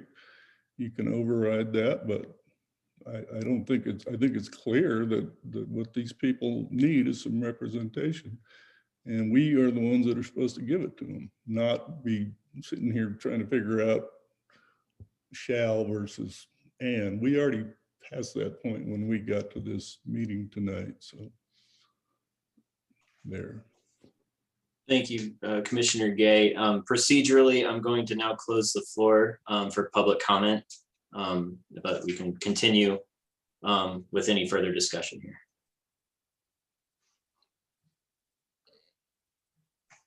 Can we make motions now or?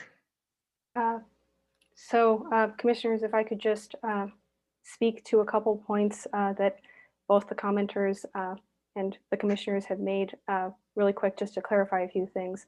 I would like to clarify that the ability to donate time to other people to lengthen their allotted amount of time is something that is allowed. And we did provide sufficient notice, 300 feet, as is required in the AC zone approval section. I would like to also mention that the neighbors within 300 feet, and evidently everybody, other people who were not within the 300 feet, were given notice, both with the administrative notice for administrative approval and for notice for tonight's meeting. So there has been over a month of technical notice for this application, opportunity to submit written comment and opportunity to submit verbal testimony. I do know that the applicant has negotiated with some of the neighbors. They mentioned that in their application packet that they did move the building from 15 feet from the west property line to 41 feet. And also I would mention that per consultation with Attorney Winter, if they were to change their site plan, they would have to apply again.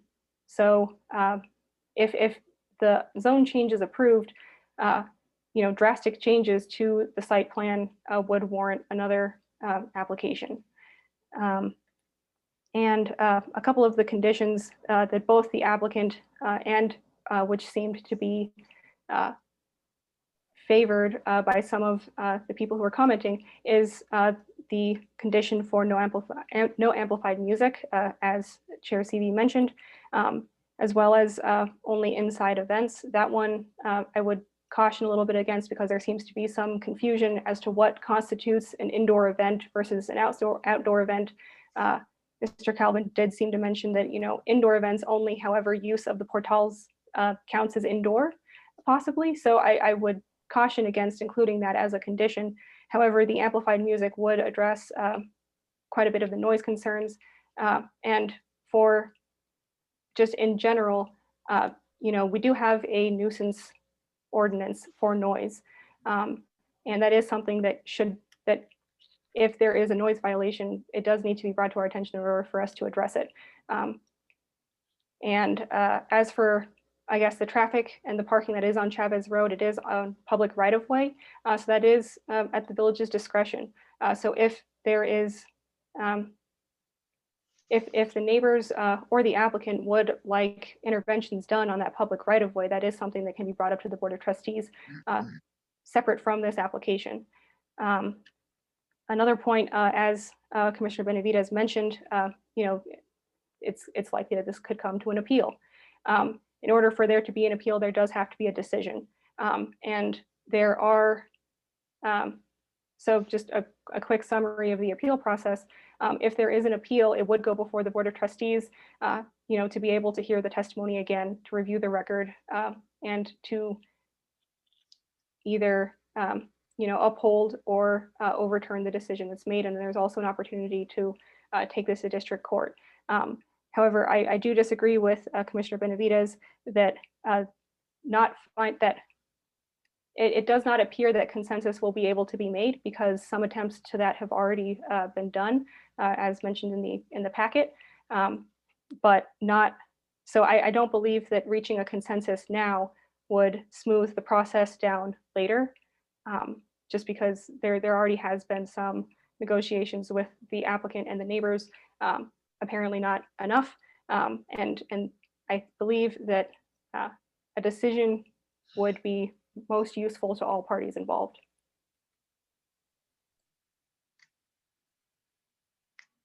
Sorry, thank you. Thank you, Director Justice.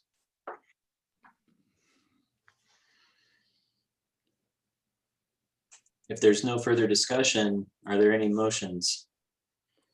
Yes. Go ahead, Commissioner Benavides.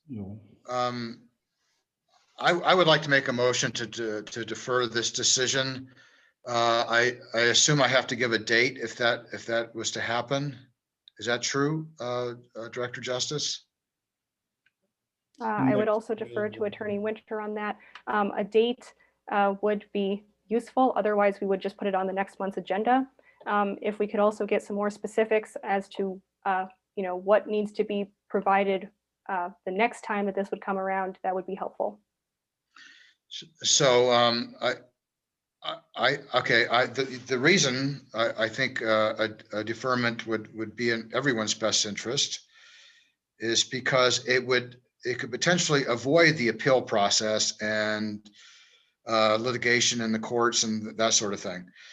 I think we've heard things that some concessions that need to be made, not need to, but would be ideally made so that both parties can live with each other, which they're going to have to do for quite a long time.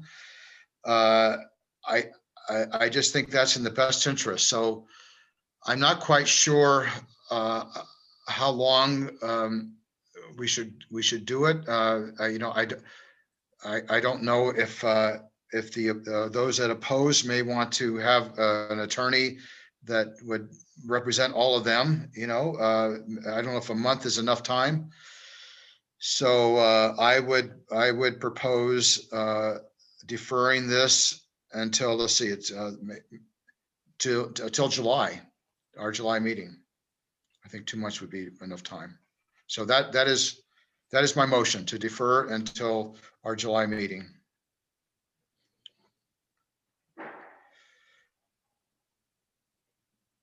Do we have a second?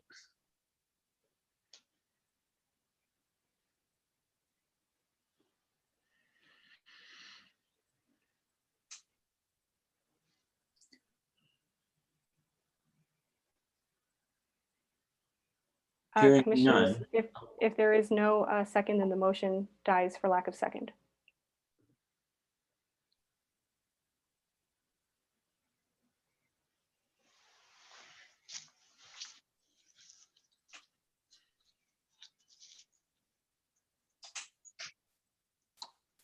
Do we have another motion? Commissioner, Chairman Seavey, I will make a motion to deny this application, ZMA 21-01.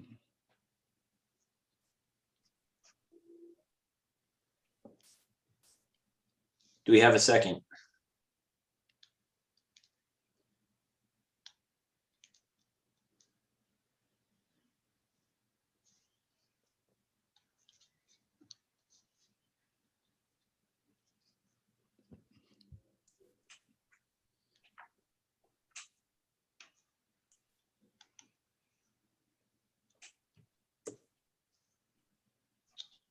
Hearing none, the motion has died on the vine.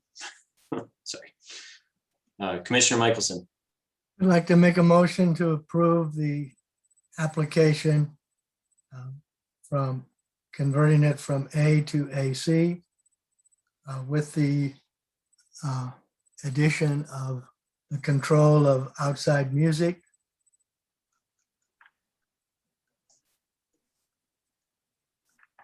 and appropriate setbacks. and if I may add the conditions listed in the packet. Yes.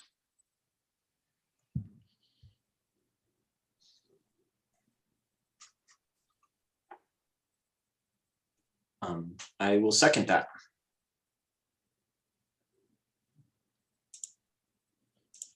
Commissioner Michelson has moved to approve ZMA 21-01 with the conditions that amplified music will be played indoors only, and with the conditions listed in the planning report.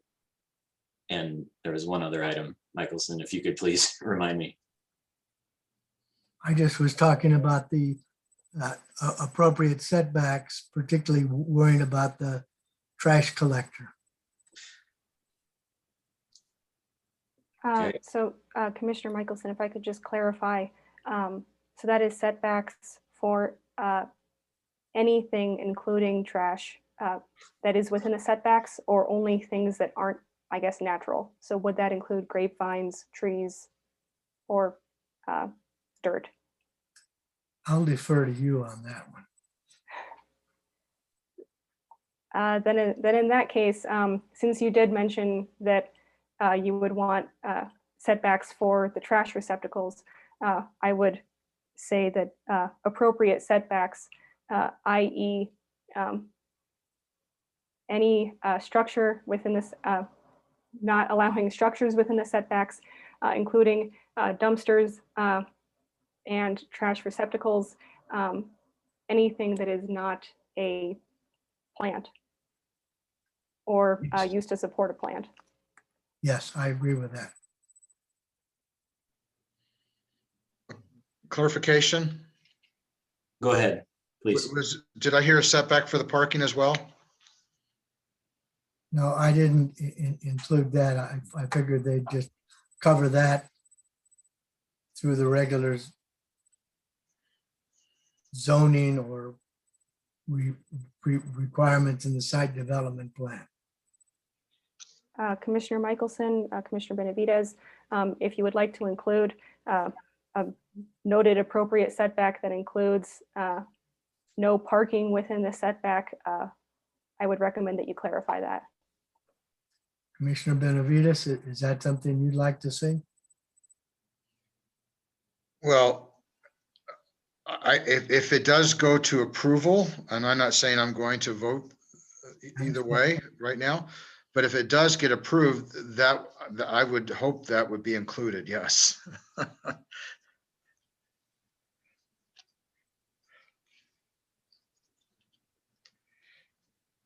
Did you want to amend your motion? I will amend the motion to include the setbacks for parking.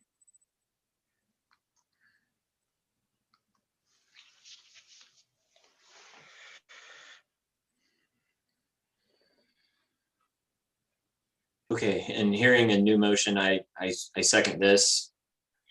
Commissioner Michelson has moved to approve zone map amendment 21-01 with the stated conditions. Commissioner Seavey has seconded the motion. We'll move on to a roll call vote. Commissioner Benavides, No. Commissioner Gay, No. Commissioner Seavey, yes. Commissioner Berenson,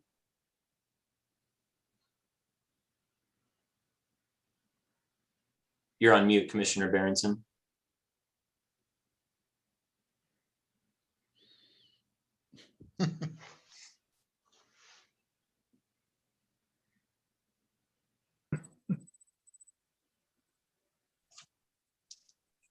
There. What is your vote, Commissioner Berenson? I said no. Okay, thank you. Commissioner Michelson? Yes. Okay, the motion fails with 3 nay and 2 a. Let the record show that public hearing item 4B, the request by John Calvin for a zone map amendment is formally closed. Sorry, Chair Seavey, if I could just confirm with Attorney Winter that with a 3-2 motion to deny, well, to not approve, does that constitute a denial? Say that again. Good So question. the motion was 3 nays to 2 yays. The motion was to approve. Since the motion was not approved, does that mean that it is not, that it is denied? Or does a separate motion for denial need to be made? If Attorney Winter, if you could clarify that. So Mr. Chair, I think that means there's been no action taken on this application. So I'm not sure that it is a denial. It wasn't approved. So I think the matter is still pending, would be the way I read that right now. Can we make another motion? That would be permitted. I would like to make a motion to defer till the July meeting, giving the applicant and the adjacent neighbors time to negotiate. I'll second. No, wait, that was not proper procedure. You can't make a motion after we've already had a motion. Commissioner Gay, Attorney Winter, please correct me if I'm wrong. However, you can make the same motion again and expect a different result. Last time the motion did fail for lack of second. If Commissioner Benavides does want to make the same motion again or a slightly different motion, he is welcome to do that. I would agree. Okay, well, going back to that then, Commissioner Benavides has moved to defer zone map amendment 21-01. Commissioner Berenson has seconded. We'll move on to a roll call vote. Commissioner Benavides? Yes. Commissioner Gay? No. Commissioner Seavey? Yes. Commissioner Berenson? Yes. Commissioner Michelson? Yes. Okay. The motion carries 4-1. 4 votes yes, 1 vote no. And what was that motion for? Can you repeat it so everybody can hear it? The motion was, Neighbors out there? You didn't hear it and you voted? I voted against it. the motion, sir, was to defer zone map amendment 21-01 as stated by Commissioner Benavides. Until July. The time frame was not stated in the motion. I did say July, yes. Oh, excuse me. What's it gonna be? The next meeting or July? July. Yes, Sure so about that. commissioners, to clarify, the motion was to defer to July, to the July Planning and Zoning meeting to give the applicant and neighbors time to, I suppose, negotiate. Yes. Okay, let the record show that the public hearing item 4B, the request by John Calvin for a zone map amendment, is now formally closed. Yoo-hoo. We'll move on to old business, item 5. There is no old business. Item 6, new business. There is no new business. Item 7, reports. Director Justice, may we have the planning department report? Yes, before that, I would like to thank everybody who spoke at tonight's meeting. Thank you for your time and your written comments and your verbal testimony. And everybody who spoke at tonight's meeting will receive a notice of decision that includes the motion that was made tonight and further information for proceeding. And so with that, yes, so the department report, we continue to operate remotely due to COVID-19. As the state starts to move into turquoise and green, we will likely be, I guess, moving back to in-person sometime within the next few months, and I will keep you all posted on that. Jennifer Schilling's working with Kiko, our IT specialist, on the design of the new website and continues to update the business database for consistent retrieval of records. She also is continuing to work on building permits, parcel permits, and the magazine as usual. Keen Heinzelman is patrolling the village and working with property owners to bring their properties into compliance, as well as processing excavation barricade permits. I'm beginning work on a pilot project ordinance for cluster housing development, something identified in the 2035 master plan and supported by the Board of Trustees. An ordinance regulating short-term rentals is on the board agenda this month for advertisement and possible June adoption. If approved, applications for short-term rentals will go before the Planning and Zoning Commission for approval, and existing short-term rentals without a permit will be required to apply. Changes to the variance language are before the board this month for adoption. Thank you to the variance subcommittee and the commission for your work, input, and revisions, review of these revisions. If approved, there will be a bit of a transition period. At this point, any variance applications submitted by the June meeting deadline of May 5th will be subject to our current language, and anything from July onward will be subject to the new language. With that, I stand for any questions. Seeing none, thank you for the report, Director Justice. We'll move on to the commissioners' informal discussion. Do we have any reports or information that any of the commissioners would like to share? Seeing none, we'll move on to adjournment. Is there a motion to adjourn? Say, good job, Drew. That was a hard meeting and you did a good job getting us through it, so. Thank you, Commissioner. Thank you, everyone. Yeah. Appreciate it. Do we have a motion to adjourn? Yeah, motion to adjourn. I beat you. Commissioner Benavides has moved to adjourn. Do we have a second? Second. Commissioner Gay has seconded. All in favor, say aye. Aye. Aye. Aye. All opposed, say nay. The motion carries unanimously. The meeting for May 11th, 2021 is adjourned at 11:44 p.m.